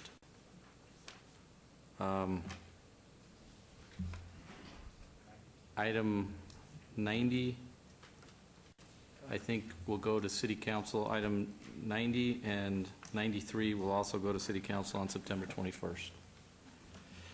So just to be clear, items 90 through 93, including 93, will be heard at City Council on September 21st. Thank you. Thank you. Thank you to the Vice Chair. We've been going almost 3 hours now, so we're going to take a break and be in recess.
Okay, we're ready to start back up. I call this Planning Commission meeting back to order. We are now on page 18, item 97, which is VAR 65234. The applicant owner is Dan Cloninger and Jane Gray, or Janie Gray, for possible action on a request for a variance to allow a 0-foot side yard setback where 5 feet is required, a 0-foot distance separation from the primary residence where 6 feet is required, and to not be aesthetically compatible with the principal dwelling where such is required for a proposed accessory structure, Class 2 carport at 9045 Gray Bluff Drive in Ward 4. Staff recommends denial. Staff report. Mr. Chairman, the applicant is proposing to place a prefabricated carport structure within the required side setback, resulting in failure to meet the separation requirements for both the home and the property line. In addition, the proposed structure will not be aesthetically compatible with the home and will create visual discord. This request is purely self-imposed and preferential in nature, and staff recommends denial. Please note that additional letters of protest and support have been received after the publication. Thank you. Thank you, and good evening. And I apologize if I destroyed those names. No, that's okay. Good evening. My name is Dan Cloninger, and this is my wife, Jane Gray. We live at 9045 Gray Bluff Drive, and we're hoping to get this variance approved. We've lived at 9045 Gray Bluff Drive since, well, I guess for 7 years, and we've done everything we can to upgrade the property, and we've repainted, we've done a lot of stuff inside, and we put a carport outside. And, we had some car damage from the weather, from the hail a couple of years ago from the side carport. And this is America West Home, and when he built this home, they built that RV parking area going down the side of the house. Well, it makes a lot of sense to have that covered for us, because that way we could prevent the hail damage and the windshield damage that we've experienced, and it would give us some shade. I have a small camp trailer, and I've got a propane tank on that trailer, and we've experienced some high temperatures this year, over 110 degrees, and I'm kind of worried about that tank sitting out there in that direct sunlight in between my house and my neighbor's house. And we only have 10 feet is all they gave us. And, well, I guess when they built the house, so we were stuck with the 10 feet. So that's why we need the variance approval, because there isn't enough room in there to put up a carport. I've got 9 letters from my immediate neighbors around the house that have approved this, so I don't have any problem with them, and I don't have any problem with my next door neighbor with this carport, because it's really not going to affect them at all, because my cars are there anyway. So I think it's best for all of us, and it makes a lot of sense to have this covered. Now, I'm trying to do this right rather than just put stuff up like we have. I presently have a canopy from Harbor Freight that covers about half of my car, but you know, the wind comes through here at 60 miles an hour in the fall and the spring, and there's just nothing that's going to hold up in there. And I've got to find some way to get this thing covered to protect our vehicles, and this just seems to make more sense. Now, since I started this, I've tried to do all the right things, go through the right channels, and get the variance approved. And 2 weeks ago, we got the big sign that said that we were applying for a variance. Well, it went to my neighbor on the northeast corner of the house, and he had people stopping by his house, knocking on his door, and taking pictures of the posting. And I went outside when my wife come in and said, "I think you better go outside. I think it's your sign across the street." So I went out and I talked to the neighbor, and I apologized to him for them posting, whoever posted it, they put it in the wrong corner. So I don't know if that's going to cause us any problems, because he doesn't have an RV parking space. All he's got is a garage right there. So I took the sign down, I put it over in front of my house, and that's where it is right now. And we're going to make sure it matches the property. Oh, yeah. The carport company can give us a color like our house, which is a dark brown, cocoa brown, so we don't have a problem there. But that's why we're here, to do this thing right and get your approval so we can put up a 10 by 20 carport. Thank you. going to open this for public comment. Is anyone here to be heard on item 97 tonight? Seeing none, I'll close the public comment. Through you, Mr. Chairman, I just Quinn? would like to make a quick comment. It's nice when somebody comes in and does it right and applies, and it's going to match your house, and you're going to see my full support tonight. Thank you. Thank you.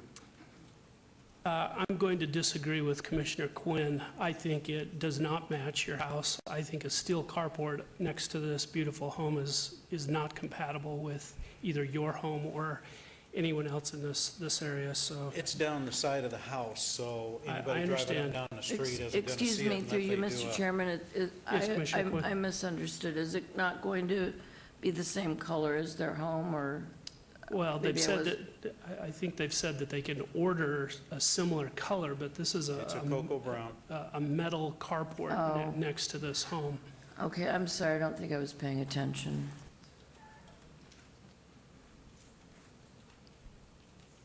Anyone else wish to be heard?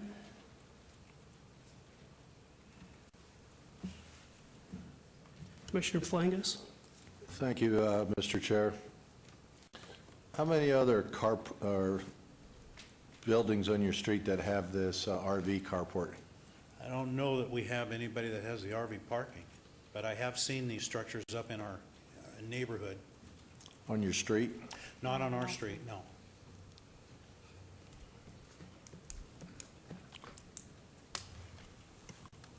And the picture that you see here is a ghosted, that carport cover's been ghosted in the picture, so it's backwards.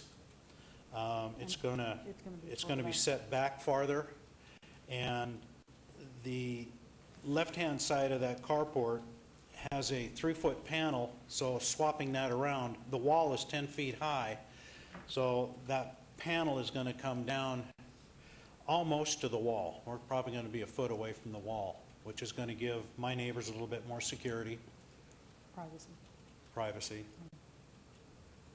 I did the best I could with Photoshop. You did a really good job, actually.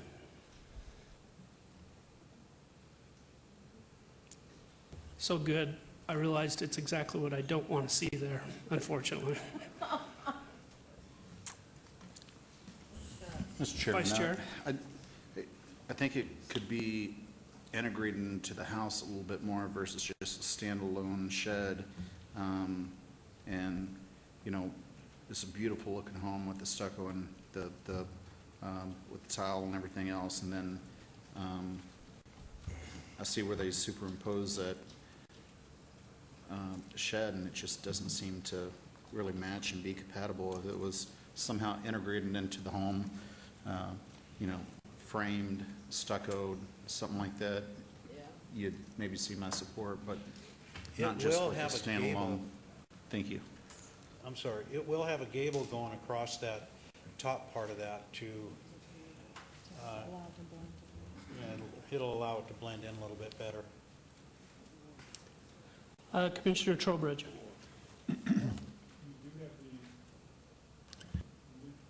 Lord, you do mention you have the letter of support from your immediate next-door neighbor? I have 9 letters, and they're all posted with the planning, I guess the people that I worked with getting up to this point. I live in the general neighborhood out there, and I've seen these, but I've not seen one that's been sandwiched in there so close as what you're proposing. Also, the cost of these things is horrendous, and I would be surprised if having a stick-built structure with stucco over it wouldn't cost much more, if not as much. You know, you could have electric brought in and everything. And my concern would be, does your next-door neighbor really understand the noise that will be generated on one of those things? When it rains, or God forbid, a storm of some type, they're noisy. You know, I've got them, and it's a distractor, but if your neighbors say it's fine with them, it's fine with me. Yeah, well, he did, and when that hail hit our cars, it was probably banging off those cars too. Oh, yeah. You bet. So,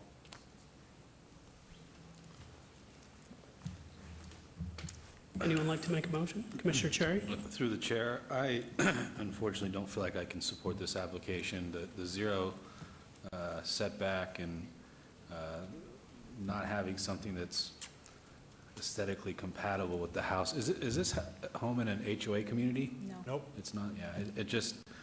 It's not something I can support. Thank you. Well, if I don't get the approval, I'm going to put up a canvas cover to cover my vehicles, and it's just going to whap in the wind and cause more problems for my neighbor. I'm trying to do this right.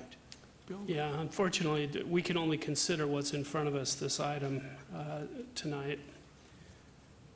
Someone like to make a motion?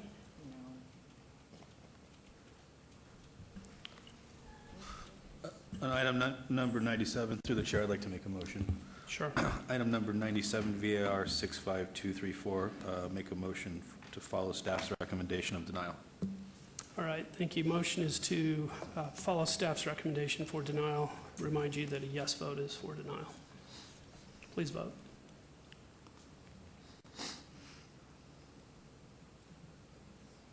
That motion carries. Item 97 is denied. Mr. Chairman, that item will be heard at City Council on September 21st. Thank you. Thank you.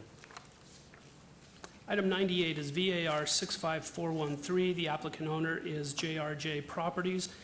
This is for possible action on a request for a variance to allow a 0-foot rear yard setback where 20 feet is required for an existing building at 5000 West Sahara Avenue in Ward 1. Staff recommends denial. Staff report. Mr. Chairman, the current lot configuration conforms to Title 19 setback requirements. However, the existing building's rear face forms part of a wall that separates the grade in the parking lot and impedes access to the rear of the property. The area behind the building is several feet lower than the area in front of the building. The applicant is requesting to remap the lot line behind this building to eliminate the rear yard setback so that the space can be used for the lot to the north. Before this new parcel map can move forward, a variance must be approved for the reduced setback. Access to the rear of the property had been possible prior to the previous map, but after recordation of the most recent map, access to the rear must now be taken through the adjacent properties. This situation was created through a mapping action at the request of the applicant, and so staff finds that the current hardship is self-created and recommends denial of the variance. Thank you. Thank you. Good evening. Thank you. Jody Goodhart, Greenberg Traurig, 3773 Howard Hughes Parkway, on behalf of the applicant JRJ Properties. The applicant is seeking a variance to move property line 20 feet off of the rear of the parcel that fronts on Sahara Avenue. I wanted to first thank Commissioner Quinn for meeting me on the property on a very hot July day to see the topography there to demonstrate the need for this property line to be moved. We're proposing to move the northerly property line of the Chrysler Jeep dealership that faces Sahara, where there is no access to this 20-foot strip from that property, to make it a part of the property that fronts Decatur that was the former BMW dealership that has now been entitled to be a quick care and mini hospital facility. Title 19 provides for variance where there are exceptional topographic conditions that would result in practical difficulty absent a waiver. And here, this strip of property is only accessible to parcel 1 by ladder. There is a significant drop-off in the topography, and when the parcel map was recorded, staff, because we had to go forward with the entitlements for the hospital and quick care project, staff said, move your parcel property line 20 feet, then come back for a variance to put it where you want. And so I think it's a little disingenuous to say that the situation was self-created. With that, we would ask your support for the variance and allow the property line to be where it should be logically and topographically. Okay, thank you. I'm going to open this for public comment. Any members of the public wish to be heard on this item? Seeing none, I'll close the public comment. Any discussion on the Planning Commission? Commissioner Quinn? Thank you, Ms. Goodhart. This is an exciting project for Ward 1, regardless of the wall and the setback. This is a project where so many of us go to a quick care and we're too sick to go home. You can't go to a hospital. But this project is going to allow you to go from the quick care into a 40-bed hospital if you're that sick. So, in my opinion, it's welcomed in Ward 1. I love the project, and I'm going to show you full support this evening on that, as I told you, to your face in the parking lot. So, if nobody else wants to chat about it. I'm somewhat confused on exactly what it is that you're trying to do. You have the old Chasen's BMW, which I used to work at, washing cars, when I was in high school. Oh, Cedric. Had to put it out there. And then you have the Sahara dealership on Sahara. So I'm unsure of exactly what it is that you're looking for. Do you own both of those pieces of properties, JRJ? Today, JRJ owns both of those pieces of property. Okay. They are selling the parcel that was the BMW dealership to Right. the hospital operator. To UMC? To UMC. Right. Well, it's Dignity Health. Okay, Dignity, great. Yes. And then, so you want to take the back of the Sahara dealership and add 20 feet to it? Is that what you're doing, taking No, away from? It's the other direction. The back of the Sahara dealership is this wall here, and they Right. have no access to this 20 feet that Dignity Health will use for parking. So you're gonna move into, So it will be zero lot line against the rear of the building for the Sahara Jeep dealership. And then the property line will be where it naturally falls for the hospital project, and this 20 feet will be used for parking. so right now you're saying the Sahara dealership is 20 feet into the property line of Dignity? Correct. Gotcha. Okay. Luckily you own both pieces of property, and you're just trying to get it right. Okay. Yes, exactly. I got you. Thank you. Commissioner Trowbridge? Oh, I'm sorry. No, thank you. Oh, thank you. Commissioner Quinn, we're ready for a motion. Oh, I'm excited for this project. With that, I'll say I'd like to make a motion for approval of variance 65413, following all staff's recommendations, and thank you again, Ms. Goodhart. Thank you. Motion is to approve item 98. Please vote.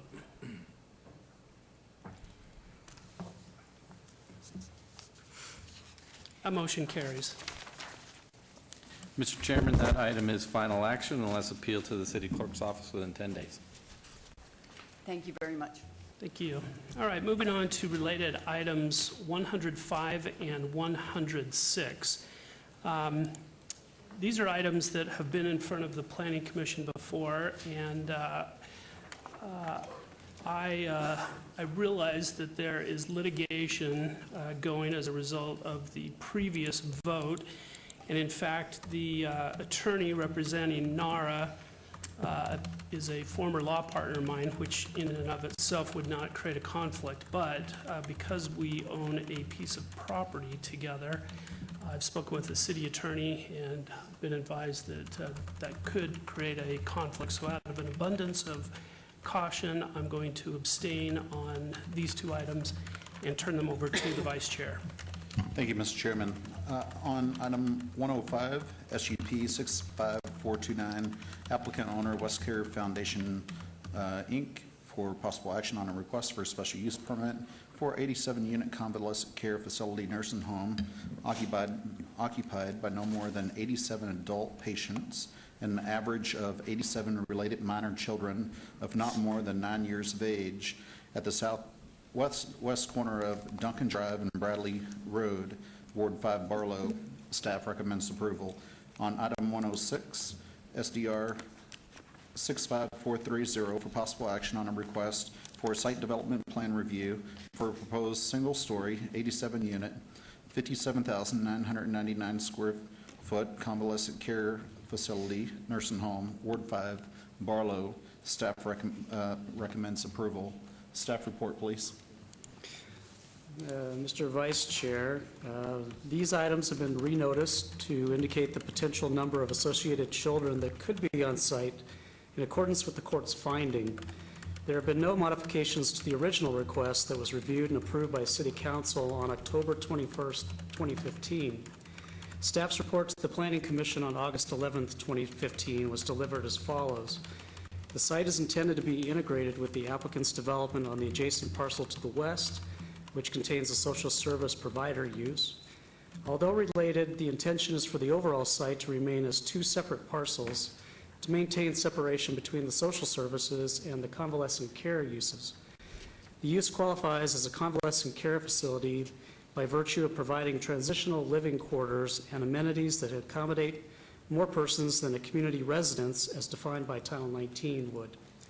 Adequate screening, setbacks, and single-story height contribute to its compatibility with the surrounding properties. The residential complex is being developed to integrate with the existing social service provider to the west. However, the two parcels will remain separate. Proposed single-story buildings are appropriate adjacent to the existing low-density residential and single-story office buildings. The site adequately balances the residential buildings with open space and amenities, and development is compatible with the uses on surrounding parcels. Staff therefore recommends approval. Please note that additional letters of protest and e-comments were received after publication. Thank you. Thank you. Good evening. Yes, good evening, Mr. Chairman, Planning Commissioners, John Moran, Moran, Brandon, Ben David, Moran, 630 South 4th Street, Las Vegas, Nevada 89101, representing the applicant, West Care Foundation, Inc., on items number 105 and 106. Let me introduce a few people in the audience, if I may. We have Mr. Richard Steinberg, our Chief Executive Officer, also Mr. Arnold Stock, and Mr. Mike Lavin, our Regional Director of Operations.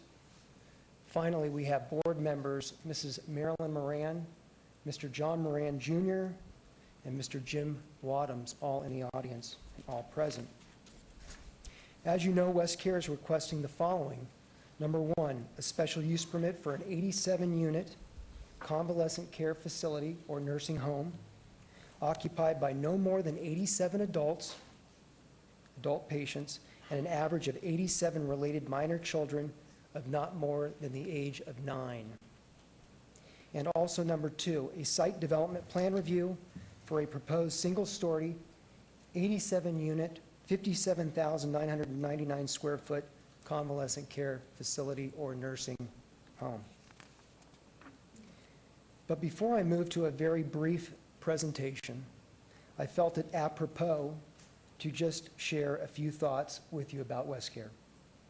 West Care is a nonprofit organization dedicated to working and facilitating partnerships between its membership and adjacent neighborhoods, communities, and the like.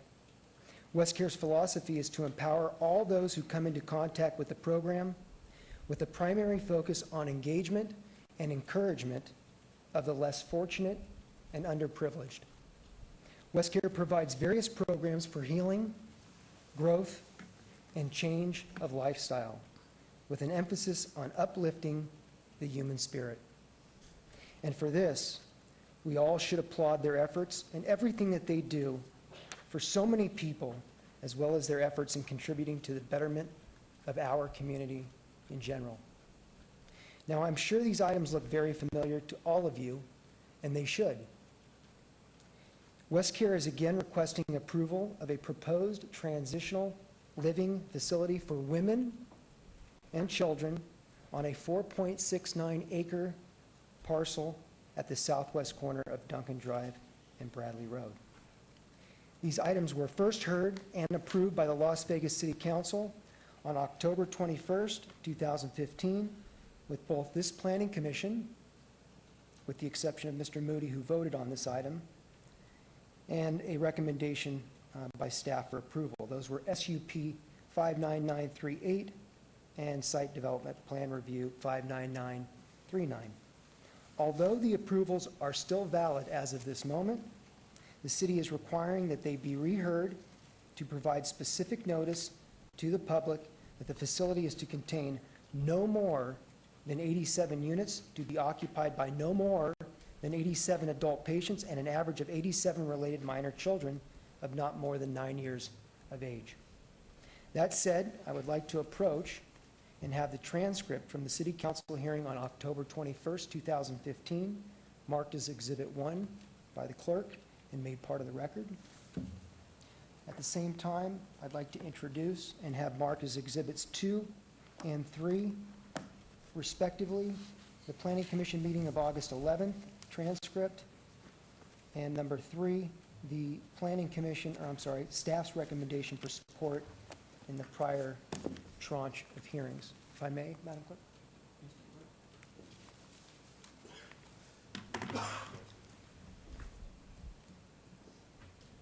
Next, I would like to reiterate and make it abundantly clear that the project that you have before you for consideration this evening is the same project proposed and approved as of the end of last year, 2015. The site plan, floor plan, and elevation submitted in our application and contained in your materials are the same plans submitted and approved on prior occasion. Again, nothing has changed. Finally, I wanted to acknowledge both the support and opposition to this project. In addition to the large number of those neighbors supporting this project, many of which could not be here tonight, unfortunately, there are a few neighbors against the approval of this project. I trust we will hear from them shortly, but I'm not quite sure what additional or new dissent they may have for this project. But rest assured, WestCare will continue to work with its neighbors, making their concerns ours. And let me also reiterate that WestCare has hosted 4 neighborhood meetings, 25 individual one-on-one resident meetings, as well as over 40 door-to-door meetings with those residents showing and emphasizing support of the project. With this, we respectfully request you follow staff's recommendation for support on items 105 and 106 and approve. We are here to answer any questions that the Planning Commission deems relevant or otherwise. We sincerely and again appreciate your time and energy dedicated to this matter, and with this approval, you will be especially proud of this project for many years to come. Thank you.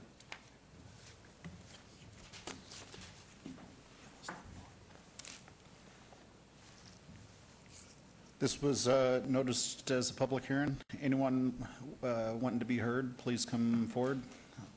State your name and address for the record.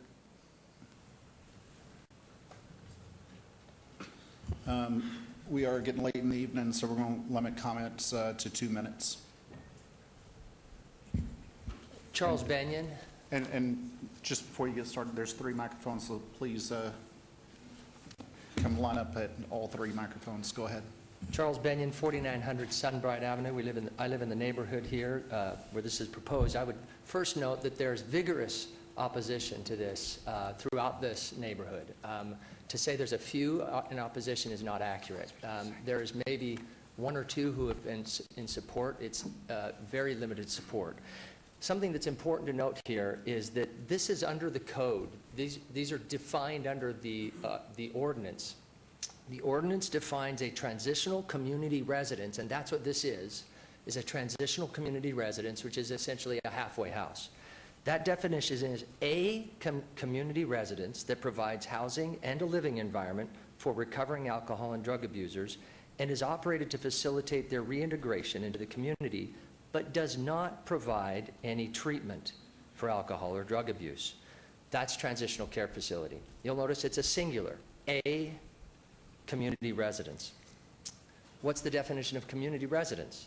Community residence under the ordinance is defined as a residential family-like living arrangement for 5 to 10 unrelated individuals with disabilities who are in need of mutual support furnished by other residents.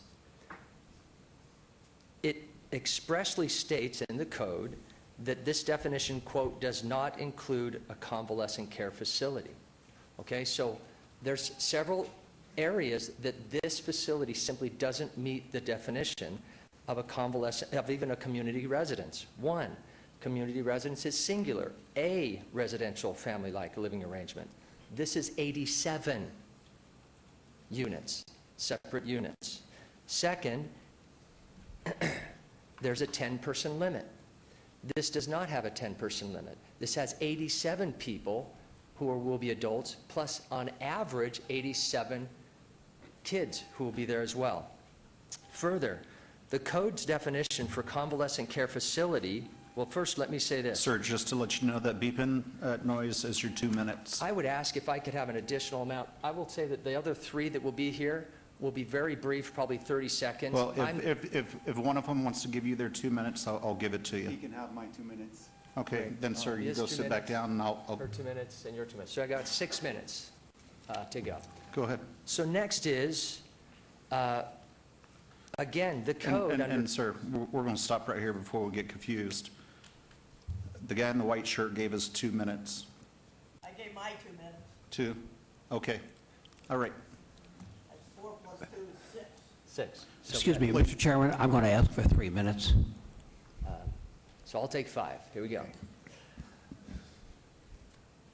Under 19.12 of the Las Vegas code, municipal code, it states, a community residence may not be located closer than 600 feet to any other community residence measured from property line to property line. What they're proposing here is 87 units, certainly within a 5-acre parcel. That certainly blows that out of the water. They do not meet that requirement of having, being located further than 600 feet from property line to property line. Clearly, they're concerned about having these community residences too close together as an ordinance. Next, as far as the limiting of 10 people, it says under the code, a maximum of 2 persons who function as facilitator, operator, or support staff may reside in a community residence without being counted toward the 10-person limit established for that use. Respondent operator / support staff in excess of 2 shall be counted toward the 10-person limit. I note this to emphasize that it is not us that's presenting this 10-person limit, but the city ordinance that is very concerned about having too many residences in these halfway homes. Why are they concerned? Well, one is because it changes the nature of the community. First of all, they have said that they're a convalescent care facility. They are not a convalescent care facility. There's a definition for convalescent care facility under the ordinance, and it is this, quote, a building, notice a building or structure designed, used, or intended to be used to house and provide care for persons who have chronic physical and mental illness. I would note that last time we were here, WestCare expressly stated, I quote, this project is, quote, an aftercare type of facility for housing them during the transitional period of time. This is not providing care, as is required under the definition of convalescent care facility. Next, I would point out that this is not simply a matter of NIMBY, not in my backyard. This idea of a village of halfway home residents of 180 to 200 halfway home individuals is not anywhere in the literature indicated that it's a good idea. This is an experiment. WestCare does a lot of other work, but they don't have any other villages like this anywhere. By creating this halfway village, the project defeats the purpose of the program. The purpose is reintegration into a healthy community. Placing all the recovering addicts together in too large a number fosters relapse. There's a tipping point in the community where the number of recovering addicts begins to influence their community rather than the community influencing the recovering addicts. The ordinance sets that number at 10. Let me finally point out a couple of more provisions in the code. I would note we are a rural preservation community. So when you're talking about the nature of the community surrounding this, it's been designated by city ordinance as a rural preservation community. Next, the code states, quote, the community residence must be consistent with the scale and architectural character of the neighborhood. This is not consistent with the scale of this neighborhood. Second, the ordinance declares that any request such as this should be denied, quote, if the proposed community residence, together with the existing community residences, so if there's more than one 600 feet apart, if those community residences would alter the residential character of the neighborhood by creating an institutional atmosphere due to the concentration of the community residents on the block or adjoining blocks. So the ordinance itself is worried about creating institutional atmospheres. That's the biggest concern that I have in this setting, is you're asking to put 87 transitional residences in one location, in one neighborhood, that is a rural preservation neighborhood. It is simply incompatible with that neighborhood, and it does not meet the requirements of the ordinances, and for those reasons, we request that it be denied. And any remainder of my time, I'll pass to Mr. Lex. Okay. Anderson. I'm not showing but 10 seconds left, so anyways. Thank you, Mr. Vice Chair. Lex Anderson, 3709 Waterhole Street. I appreciate the 3 minutes. I've got a very short, 2-page, concise material to give you. Thank you, sir. I'm going to keep this very short, very simple, because it's not complicated. Of course, we all agree that we need more drug and alcohol and transition housing facilities, just like we need more teachers, we need more police. But we're here tonight mainly because of West Care's designation of their project as a convalescent care facility and nursing home, which will decide the land use of their 5 acres. From a medical definition and from a professional intervention consideration, this is not a convalescent care facility nursing home for 3 reasons, and the focus is on the word care. Number 1, in order for a person to become a patient or a resident of a nursing home, there has to be a problem. The problem is defined by a physician's diagnosis. Number 2, in order for that patient to have a problem or a diagnosis resolved, there has to be instructions to do that. And that comes from a physician's order. I know you know this, but it has to be said. Okay, number 3, lastly, and most important, there has to be care. Now, care in the English language is one of those pedestrian, generic, buffet, a la carte smorgasbord words that we use a lot. You can care about how many gold medals we're going to win in the Olympics or whatever, but within the context of the medical profession, the word care is synonymous with the word intervention. You need to substitute the word intervention. It's an action word. This is not only important, it's critical.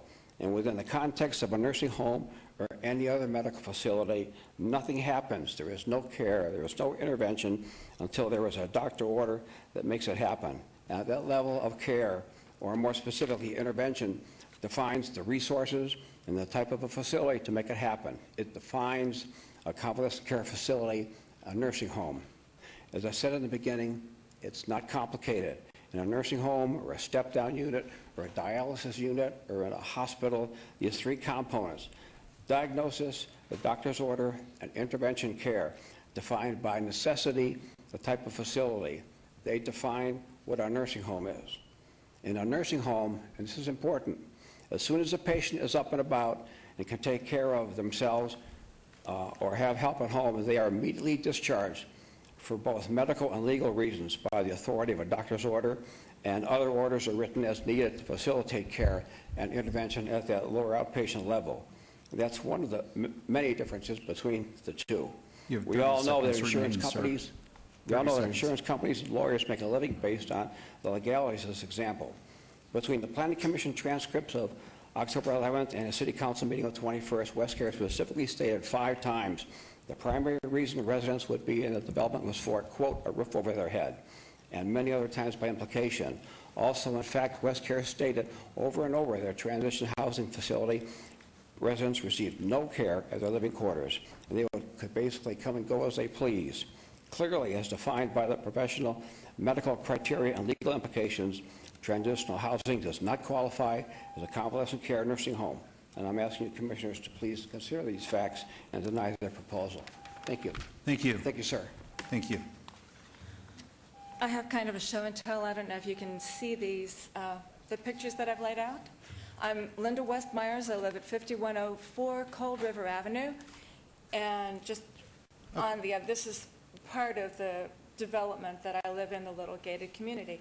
In any case, it was mentioned previously at previous Planning Commission and City Council meetings that it was alleged that this 9-foot wall was a buffer, when it actually isn't, and we just need to correct that perception. As you can see, this 4'11" little girl here, and the stop sign here showing her and her mother behind the wall, and this is a picture behind them. showing that it's simply a retaining wall. It is not a buffer in any way, shape, or form. And this is the corner of Bradley and Gilmore. So the proposed project for West Care is directly across the street from this. And you can see the little girl again by the stop sign where this wall drops down. And again, behind this mature landscaping where the wall drops down again and again. So it's obviously not a buffer, not in any way, shape, or form a buffer, and nor should it ever be considered a buffer. A buffer would be that we've asked for with that specific 5 acres. A buffer would be anything that qualifies as C1 zoning, would be a functional buffer in that 5-acre parcel. And perhaps it's a more ideal location for a hospice facility, or a revisit from West Care to build the office business park like the Rancho Gallon Business Park next door that NARA and the City Council endorsed back in 2007. Or, since West Care now has moved their corporate offices out of our city into Henderson, perhaps they could revisit moving their corporate headquarters back there, and then they would be next to their drug and alcohol rehab center, giving them access for management. And it would give West Care an opportunity to show by their example, their assertion, that there is little to be concerned about being next to a large nonprofit behavior intervention facility. And so with that, my time is running out. I would be remiss if I did not say that despite disagreeing with staff, we do appreciate their efforts. And thank you very much for your time. And we hope that you deny this. Thank you, so I much. appreciate it. If there's no one else wanting to be heard, I'm going to close this public hearing and turn it over to the Planning Commission. Mr. Vice Chair, Please. I'd like to thank all the neighbors who did come out here again and speak on what you had to say. However, I do need to say that I didn't hear anything overly compelling to force us to change our mind on how we ruled on this previously. And so with that said, I'm going to stick by the rationale that we previously had when we approved this project. And if I have no further comments from the commissioners, I'm prepared to make a motion. It appears Commissioner Quinn Just has a one- comment. I just wanted to make a disclosure that I was asked to sit on the board at West Care and then was uninvited to sit on the board, so I will be making the disclosure tonight that I will be voting on this item. Secondly, I want to remind the residents that we're here tonight to talk not about 87 units. We're here to talk about 87 people, which were already approved at a previous meeting. So you're going to see my full support tonight, and I wish them nothing but the best. Thank you. Mr. Chair, Yes, please. This is in my district, and I've received a lot of calls and information regarding this. And one is that this is summertime, many people are traveling. Mr. Moran himself has said a lot of people are in favor of this that are not here. I'm going to make an assumption that they are traveling, as well as a lot of people who are against it, are not here and don't have an opportunity to speak on this. I had wanted to see if we could obey this to the September meeting. I do not believe there's a climate on this board for that, but I do believe that it would be in good spirit to allow both sides to come back and speak in front of this board. I know that we have voted on this before. It's the same issue coming back. I love what's going on with West Care. Unfortunately, the neighbors in the neighborhood are not in support of it. And, you know, I always say that I try to do what's best for the people that live in the district, and I can't support it as I did before for the fact that so many neighbors are not in favor of it. I think there's a general consensus someplace, and that hasn't been reached yet. Thank you. Thank you for your comments. However, there's no way that I'd be in support in holding this in advance. We heard it, City Council heard it. There's nothing substantial that's changed. There was 50 people that were here previously. There was only about 6 or 8 tonight. There's no way that I could support that. Mr. Vice Chair, I'm prepared to make a motion. Please do, Commissioner Plingus. On item 105, which is SUP 65429, move to approve subject to staff's conditions. Motion's on the floor. Please cast your vote.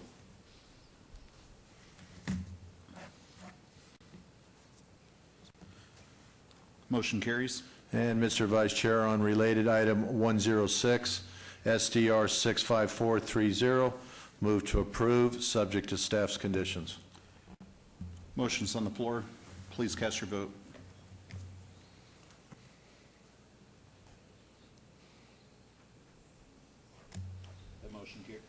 That motion carries. Mr. Vice Chairman, items 105 and 106 will be heard at City Council meeting on September 21st. Thank you, Mr. Chairman. Members of the commission, have a nice summer.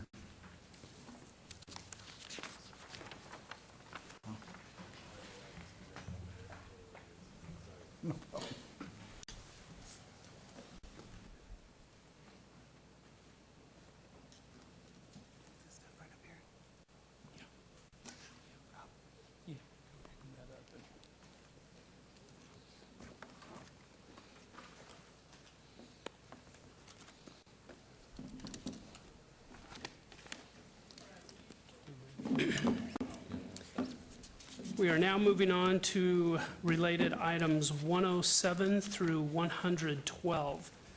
Beginning with 107, SUP 65431, the applicant owner is Clarissa Irene Riccio.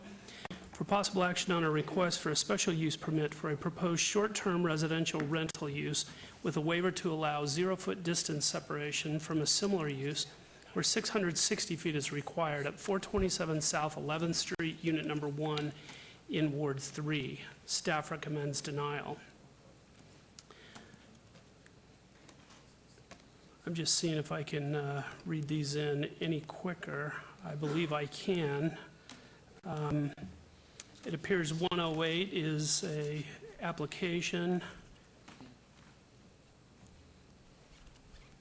Well, that one does look a little different. 108 is SUP 65432 for possible action on a request for a special use permit for a proposed short-term residential rental use with a waiver to allow 0-foot distance separation from a similar use where 660 feet is required in Ward 3. Staff recommends denial.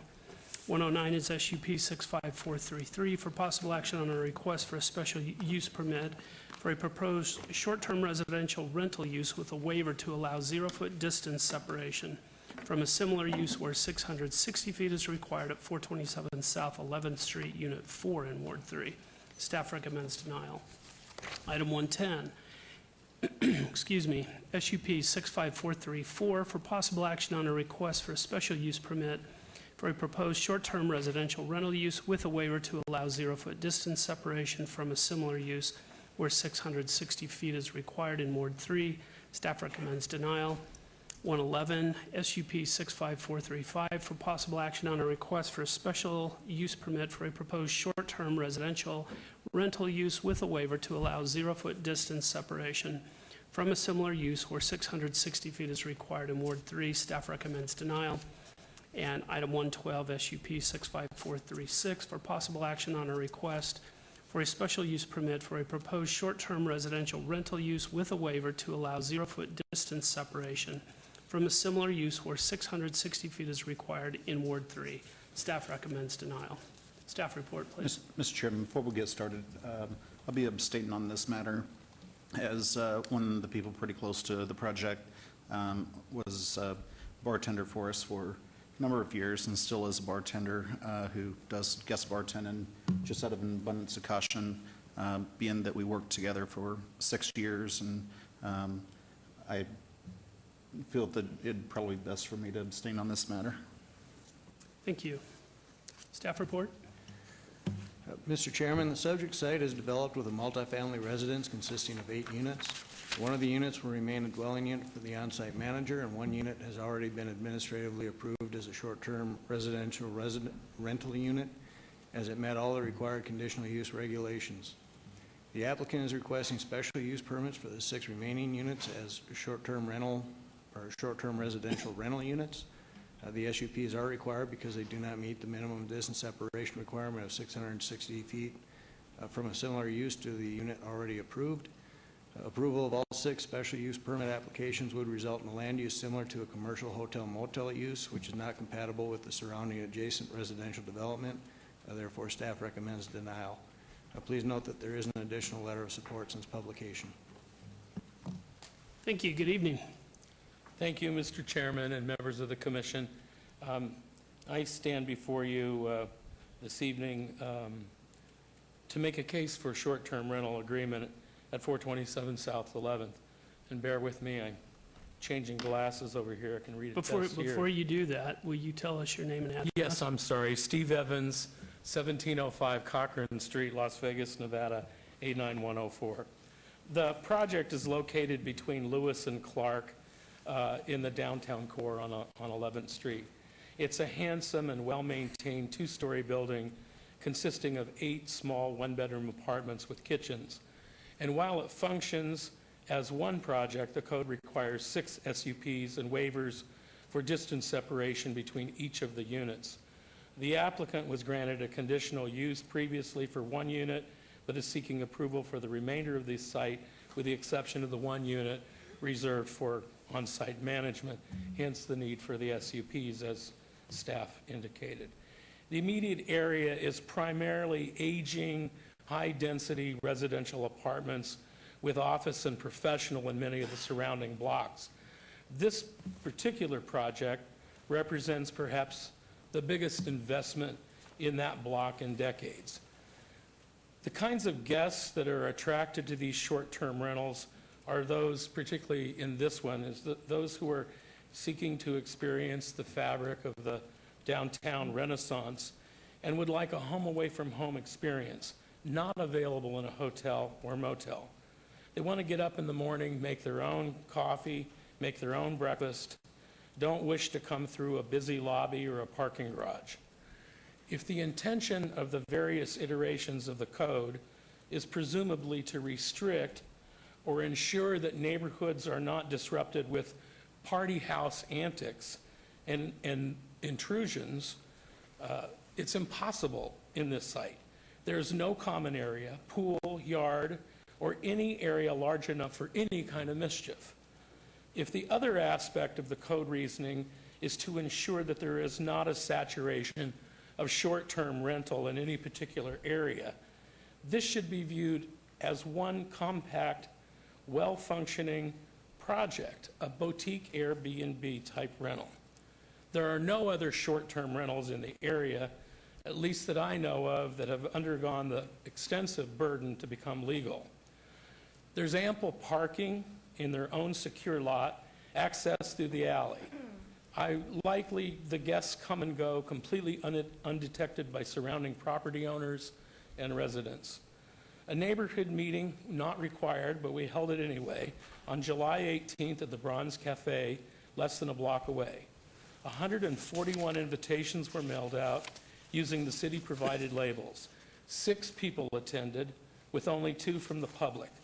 Both were very supportive and have sent letters.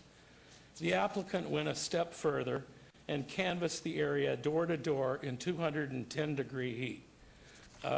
They covered most of the immediate area affected, and no one opposed the project, and indeed 17 people signed a petition urging approval, and we'll submit that into the record as well. 7 letters of support were previously submitted in the record and should also be included in your backup. All of these businesses are within the downtown core, and if not within the notification area, they are close and within walking proximity. The property owner most affected by this project shares the alley access and is immediately to the east. He sent an email of complete support. It too is in your backup. And for the record, we're submitting 3 additional letters from nearby residents and businesses. They're all well-reasoned, and they too encourage your approval.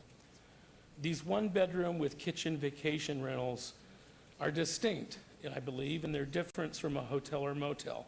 First, there's no maid service, lobby, or maintenance staff, so no additional intrusion. Secondly, motels and hotels characteristically do not have full and functioning kitchens. these in fact do.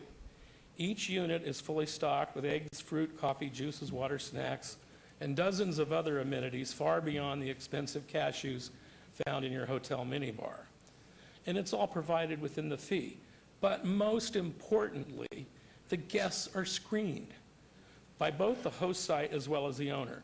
Contracts are signed, including expectations about hospitality and sensitivity to the surrounding neighborhood. One look at the rundown motels of East Fremont, and the distinction could not be clearer. The applicant will be required to pay, I believe it's $500 per unit annually to the city for licensing review, as well as planning department SUP compliance. Additionally, standard room tax assessment, and you might help me here, I believe it's 8%, is also required, and they too will pay that. What are the parameters for you all approving a special use permit? Well, I don't need to read it into the record, but one is, are the streets and highways adequate? Well, everyone agrees they are.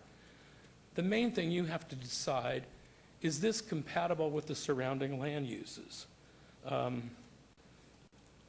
preponderance of the evidence, including the submitted letters of support, the results of a neighborhood meeting, and 17 signatures favoring these applications, all from surrounding neighbors, all allow you to make a finding that these SUPs are not a detriment to the neighborhood, are harmonious, and present no additional intensity, as if they were long-term rentals. Moreover, it's a marked improvement to the status quo, and it furthers the goals and objectives of our redevelopment agency, which encourages redevelopment of downtown to accomplish beneficial revitalization, to eliminate urban decay. I urge you to approve this project. This represents a major improvement to the area, with the only distinction being that the renter is better screened and vetted, and they'll be staying less than 30 days. Many of you here know me. I probably will never do this again.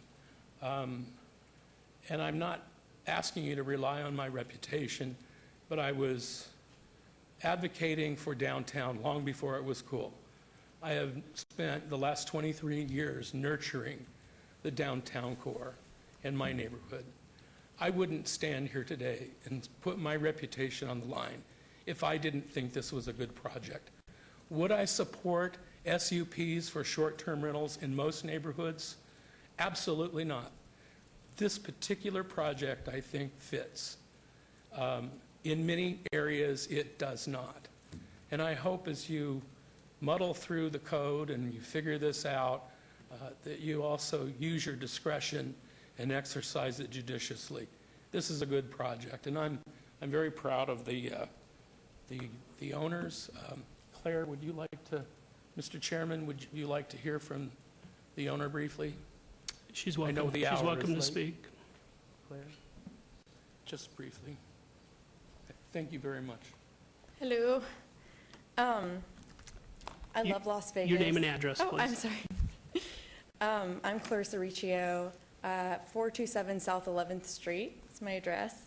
I love Las Vegas. It's been extremely kind to me. It's given me a career, and I particularly love downtown. It's my favorite place to hang out, and there's been dramatic changes down there, and just in the past couple of years, it's become so much better. Our particular corner, it needs help. It needs some revitalization. I have a letter I'd like to read to you guys, if you wouldn't mind, from someone who's in support, a property owner within the notification area. Her name is Maureen O'Bannon, and she's in San Francisco and was unable to make it today. Would you guys mind hearing the letter of support? You're welcome to read it. You can also submit it as part of the record tonight, whatever your preference would be. I'd love to read it to you guys. Please do. As a property owner within the notification area, I'm writing in support of SUP 65431-65436, short-term rentals at 427 South 11th Street. With the increasing presence of vagrants and the Metropolitan Police Department's recommendation that our current tenants get a gun in order to protect themselves, renovation is vital to the area. Ms. Riccio and Mr. Crowder are committed to creating a safer downtown for residents, business owners, and visitors, where other investment groups have stalled and left buildings boarded up and lots empty, furthering the attraction of undesirable activity. 427 South 11th Street is simply waiting for your approval. As by their presence at the meeting, financial commitment through the application process, and transparency with their surrounding properties, Ms. Riccio and Ms. Crowder have shown their desire to be a positive part of an area in desperate need of investment. Please grant Ms. Riccio and Mr. Crowder the opportunity to impress the Commission, neighborhood, and city with a much-needed organic revitalization. With enthusiastic approval, Maureen O'Bannon. So, yeah, I would love for her to be here, but she was unavailable. But I just would love to see our area blossom. We've invested so much into the property and making it better for the neighborhood.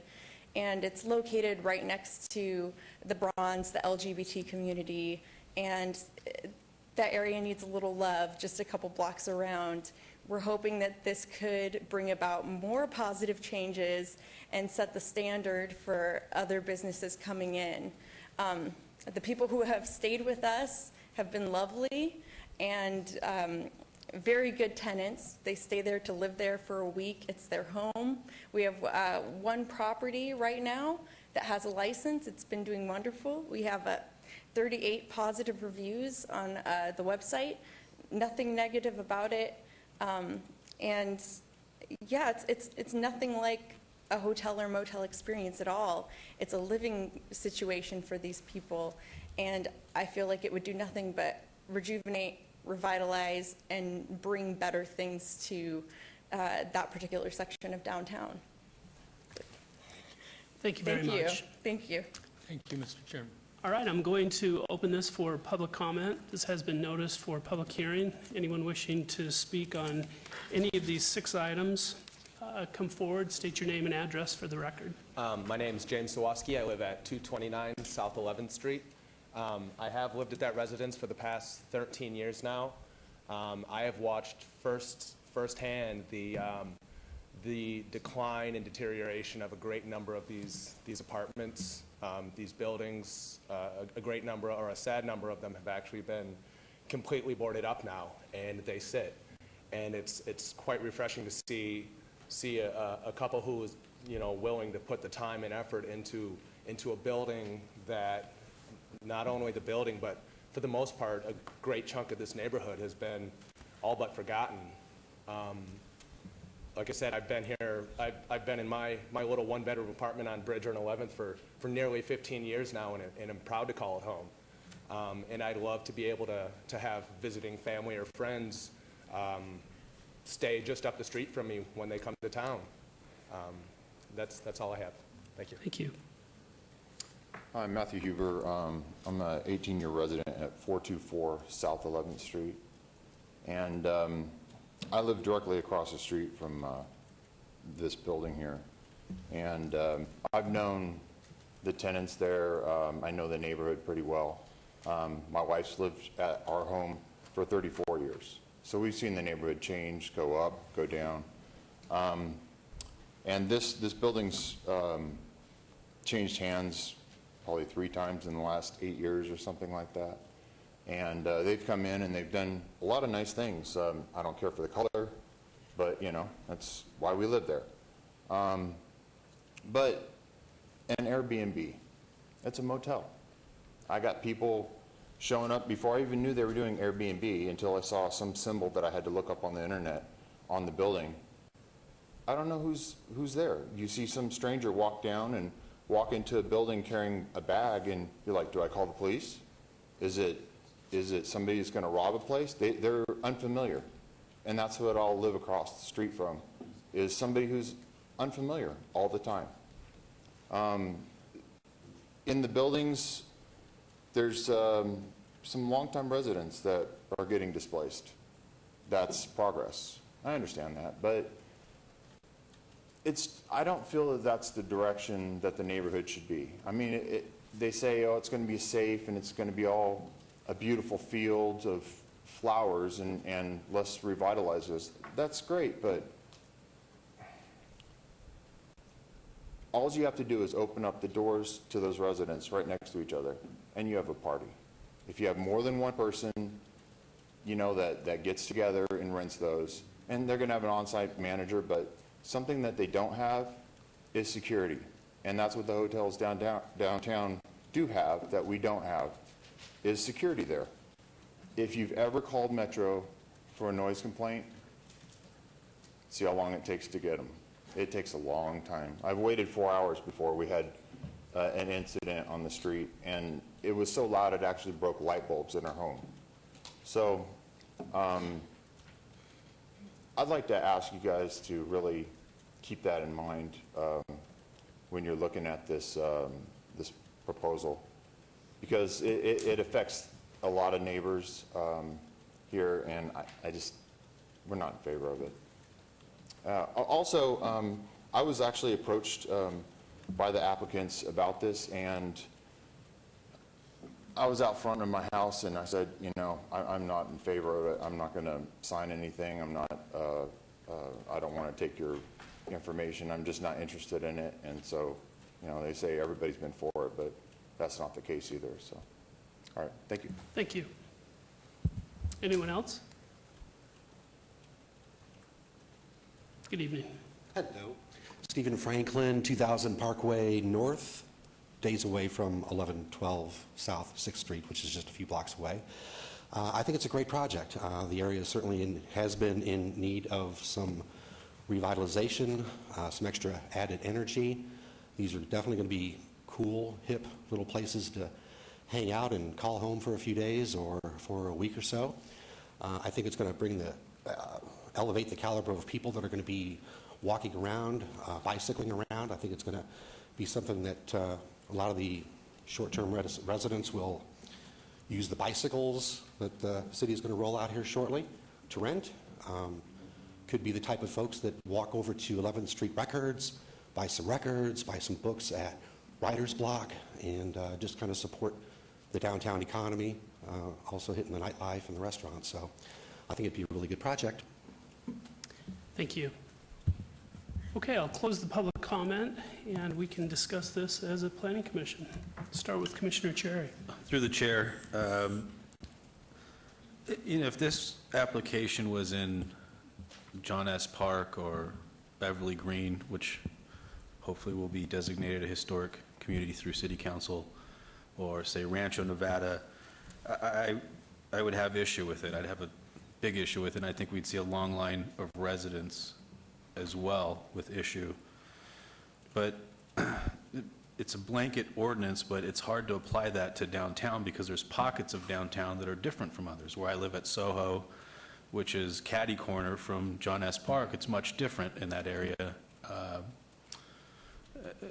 And so I feel that this area, this can actually work. This application can work, and it can add some charm to our downtown. It's nice to go to another downtown and not stay in the big hotel, to stay in a smaller place and to walk around in a different neighborhood that maybe I don't want to stay at the big Hilton. You know, maybe I want to see more of an arts district, and I actually hope to see more of these in this area or by, say, where I live at Soho. It would be nice to see this type of person coming to Las Vegas to visit it, and with all the festivals and everything that we have coming, or we have in downtown, I think this adds to it. So this application, I think, is appropriate for its location, and I will be supporting it. Thank you. Thank you. Commissioner Quinn. Yeah, I just want to say that this differentiates where something belongs and where something doesn't. So it's my opinion that a use like this belongs in the downtown area. Does it belong in my neighborhood or in Commissioner Trowbridge's neighborhood or Careers? Absolutely not. But where you're putting it is where it belongs, and you will see my full support. And on top of that, I have to recognize the fact, whether you like it or not, Steve Evans, when you put your name on something, I hold you to the highest standard and respect you so much that your accountability for this project means everything to me. Thank you. Thank you. I don't know why I feel a little like we're on Shark Tank tonight, and I've heard a new idea that comes from a young lady that's committed to Las Vegas, who brings a fresh new idea. I think in most cases, I would not give this a serious look, but I think it does offer a chance to revitalize a part of our city. I also agree with staff that it sounds like a hotel motel use, but I'm okay with that, with this new Airbnb thing that's going on. So I understand there is some risk of a party house here. I think we have ordinances in place to protect from that. The one thing, I appreciate the neighbor who spoke in opposition to this, and so the one thing I would propose is that, and I guess it comes with a special use permit anyway, but I would like to see a condition on this so that we can come back in a year. If there have been problems, we can address them at that time, but you'll see my support on this tonight. Mr. Chair? Commissioner Creer. Thank you, sir. Through you, I have a question for the applicant. What enforcements do you have that this doesn't turn into a party home and that people aren't in the middle of the street partying 3, 4 o'clock in the morning, raising ruckus, leaving condoms on the street and bottles and things like that? I understand, and I'm a downtown guy. I built my first office. I leased my first office downtown on 4th Street, 4th and Gas, because of the fact that I like the ruralness, the urbanness of downtown and the flavor of downtown and what it brings. So I'm a downtown guy. I live 10 minutes from here. Yet, it's still a community, and it's a residential community. And so what stipulations are in place? We've had people come before us about Airbnbs, and they've said, well, we're going to fine them $1,000, or we're going to fine the people X if this happens. And there's no way to enforce that. So what's the level of enforcement that you're going to have, and accountability? I'm not sure I have the answer, but I will say this. The condoms on the street and all that sort of thing, that exists now. I think this elevates it. I will tell you that there's somebody available at all times, and a lot of it's a dollar and cents issue. You cannot be successful in this model if you don't have good reviews. You cannot have hypodermic needles in your parking lot or in your alley. You cannot have graffiti on your walls. So in order to command the kind of money and the positive reviews for repeat business and to be successful, you've got to stay on top of it. But the physical layout of this particular structure, and I don't know whether this is helpful, the rendering that's out here, it's self-contained. There's 4 units upstairs and 4 units downstairs. There's no barbecue pit. There's no badminton court. I think it's the kind of people that either have a relative that live downtown or the young millennials that the gentleman just spoke of who want to come to Life is Beautiful and want to go down and visit the container park. It's kind of a new world. So I do know that there's 24-hour phone access and that sort of thing, but have a lot of confidence in their management. Do the residents sign some type of a lease agreement or some type of, for the week or 30 days or 10 days they're going to say? Fairly extensive. Is there any language in there that prohibits? Well, I just signed one, and it says there shall be no parties, there shall be no large. I actually had to indicate the names and the ages of the people who would be staying with me. And then they have the option of saying yes or no. And I paid a pretty substantial deposit as well. But I think it's fairly well vetted, and they have the option of not accepting you. So it's a new world. I just think this location, this site, this project, these people It's a perfect fit.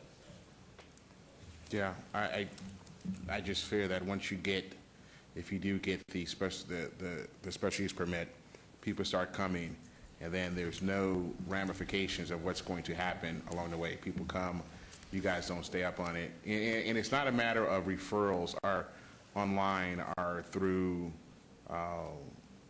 websites, because of the fact that the neighbors who are going to be around there are going to be the ones who are going to be dealing with it and the ramifications. And if you guys are not there, if calls go unanswered, if you just keep renting this thing out over and over and over again, and issues keep arising, parties happen, it's 1 o'clock in the morning, and all of a sudden, someone's out front, there's no barbecue, but there's nothing to say they can't go to Walgreens and buy a barbecue and stick it out front and start barbecuing and bring a box and you know, case of beer, and next thing you know, you got me? So there's no security, there's no nothing. It's not a hotel where you do have security, where people say that. They're there, you guys are asleep, you guys are gone, and who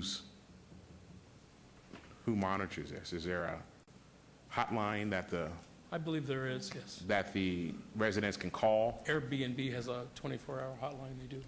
But Airbnb is like calling, you know, I call American Express, they might not answer the phone.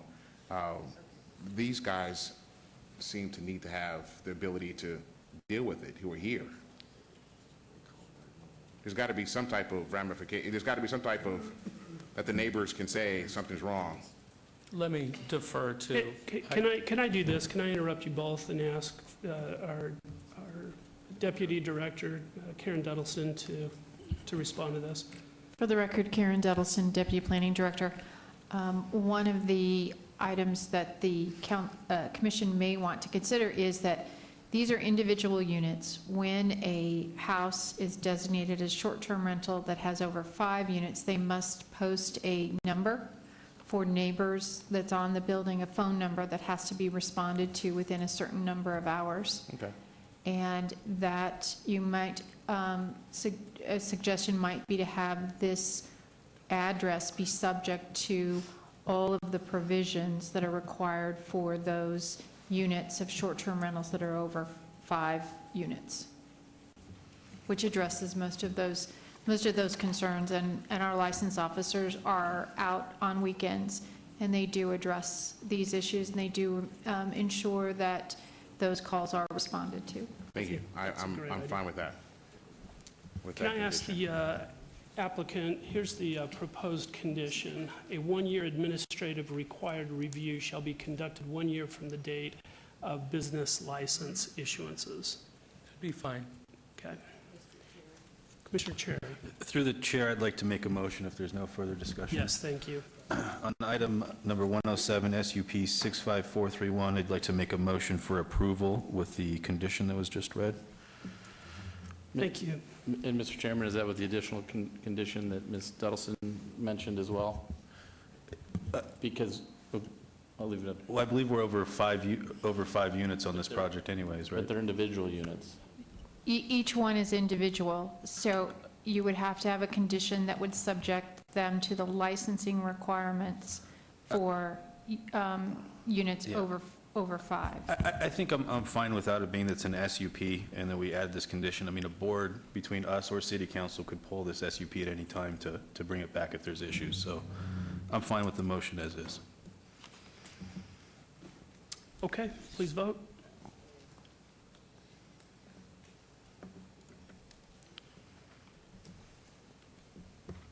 Motion carries.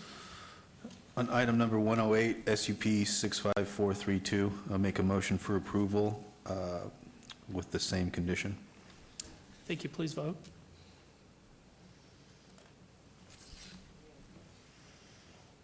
Motion carries. Item number 109, SUP 65433, make a motion for approval with the same condition. Please vote.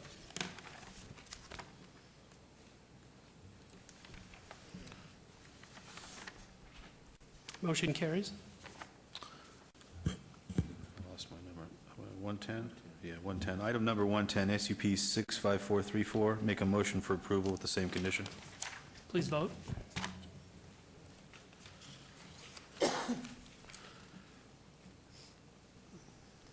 Motion carries. Item number 111, SUP 65435, I make a motion for approval with the same condition. Please vote.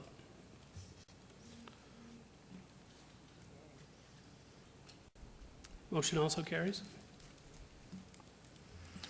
Item number 112, SUP 65436, make a motion for approval with the same condition. Thank you. Please vote. That motion carries, and I just want to note the abstention of the vice chair on all 6 of these items we just voted on. Mr. Chairman, items 107 through 112, and including 112, are final action unless appealed to the city clerk's office within 10 days. I want to thank you all for all of your hard work and for visiting with me this evening. Good to see you, Mr. Trowbridge. And one aspect of clarification, Mr. Chair, there will be an administrative review in 1 year, is that correct? From the issuance of the business licenses. Pardon? From the issuance of the business licenses. Will that look at all 6, and will there be a fee? Can you look at it as one project? Through you, Vice Chair, the administrative one doesn't incur a fee, with the exception if it's failed, then it becomes a public hearing, and then there would be Okay. fees associated. Thank you very much. Thank you. Thank you. Items 113 and 114 are related. 113 is SUP 65450. The applicant is Real Racket Academy. The owner is Mary Bartzis, 13 LLC. For possible action on a request for a special use permit for a country club private at the southeast corner of Oakey Boulevard and Buffalo Drive in Ward 1. Staff recommends approval. Item 114 is SDR 65451 for possible action on our request for a site development plan review for a proposed 4,200 square foot clubhouse and 8 sport courts associated with a country club, private, at the southeast corner of Oakey Boulevard and Buffalo Drive in Ward 1. Staff recommends approval. Can we hear staff's report, please? Yes, you may, Mr. Chairman. The private country club use is permitted in the RE zoning district with approval of a special use permit. There are no minimum special use permit requirements for this use. The use is appropriately sized for this parcel, and the paddle courts and clubhouse are adequately screened through walls and landscaping from the adjacent RE zone residential properties. All Title 19 requirements are being met with no waivers or variances required. For these reasons, staff recommends approval of the site development plan review with conditions. And note that there were additional protests received after publication. Thank you. Good evening. Good evening, Mr. Chairman, Commissioners. My name's Bob Gronauer, 1980 Festival Plaza Drive. I'm here representing the applicant in this matter. If I could get your attention to the overhead, I could explain to you where the property is located. So I'm showing you on the aerial here, so you can zoom in a little bit. This is a property. It's approximately 2 acres. This is Oakey, which is south of Oakey, and at the corner of Buffalo, which runs north and south. As you know, if you're familiar with this piece of property in this area, it's an infill piece of property. More importantly, it's kitty corner to the, I believe this is the All-American Sports Park, where you have the football fields, where you have football, soccer, and other events that take place. You have a tennis academy that's located over here also in this general vicinity. Just to the south of us is a church that I believe is a Jehovah's Witness church that was approved within the last couple of years. That is just to the south of this property also, which has been approved.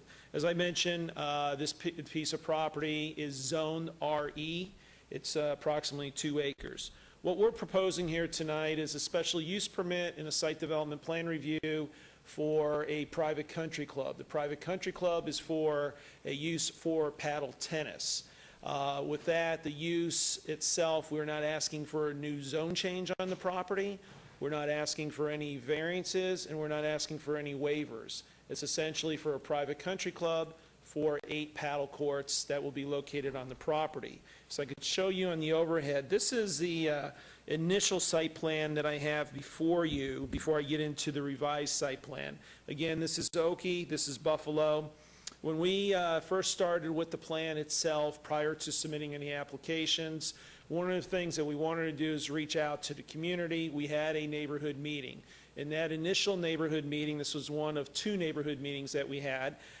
In the initial meeting, as you can see on the overhead here, we had 8 paddle tennis courts that are located on the property. We had the clubhouse itself here, located here at the corner of Buffalo and Oakey.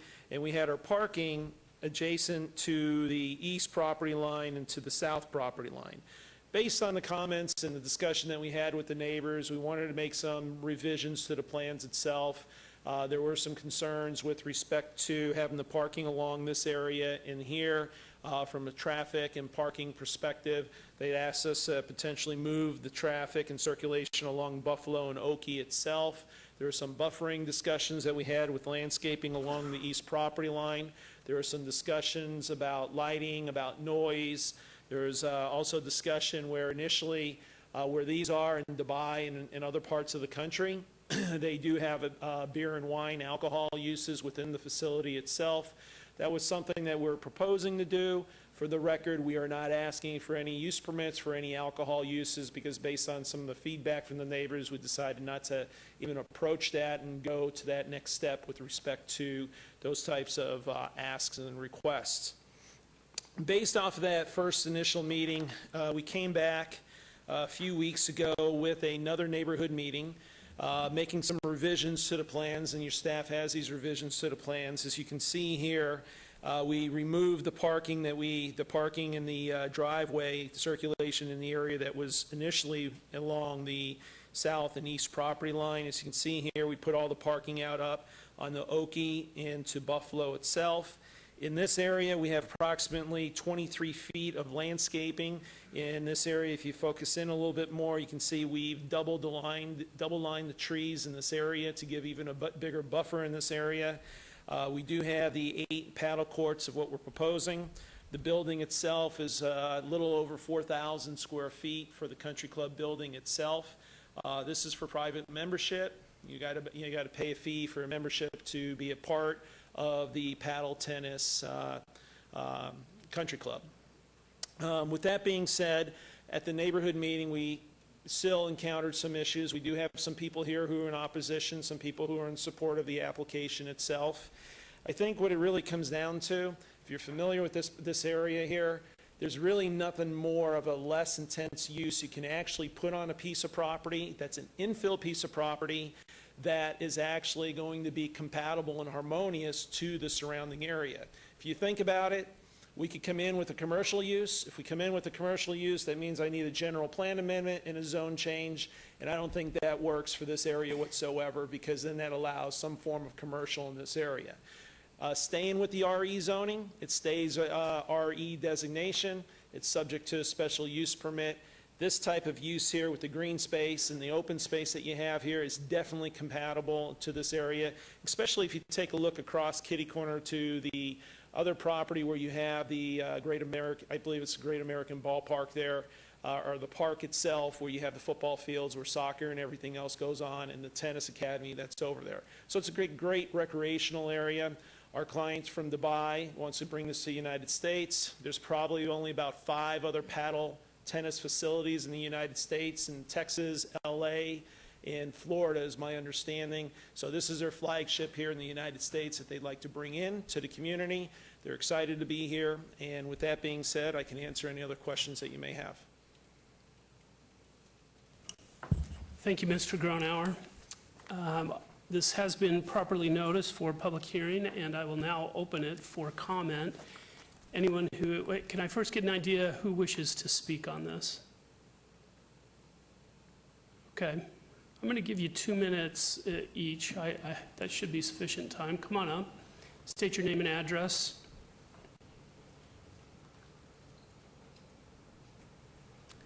If you'll all come up front so that we don't have to wait in between speakers, that would help us move this along.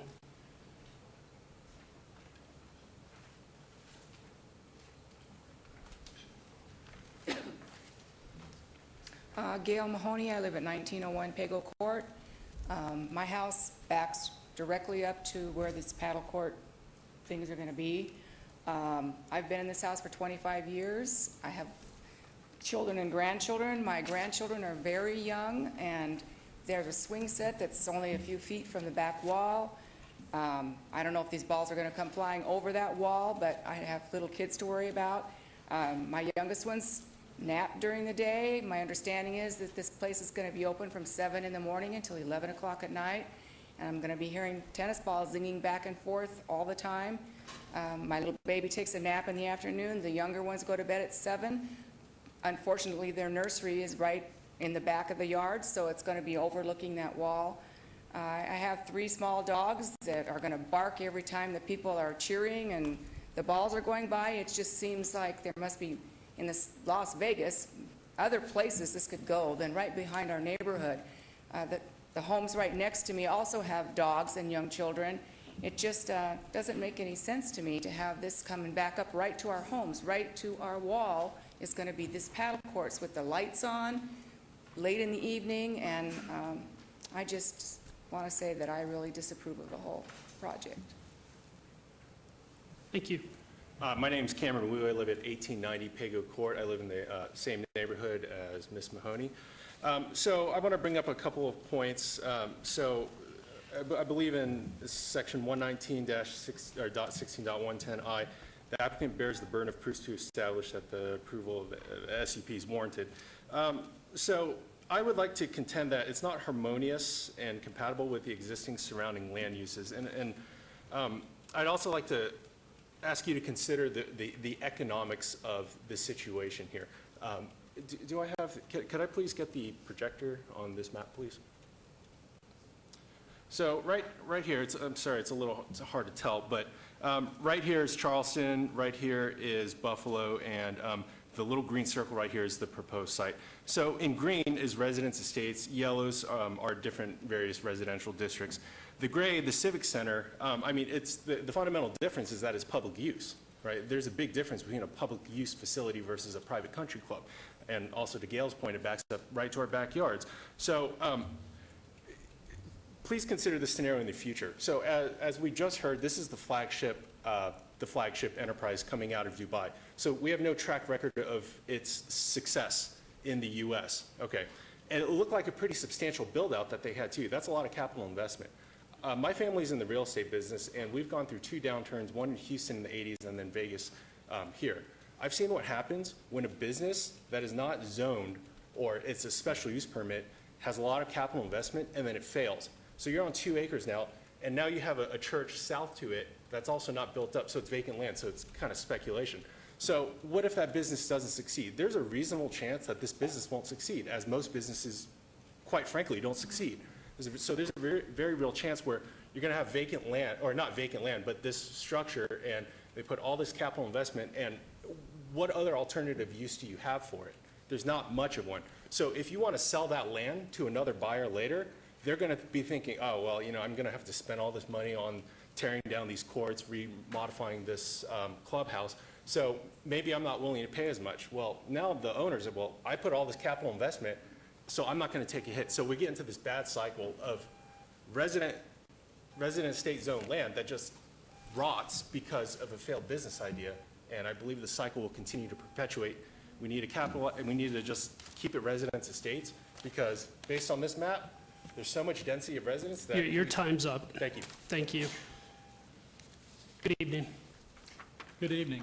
I'm Bill Wilson. I also live in the neighborhood of Pago Court, 1931 Pago Court. And I also have a space here that actually shows the location that we're talking about. This is the back wall of the location. These are the homes that back up to the location. And this is the land use entitlement request for the project. And this is what the paddle courts actually look like. So here is the problem. Noise is the problem. And there are many cases and applications that for reducing the level of noise, and it's of great importance. It causes loss of hearing, it causes interference with sleep, it causes interference with speech, it causes a high noise level of structural failures as well as a reduction of lifespan. Noise pollution is not an annoyance, it's an environmental health hazard. Studies show that the sound is perceived as twice as loud if the sound level increases by 10 decibels. And 20 decibels is perceived as 4 times as loud as 10 decibels to the human ear.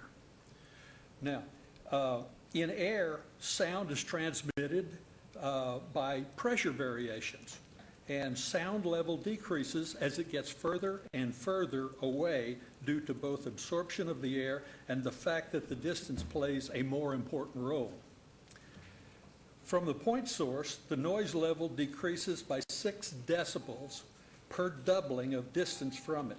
One of the respondents that is going to speak here has voted to accept the project, but she does not live anywhere near the project. She lives, Mr. Wilson, your time is up. She lives here.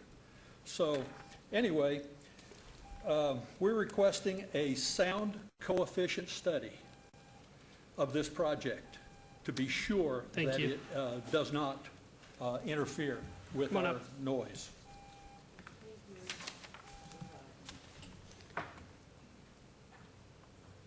Good evening. My name is Gary Mahoney, 1901 Pago Court. My house, half of my backyard abuts against this proposed project.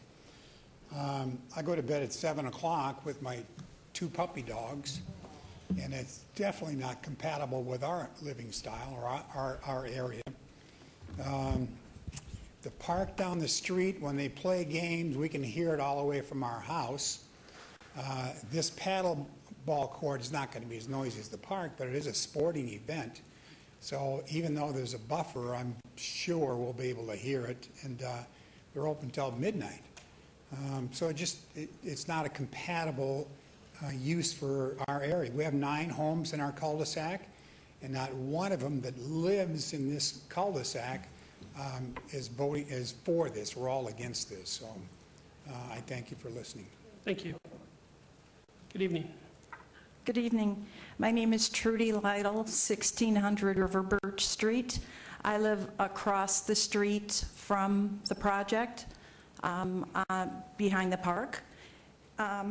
Currently, the corner is a blight to the neighborhood and has been so for many years. It's a mess of overgrown weeds, trash, and graffiti sprayed walls. Dozens of political signs are a constant during every election cycle. And hopefully you can see the pictures that he's showing. There's the signs, the weeds, the trash, and the graffiti.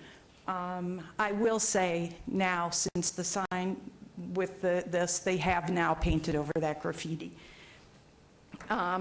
The paddle courts are complementary to the current All-American Tennis Club facility across the street.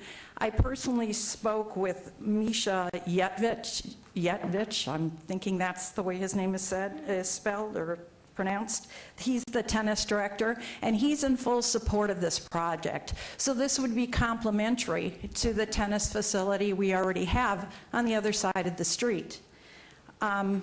I've spoken to some of these homeowners. We attended both of the other meetings. We spoke with the homeowners after the meetings to ask them what they would like to see. They told us that the corner has been vacant for 20 years, and that's the way they want it to remain for another 20 years. That's not realistic. Plus, it's a blight to the neighborhood. You can see from the pictures what it looks like. This country club facility is a beautiful project, and it will be an asset to the neighborhood. I can't think of another project that would be more fitting to put in this neighborhood. So I would hopefully, respectfully request that you approve this project. Thank you. And my name's Alan Lytle. Just to put a sharp point on this, I'm in favor of the project also. And we don't live where the gentleman previously stated that someone who's going to speak this evening in favor of the project lives. We live on the point of that 45-acre park that's there currently. It's a public facility. That 45 acres has thousands of people in it. This is a 2.5-acre complementary project to the All-American Tennis Court across the street. I'm in favor. Thank you. Thank you, and can you just tell us your address for the record? 1600 River Birch Street. Thank you very much. Do we need, here, I brought the card with me. Yeah, we'll take that from you and make it a part of the record. Thank you. You also here to be heard tonight? Anyone else? I'd ask you to come down. Hi, my name is Patty Wilson, 1931 Pago Court. I live on the wall behind. And what this lady just said, I've lived there 17 years. I've seen graffiti on our wall twice. And just most recently is probably what she took a picture of. The city came by immediately and painted it. I'm president of Pago Court. There's not one family in it, to my knowledge, that is for this project. So that's all I have to say. Thank you. I'm definitely opposed. Thank you. Mr. Gronauer, I'm going to give you a few minutes to reply. By the way, the public hearing is closed. Thank you, Mr. Chairman. Just a couple quick comments here. Number one, the second speaker made actually the point that I probably didn't articulate as well as he did. This piece of property is RE zone. There's very limited uses that you're going to have out here. And you know the battles. You've been here for many years. You see these corners. You see the infill pieces of property. To be quite honest, I don't know what else. If you can't put something that is a country club park style that keeps the zoning RE, I don't know what else you can put there, because you're not going to put homes on a busy corner on Buffalo and Oakey, regardless whatever you think. It's just not going to be compatible to build, 4 homes, and you may not even get 4 homes out there at this location. So with respect to the uses of everything you look at as far as a zoning and land use perspective, this is as low tense as it gets, and we are coming in willing to work with the neighbors with the bufferings and everything else, as we mentioned. Noise, we're going to be within the noise. I believe your code has some noise ordinances, requirements. This is less noise than a tennis game that actually goes on.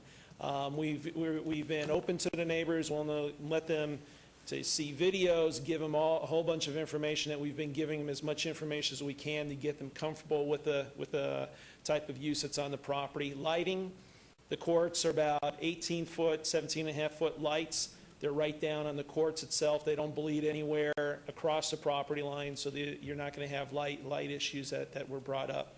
That being said, your staff is recommending approval of the application itself. We believe that this is as a compatible use as you're going to see here, outside of keeping a piece of property vacant and using it for billboard signs that are used for campaigns and everything else that people put on that piece of property. So we believe that this is a good use for the area. My client is excited coming here into the United States and coming in with something that's unique, not only just for Las Vegas, but for here in the United States. So with that being said, I'm here to answer any other questions that you may have. Okay, thank you. I'll open this for discussion among the planning commissioners. Who wants to begin? Commissioner Quinn. To all the neighbors out there, I think what scares me the worst about not approving this is what could go there if something like this doesn't go there. We had that Social Security building, in my opinion, unexpectedly just pop up, where I thought forever there'd be beautiful townhomes and houses that would, continue along Buffalo heading south, and that did not happen. And sometimes, I know you think that it's not right, but I think what you have to think about is what really could be worse. And I've thought a lot about this because that is my neighborhood too. And although you live directly behind it, I think there's a way for Mr. Gronauer to increase the buffer with maybe more trees, maybe the people that are directly impacted, I mean, I might even throw it out there that you might be really kind and raise their fences or something. But the bottom line is sometimes you shouldn't kick a gift horse in its mouth. And tonight I'm going to support that project because I'm scared of what else could go there. Thank you. Thank you, Commissioner Creer. Thank you, Mr. Chair. Through you, I just want to go on the record that it looks like my brother lives in the notice zone of here. I have not spoken to him about this project, and I don't think me voting either way is going to have an impact on myself or him, I guess. And I don't know what he would think about it, but I want it on the record for that, and I'm not sure if I have to abstain or not. I'm a former tennis player, played in college, and my daughter goes to the All-American Tennis Club here. And I think that Buffalo has changed over the years to more of a major thoroughfare commercial type of street now than what it originally was when I was much younger, going up to Westcliff and seeing the residents out of there. It's much more commercial, and you know, I think this seems like a pretty cool project. I'm very familiar with paddle tennis. I've played it a number of times in Southern California and also in South Florida, so familiar with what's going on. I have a question for you, Mr. Gronauer. The picture that the gentleman showed, it was enclosed. Yes. Is that the picture? Is that the facility that you're talking about? No. It's not in, your No, facility is our not facility's enclosed? not enclosed. Okay, so he maybe took it off the internet someplace. Yes. So your facility is open air? Yes, it is. Okay, thank you. I'll be supporting this. Commissioner Trowbridge. Yes, thank you, Mr. Chairman. There's two elements that need to be addressed. One is the lighting and the other is the noise. This is an outdoor sport that generates less noise than tennis. It's probably more along the lines of ping pong. The size of the courts are approximately where if Mr. Gronauer and I were playing, we would be hitting a tennis ball back and forth over a low net with a racket that's about the size of a tennis racket, but a handle, and a little more solid than a ping pong paddle, but it's more along those lines. And so the elevation of the tennis ball doesn't get above about 6 feet. And so to have an area lit above that is wasting energy. And so it's, light pollution is not going to be an issue, noise is not going to be an issue. And in terms of its compatibility with the area, if you look at the area, there's a major park across the street. And so continuation of recreational activities is in fact, can be considered consistent with the area. And I think it's a nice addition to the neighborhood, so thank you. If there's no other comments, I'm being bugged to make a motion. I think we're ready for it. Okay. So in regards to special use permit 65-450, I make a motion for approval, subject to all staff conditions. Thank you. Please vote. Motion carries. And then difference to site development review 65-541, make a motion for approval, subject to all staff conditions. Please vote.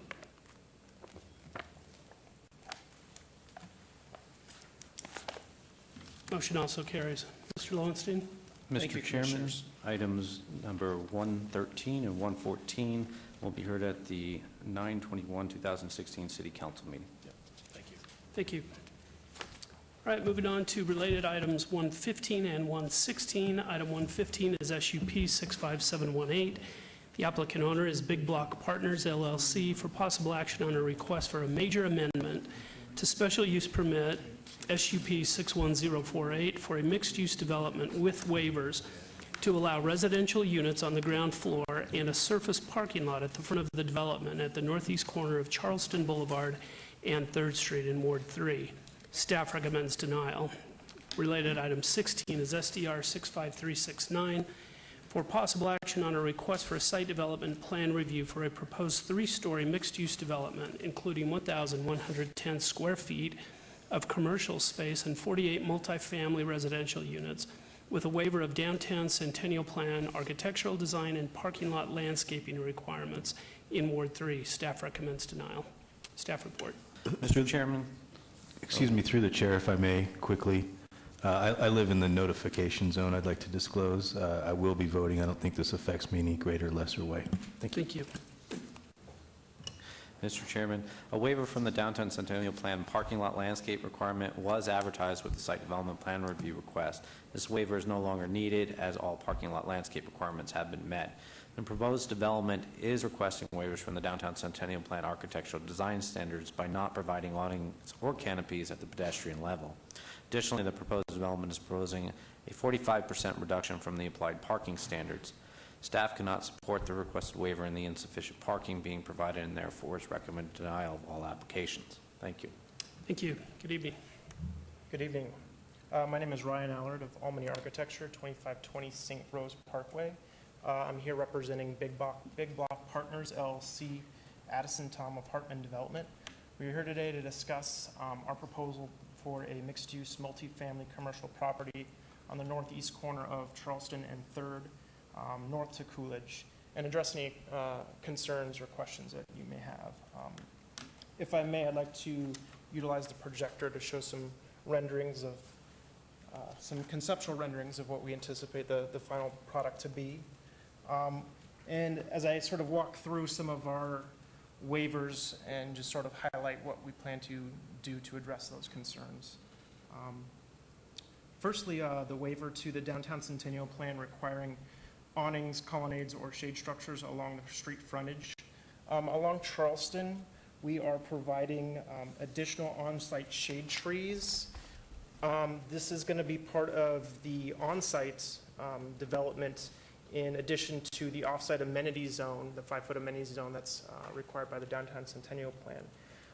So we're increasing the trees in this front area to sort of accommodate for the lack of awnings, as well as due to the unique nature of our site, the building doesn't front the property line right of way, so awnings kind of becomes a difficult endeavor along that corridor.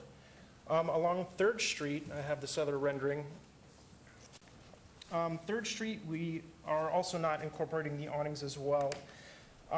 This area, because we have the feature, the city is intending to roll out their 3rd Street corridor, which is a green belt, which is going to be 25 feet of landscaping along with a 10-foot sidewalk.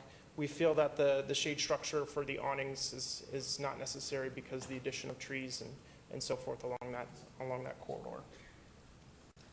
The waiver to SUP for mixed-use properties requiring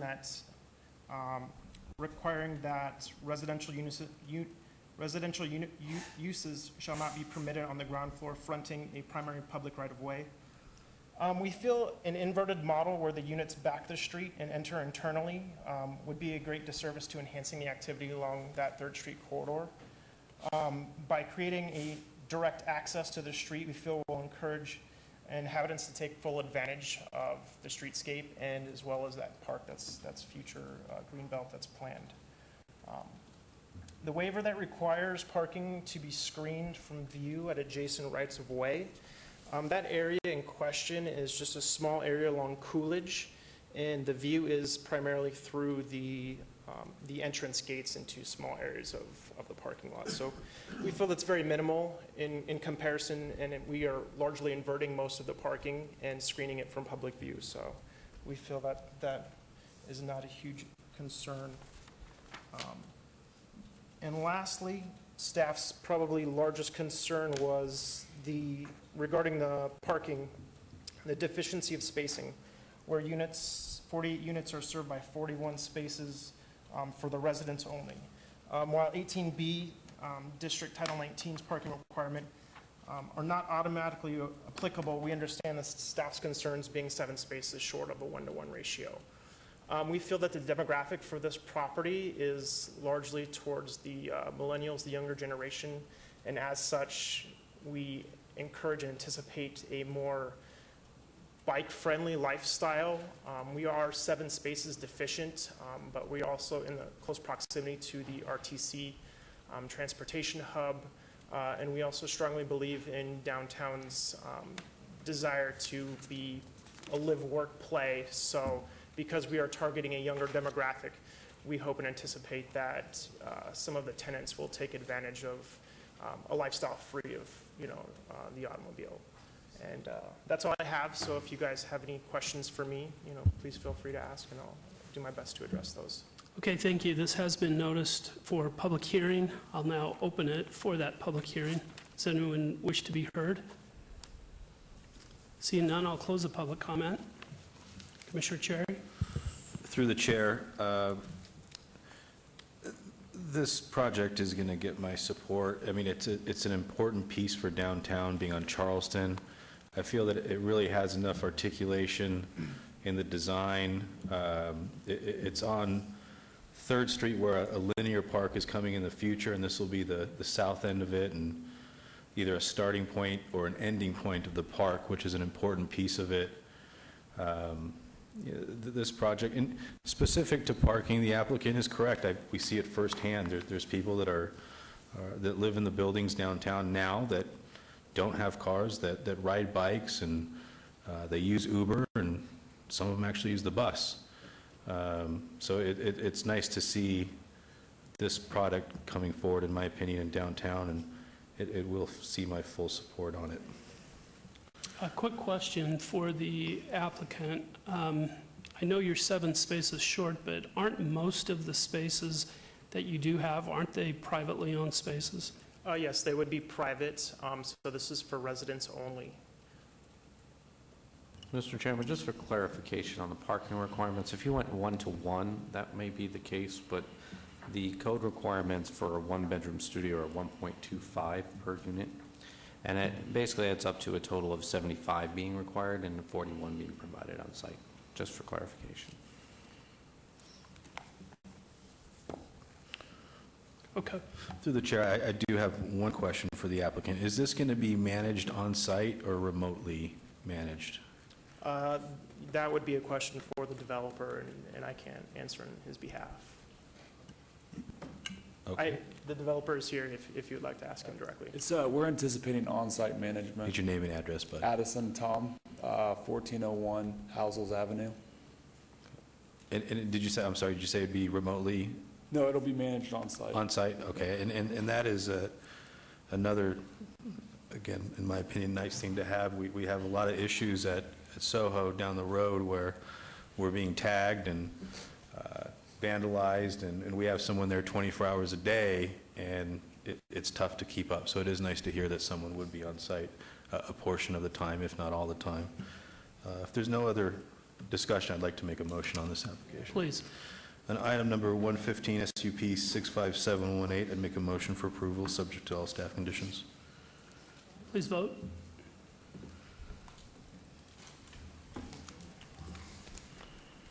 Motion carries.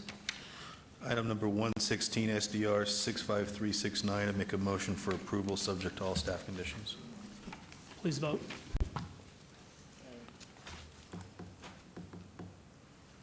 Motion also carries. Mr. Chairman, items 115 and 116 will go to City Council on September 21st. Thank you. Thank you very much. Item 117 is SUP 65255. The applicant owner is Terry J. Hunt and Eugene A. Godina for possible action on a request for a special use permit for a proposed short-term residential rental use with a waiver to allow a 292-foot distance separation from a similar use where 660 feet is required at 2501 Fulano Way in Ward 1. Staff recommends denial. Staff report. Mr. Chairman, the proposed short-term rental use will not be compatible with the surrounding residential uses due to the existing similar use that is currently licensed within 292 feet from the proposed subject property. As such, staff recommends denial. Please note additional letters of protest have been received after the publication. Good evening. Good evening. I'm Terry Hunt, applicant for 2501 Fulano Way. We bought our home 13 years ago. It had been vacant for more than 2 years and was in dire conditions inside and out. By the way, let me interrupt you. I need you to state your residence. Is that what you're using as your residence? Yes. Okay, thank you. Over the next few years, we turned it into a showplace of the Rancho Bonito Estates community. In 2014, a business project came up that required us to be out of Las Vegas for extended periods of time. Our options were to rent it on a long-term basis or on a short-term basis. We had not had good results from long-term rentals of other properties, so we decided to go with short-term rentals as it would give us more control over the upkeep of the interior and exterior of our home. We researched the license laws at the time and could find no restrictions on short-term rentals, so we contacted with a local agent, which is with me, to handle the rentals. Since April of 2014, that has worked out very well. I wanted to show you a picture of the front and back of the property. This is, of course, after the extensive remodeling that we did to it.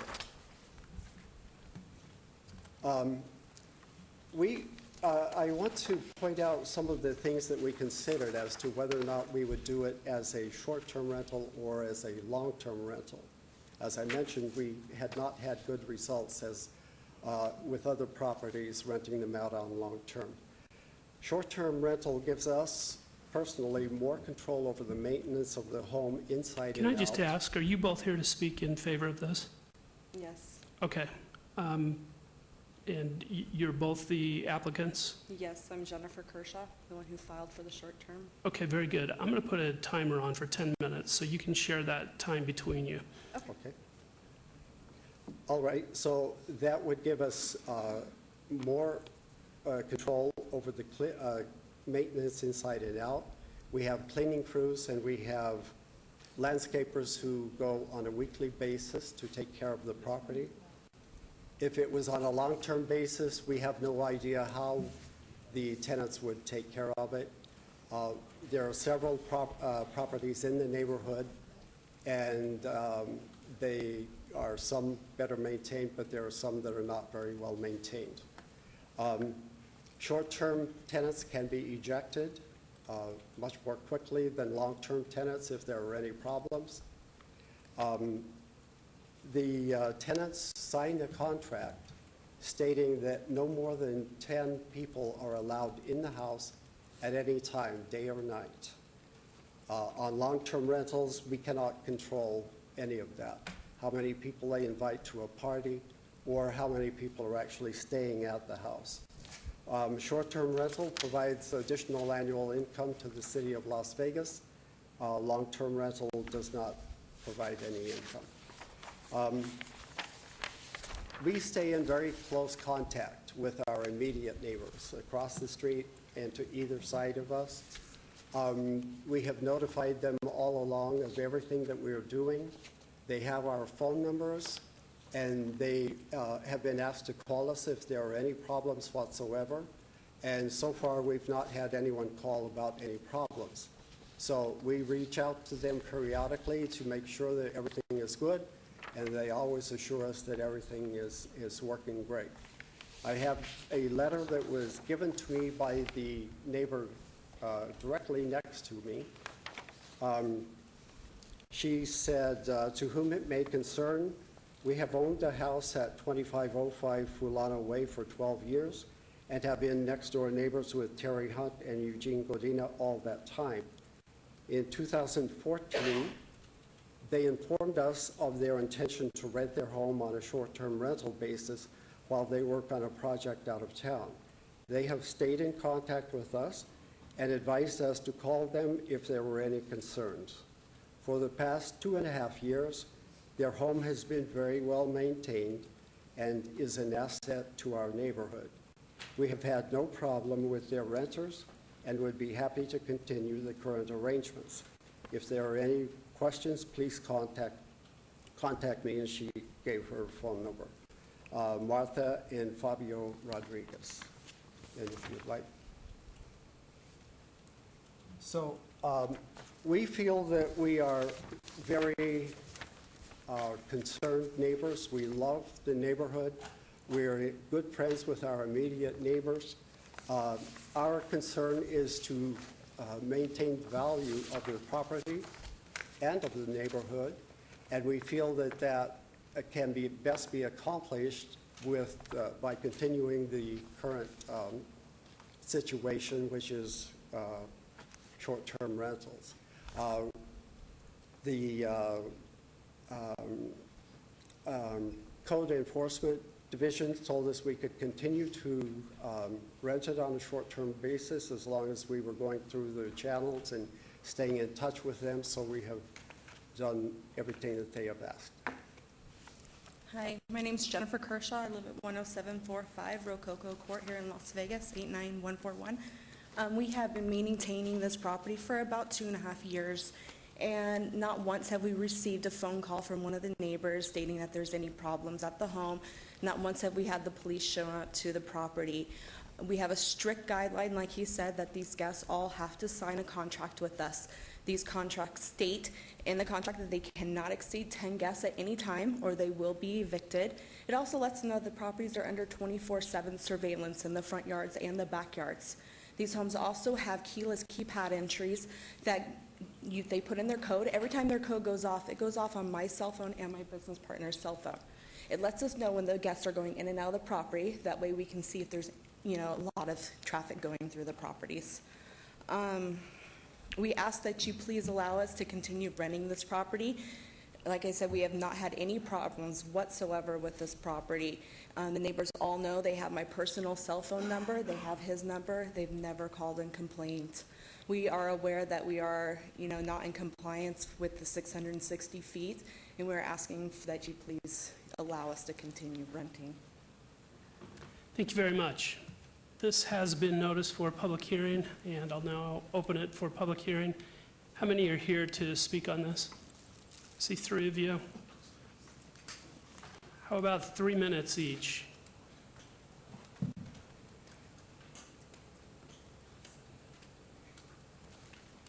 My name is Michael Martin, property owner 2504 Kalita Court, right behind the applicant.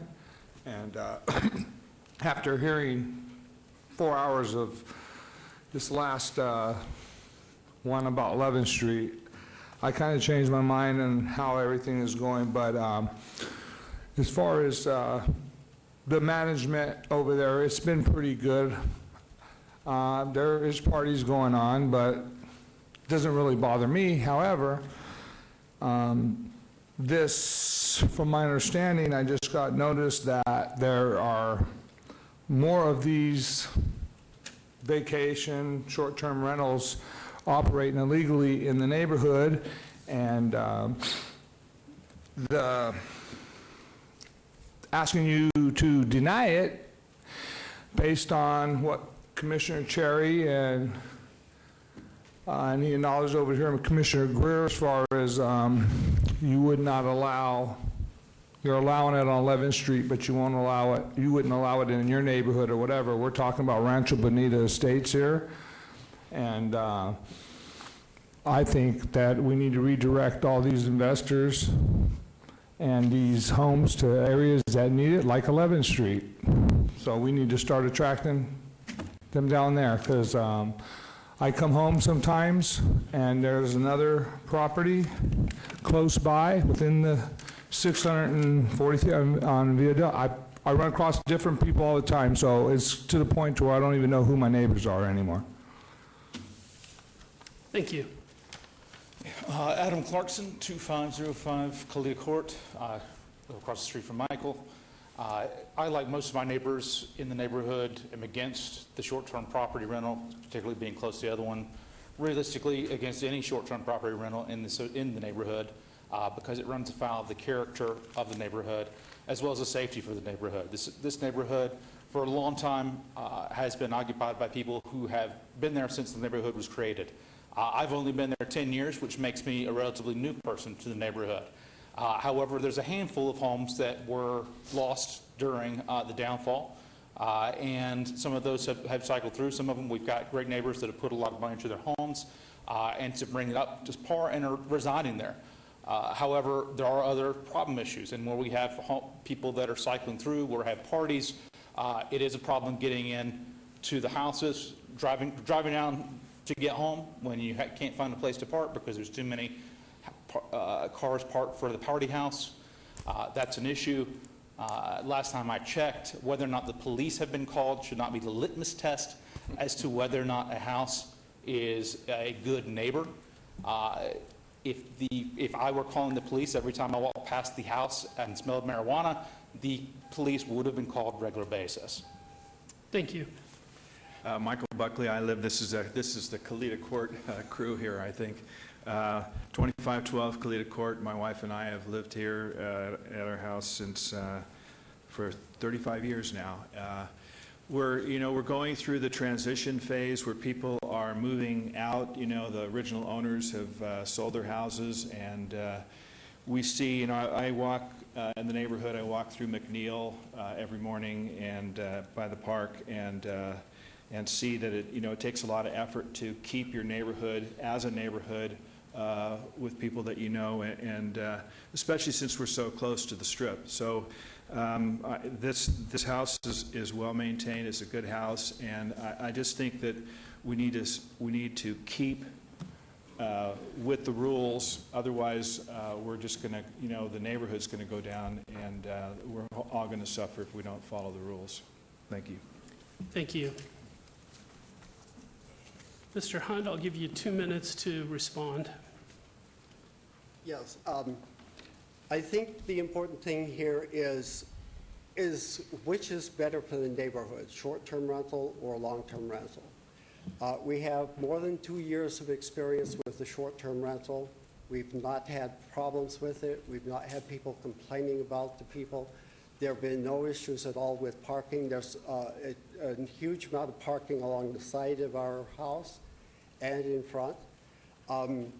We are able to go inside and inspect it, or at least our cleaning crew and our landscapers, every single week. So if we are concerned about the neighborhood, which I am too, I think that's the best way to go. I think that is how we maintain the value of our homes. We plan to move back into it on a permanent basis when we're finished with our current project. And that is our neighborhood. We love that neighborhood, and we feel that we want to do everything to maintain it. Thank you, sir. All right, public hearing is closed and open for discussion on the commission. Commissioner Quinn. Thank you very much for staying all night with us, and I'm sorry you were so late on the agenda. But like I said about the application on 10th and Fremont down there, or whatever street it was, there's a place for everything. And the place for a short-term rental is not in your neighborhood, and I'm going to tell you why. Because here's how it goes. If we say, sure, this one's working out great, no complaints. I just pulled up your crime report while I was sitting here. There's been 8 robberies in that neighborhood. There's been a few assaults. There's been a few things going on in the last week. It has nothing to do with your house. But what happens is, if we let one person do it, why, who's to say no to someone else? It sets a precedent. And I'm not going to be the planning commissioner that sets a precedent to put a short-term rental, which could turn into a party house, in these people's neighborhood. So you will not see my support tonight. Thank you. Commissioner Quinn, I also want to point out that in addition to the 3 gentlemen who spoke in opposition tonight, there were 5 letters of protest in our packets that were received before our final agenda, and then 36 protests. Yeah. Nothing in support other than the letter you offered tonight. So if nobody has anything else to say, I'd like to make a motion. Please do. Unless whatever. So regarding SUP 65255, my motion is for denial following staff's recommendation. Thank you. Thank you. The motion is to deny item 117. Please vote. Motion carries. Mr. Chairman, this item is final action unless appealed to the city clerk's office within 10 days. Thank you. Moving on to item 118, SUP 65402. The applicant is Jamieland. The owner is Antiqua LLC. For possible action on a request for a special use permit for a proposed 2,315 square foot tavern limited establishment use with a 2,850 square feet of outdoor seating area at 1121 South Main Street in Ward 3. Staff recommends approval. Staff report. Mr. Chairman, the subject property is located within 1,500 feet of 5 urban lounges, 2 tavern-limited establishments, and 1 tavern in the downtown area. As there are no separation requirements between tavern-limited establishments and these other uses, the use is in conformance to Title 19. On-street metered parking and accessibility to pedestrians and bicyclists will mitigate the lack of parking on the site. The proposed bike racks and entrance to the establishment appear to be in the public right-of-way, and therefore a condition has been added to obtain an encroachment agreement for these private improvements, unless, of course, they move back those improvements.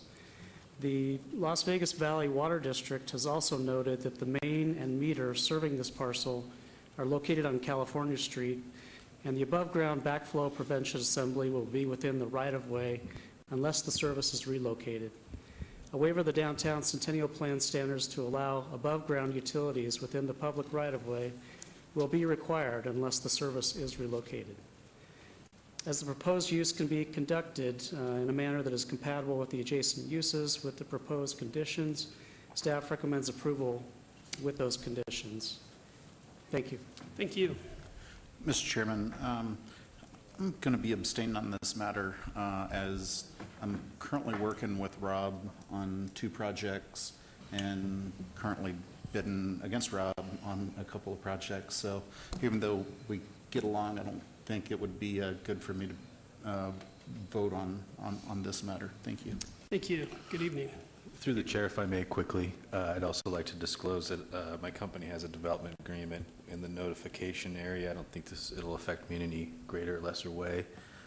Also, I have, through a tenant, worked with the representative here today. We don't have any open items and haven't worked for some time, so I will be voting on the item. Thank you.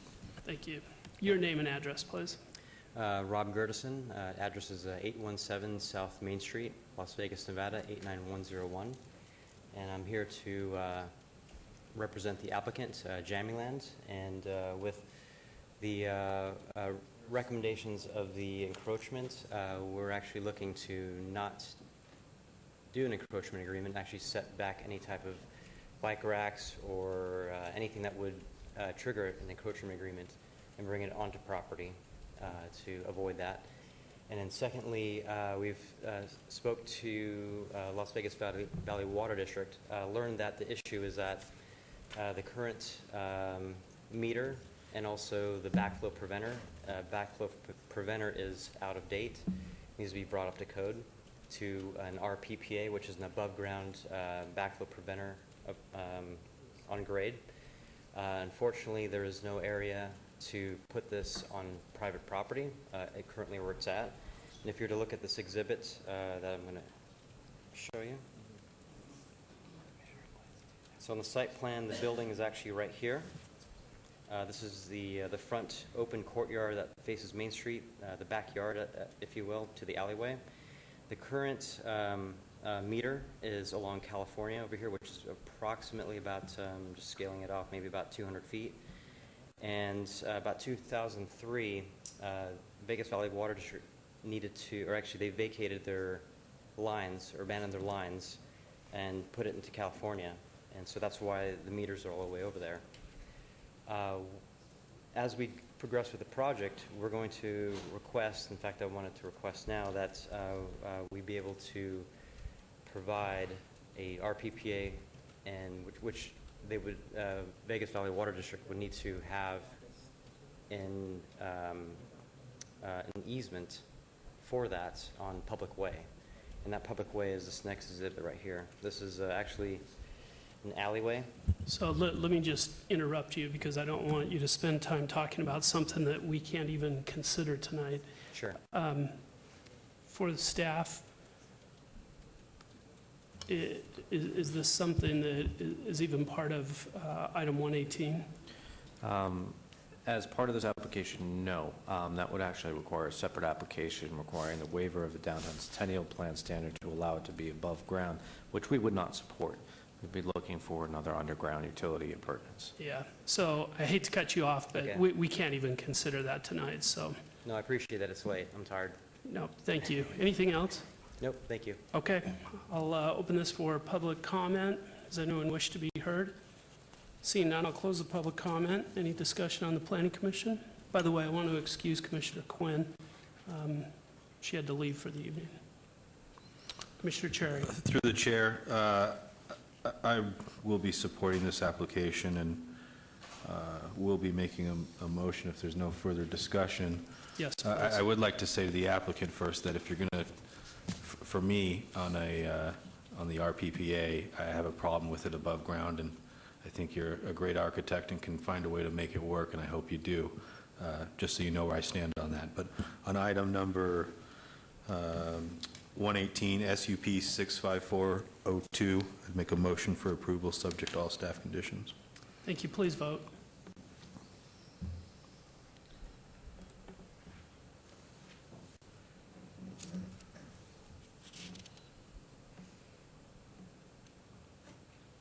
Motion carries. Mr. Chairman, that item is final action unless appealed to the city clerk's office within 10 days. Thank you. And our last public hearing item is 120 SDR 65423. The applicant owner is 1337 RE Group LLC for possible action on a request for a site development plan review for a proposed three-story, 18,657 square foot office and restaurant building with a waiver of downtown Centennial Plan streetscape and parking lot landscaping requirements at the northwest corner of Charleston Boulevard and Casino Center Boulevard in Ward 3. Staff recommends denial. Mr. Chairman, I'll be abstaining on this matter due to past business relationships with the owner and applicant. Thank you. Through the chair, if I may, I will also have to abstain. I have a contract and an open working relationship with Mr. Brett Robillard on a few projects. Thank you. I hope no one else has to abstain because we just barely have a majority if everyone votes one way or another, so. Okay. Thank you, Mr. Chair. The site occupies a prominent and highly visible location within the Arts District where the minimum standards of the Downtown Centennial Plan should be adhered to. As currently designed, the proposal does not meet downtown streetscape standards or the intent of several Downtown Centennial Plan urban design goals. The proposed streetscape waiver eliminates all streetscape improvements along Art Way, resulting in a 5-foot sidewalk located at the back of curb with minimal separation from the travel lane and no landscaping. This area of the Arts District has high pedestrian traffic, and streetscape improvements should be prioritized at this location. While the Downtown Centennial Plan does not require the automatic application of Title 19 parking standards, the uses associated with this project would normally require 132 spaces if the site were located outside the Downtown Centennial Plan. With only 20 proposed spaces, 5 of which are located within the right-of-way, the parking demand for high-traffic uses such as restaurants and lounges will overburden the available on-site and local on-street parking. Staff recommends denial of the site development plan review and requested waivers. Please note that additional letters of protest have been received after the publication. Thank you. Thank you and good evening. Good evening. Thank you. Jared Bonnell, 11771 Kingsland Avenue, manager Membra 1337 RE Group, the applicant owner. Brett Robillard, 11334 Collinwood Avenue, Las Vegas, architect. Michael Smoody, 9995 West El Campo Grande, Las Vegas, Nevada. I'm the general contractor in the project. So thank you for your time on this late hour. If you guys are familiar with this site, it's been a vacant lot for several years. A lot of traffic along Charleston. I think it would be a great improvement to the area. And also, if you have the site in front of you, you know that there is site constraints. You know, in regard with the parking, we feel like our site plan is the building is located to be conducive to, you know, as much parking as we could possibly have. Our pre-lease tenants are okay with the parking. And also this area is, you know, geared towards a pedestrian-friendly zone where there's walking freely. You know, I've heard a lot tonight about developments in this area, and it's always a walkable community. And I think it's geared towards that in this location. So we understand that we're underparked a bit, but we're doing the best we can with our site constraints here. And I think it would be a great addition to the Arts District and this area. In regards to the conditions, the staff recommendations and conditions, numbers 1 through 19, we agree with everything except for number 3 and number 7. In regards to number 3, it states a waiver from downtown Centennial Plan streetscape requirements to allow a 5-foot sidewalk and no amenity zone. If you can you pull this, okay, zoom in a little bit here. So I believe what this is stating is that on this right-of-way along Art Way, right here, and right here, that we need a waiver for no amenity zone. We absolutely need this. If we do not have the 10-foot waiver for this, we cannot even have those additional parking spots there. It's going to cost us 6 or 7 spots right there. So I understand it's a waiver. I just wanted clarification. Is that something that the Planning Commission could look at right now, or is that something that we have to apply for, or how does that work? Staff. Yes, that waiver is considered with this application. And, Okay. I just want to reiterate that if, you know, there's an existing 5-foot sidewalk right now. If we do not get a waiver for the 10-foot amenity zone setback from that, then we're going to lose additional parking spots in this encroachment area, by the way, which is, I think, number 18 condition. Also, you'll see on this site plan that in that amenity zone area, that 10-foot, we're planning on putting, you know, quite a bit of landscaping there as a little bit of buffer zone to those spots, those parking spots, and Art Way and the sidewalk. Along with number 3, the latter part of it, it's stating that we're requesting a waiver to allow 8 trees along Charleston as opposed to 14. Actually, we're actually requesting that we put 2 trees along Charleston, and I'll give you the reasons why. First off, our tenants are going to need signage on the frontage of this building. Those trees, it's going to be tough for our tenants to see signage, you know. I deal with tenants a lot. One of their main concerns, where are we going to put our sign?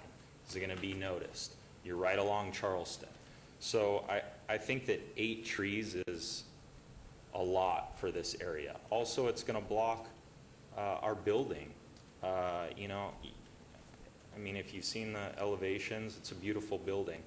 So I would like to reduce the amount along Charleston from 14 to 8 to actually 2, and put, instead of 24-inch box planter, we'll put a 36-inch box planter right here and right there, leaving this section open so that we can see our signage. Number 7 on the conditions, it states that we need a 42-inch high decorative fence provided to screen the parking lot from the right-of-way. So again, 42-inch fence right here, that part, and then a small part right there.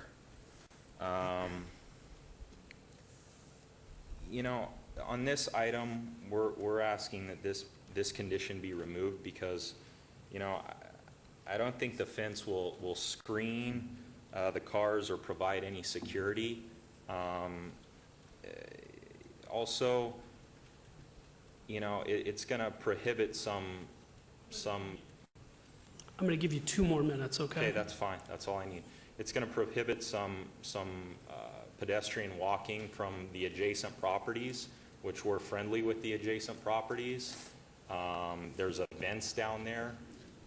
And as stated before, we already have landscaping along here. And I just don't think it fits in with the design of our site. It's going to look a little bit, for lack of a better term, hodgepodge if we just put it, you know, right in these spots. So number 7, we're asking for that condition to be removed.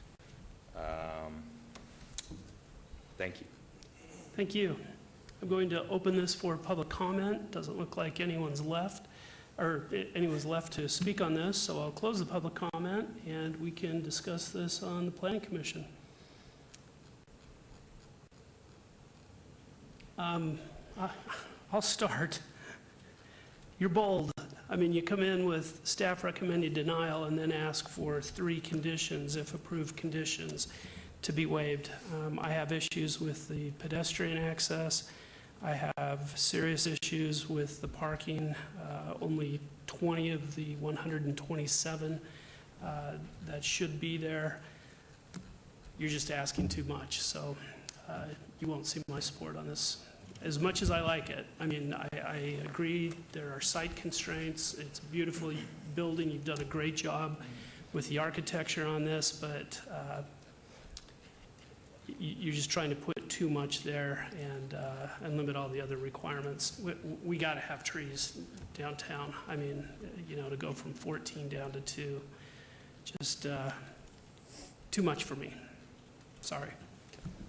Commissioner Carrera. Thank you, Mr. Chair, through you. You know, I love the building. I'm a downtown guy. I have to concur, though, with the chair that it seems as though you are very bold. I mean, you're coming in without any concessions and saying all the things that you want to do, and it doesn't seem like you, or maybe staff hasn't worked with you, but to go from 14 to 2 to not find alternative ways to work within the confines of what staff has proposed, just to say we want to get rid of 3, 7, and these things, and then approve the project. I don't think it's, I don't think it's right. It doesn't seem like it's going to fit that property.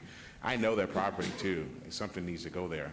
And I think there was going to be a museum or something that was going to go there. Yeah, the board of directors changed location to Symphony Park. Yeah, Yeah. right. And so I love it. I just think you need to figure out a way to work better within the confines of what's going on, and then I like to get behind it. I think it's going to be pretty cool. But as the way it is now, and with your unwillingness to accept the conditions, and I can't support it. Thank you. Okay, can I? Could I speak? Go, please, please. I just wanted a second to speak to the architectural strategy. It's really not an issue I've closed the public comment. If someone wants to ask you about, I mean, can you just tell me what you... Yeah, I think that, you know, this site is extremely difficult. It's a triangular site, which is by nature hard to develop. You're talking about the site constraints? Yeah, and so I think what we're trying to do is create a viable development that respects Charleston, that respects the Arts District. I think one of the issues that we're finding across the board with parking is that if you provide the required amount of parking, we're going to end up with a downtown that has isolated buildings and parking around them. And to me, as a person that's lived in a variety of cities, Boston included, which is a highly pedestrian city, you're not going to be able to have the density that you need to create a vibrant, walkable community. And so the only other way to do it would be to gang the massing at the triangular portion and put a load of parking along Charleston, which I don't think anybody wants to see. With respect to the fencing, I think the intent of the fencing is to screen parking. If you look at the design of the fence, quite frankly, it doesn't screen anything. And I think that with the sporadic nature of where it would be required, that we would prefer to do it with landscaping. If you look at the site, there's a real attention to where the landscaping is provided, how it is shielding parking, and with respect to the trees, there's other trees on site where we're trying to focus pedestrian activity, where there could be a corner lounge, really, or cafe at the corner of Artway and Charleston. That's going to be a great place to be. It's not just about checking the box on providing trees along a very busy thoroughfare. It's about providing a place for people.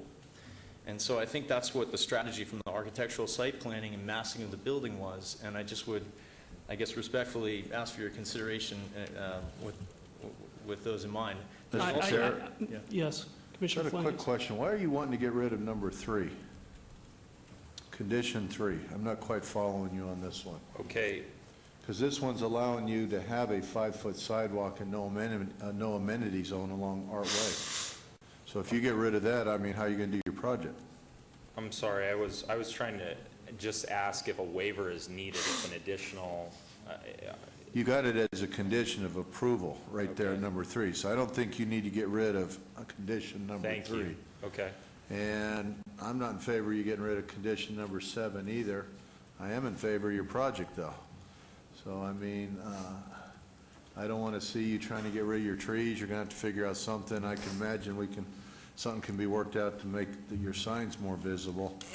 But, you know, something needs to be built right there in Charleston. You know, I've had 2 offices downtown over the year myself, and I used to drive by that area every day on my way to work. And I like what you're trying to do. I'm a little bit concerned that you're parking impaired, but I know you kind of clarified for me a little while ago you're trying to get that concentration there so you can walk. And I can relate to that as well. I can support this if you guys want to just drop all your demands on your conditions and go forward with it the way it is. Yes, sir. Yes. All right, and I'm prepared to make a motion if nobody else has anything to say. Might I ask one question of clarification of staff, Mr. Chair? Sure. Can you have a clarification of the purpose of the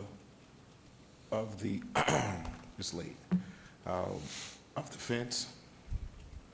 What are we trying to accomplish by stating that this needs to happen? Through you, Mr. Chairman. The fence is actually used in combination with the landscape buffer, and I believe the code actually calls out an either-or scenario. But in the original purposes back in 2001 when this was drafted was to provide a screening or a barrier, basically, from the parking areas. Is it one of those breakaway fences that what they would have?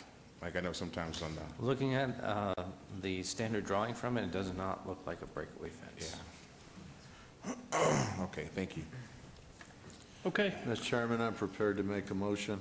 Yes, please.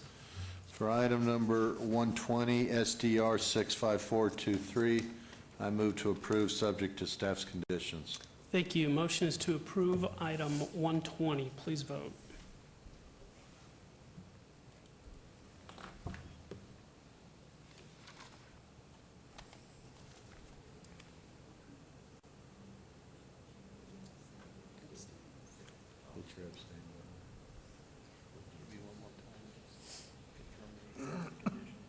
And as we're voting, I want to make sure that you're agreeing to keep the if approved conditions in place. I am. Okay.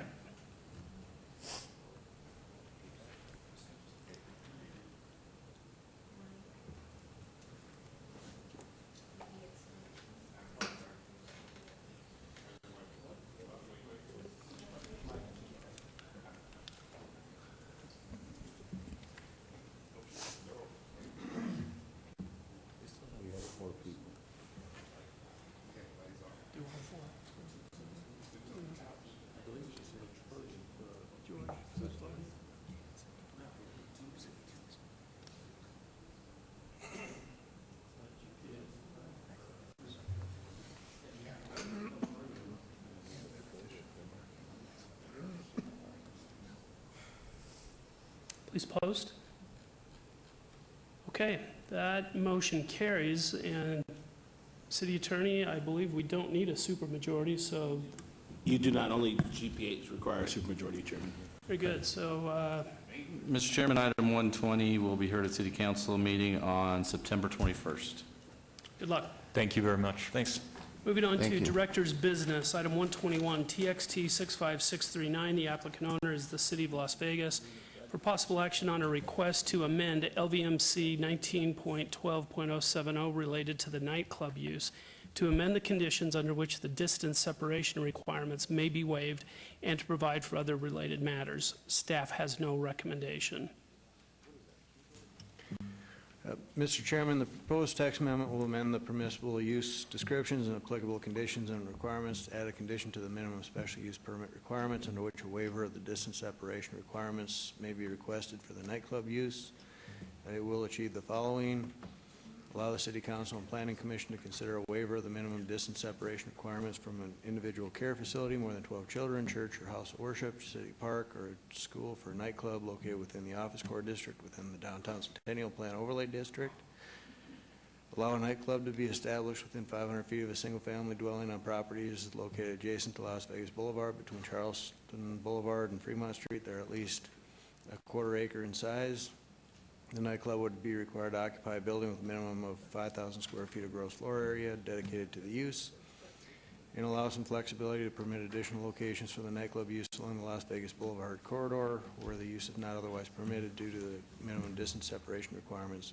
Currently, there is one church or house of worship located at 300 South 7th Street, and a number of existing single-family dwellings along the west side of 7th Street, which is 2 blocks to the east of Las Vegas Boulevard, that prevent the establishment of a new nightclub use along much of the stretch of Las Vegas Boulevard, and staff has no recommendation.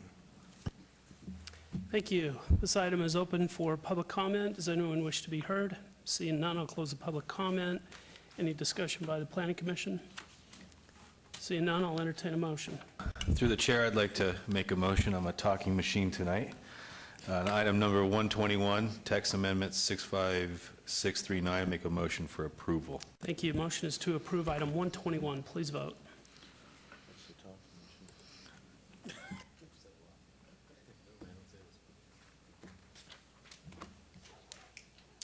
Item 121 is approved.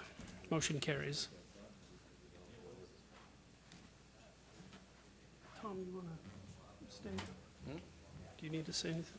Oh, yes, I need to say something here. I'm not done here. Thank you for reminding me. This item will be forwarded to City Council in ordinance form. Moving to item 122, citizens' participation. Public comment during this portion of the agenda must be limited to matters within the jurisdiction of the Planning Commission. No subject may be acted upon by the Planning Commission unless that subject is on the agenda and is scheduled for action. If you wish to be heard, come to the podium, give your name for the record. The amount of discussion on any single subject, as well as the amount of time any single speaker is allowed, may be limited. I see none. Close the comment, and this meeting is adjourned.